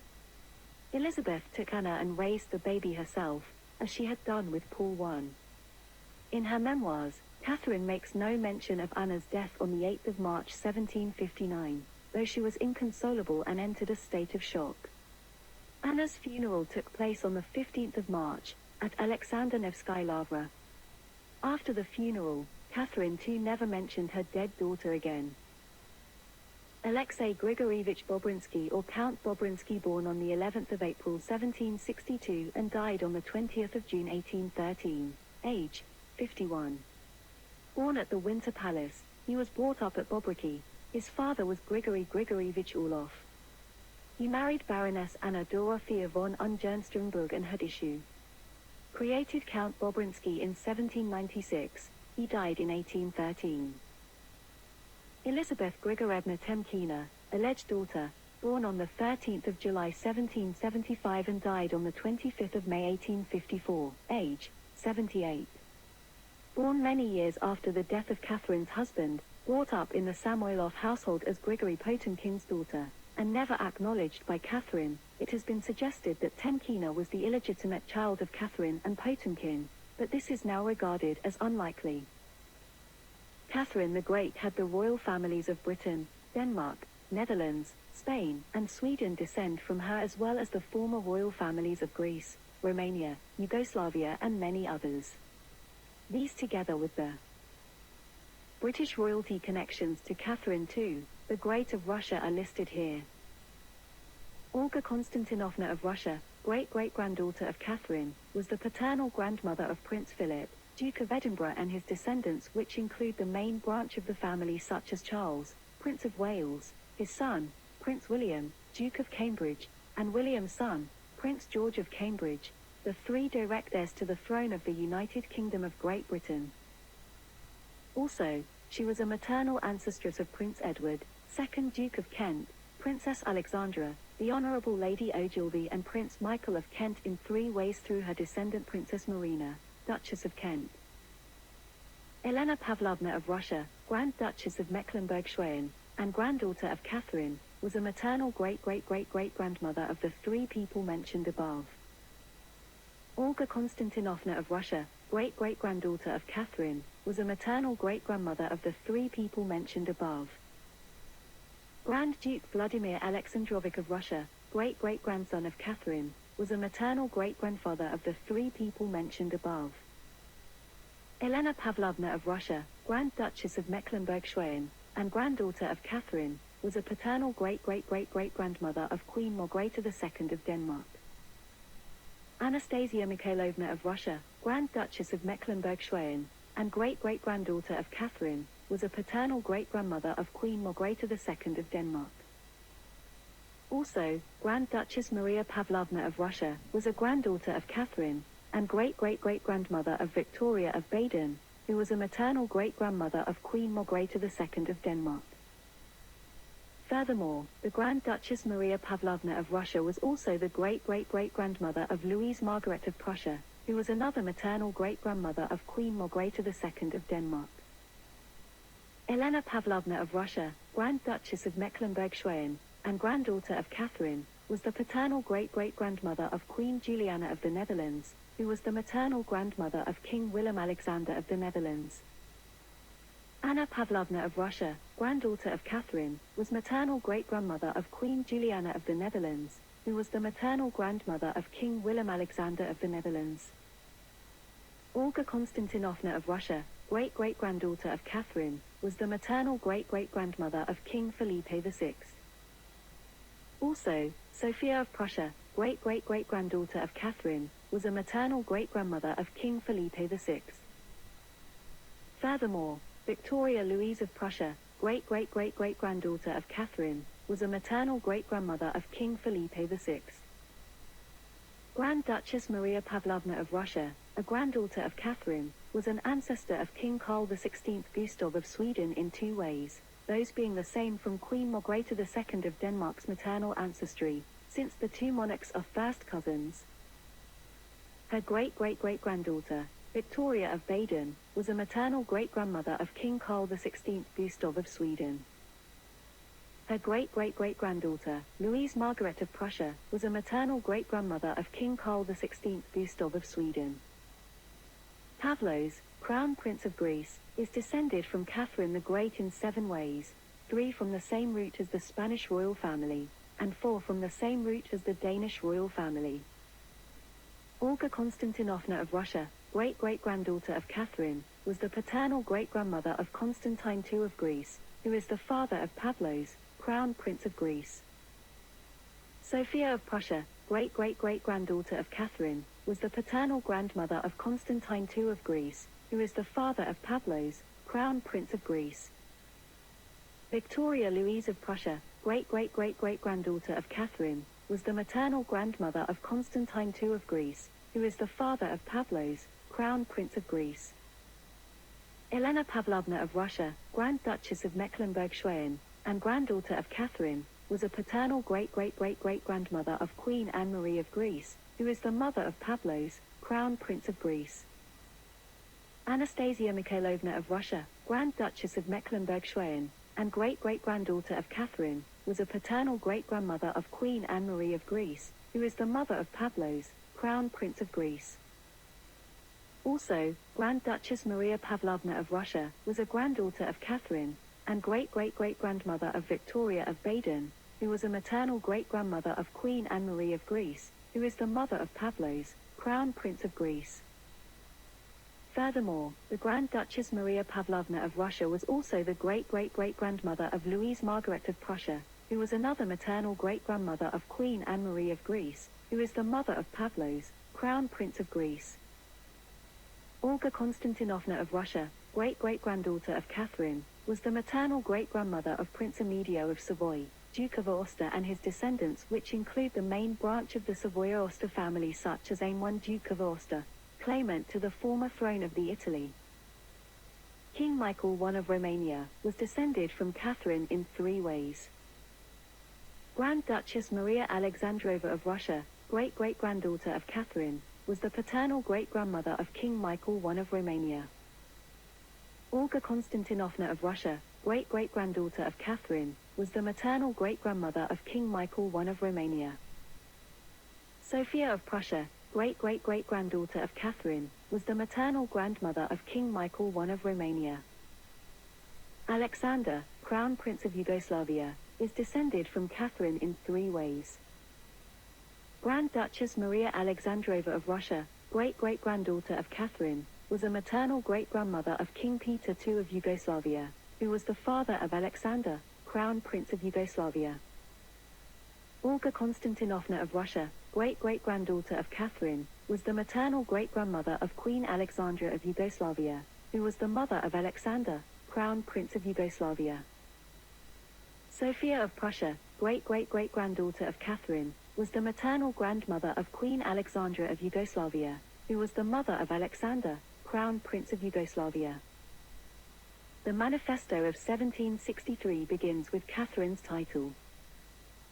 We, Catherine II, by the grace of God, Empress and autocrat of all the Russians at Moscow, Kiev, Vladimir, Novgorod, Tsarina of Kazan, Tsarina of Astrakhan, Tsarina of Siberia, Lady of Plesko and Grand Duchess of Smolensko, Duchess of Estonia and Livland, Karelial, Tver, Ugoria, Permia, Vyatka and Bulgaria and others, Lady and Grand Duchess of Novgorod in the Netherland of Chernigov, Rязань, Rostov, Yaroslav, Belousriel, Eudoria, Obdoria, Kandinia, and ruler of the entire North region.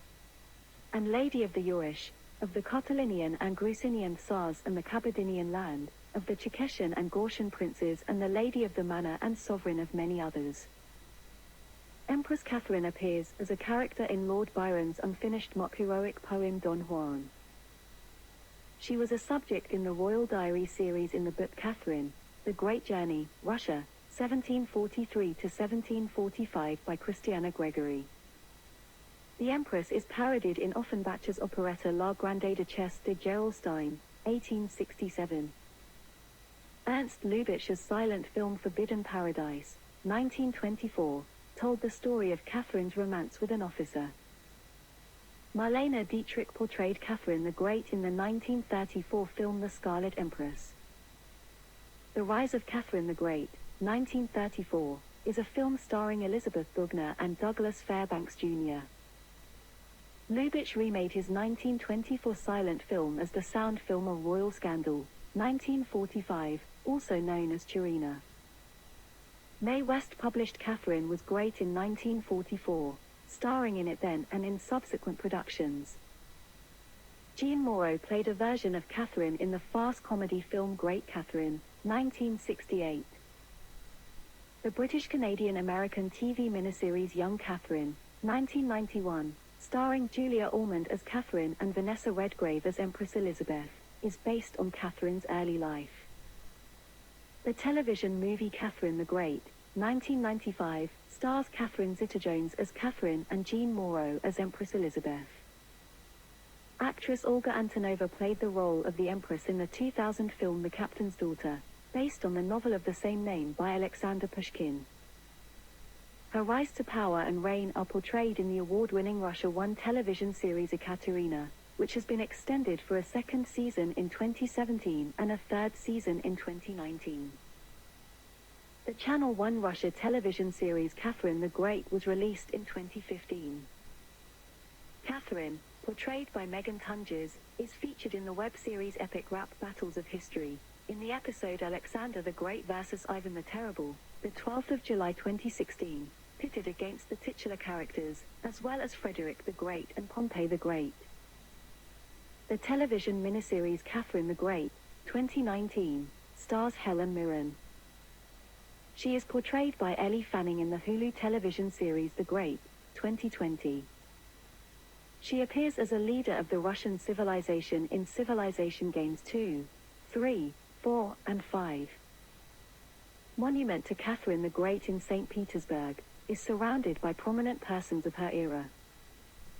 Preeminent figures in Catharinian Russia include Ivan Betskoy, Alexander Bezborodko, Yakov Bulgakov, Gavrila Derzhavin, Mikhail Karaskov, Dmitry Levitsky, Alexei Orlov, Nikita Panin, Grigory Potemkin, Nicholas Repnin, Peter Rumyantsev, Mikhailo Shcherbatov, Alexander Suvorov, Fyodor Oshakov, Catherine Vorontsova, John Paul Jones, the American sea captain and admiral, served under Catherine in naval actions against the Turks in the Black Sea in 1788.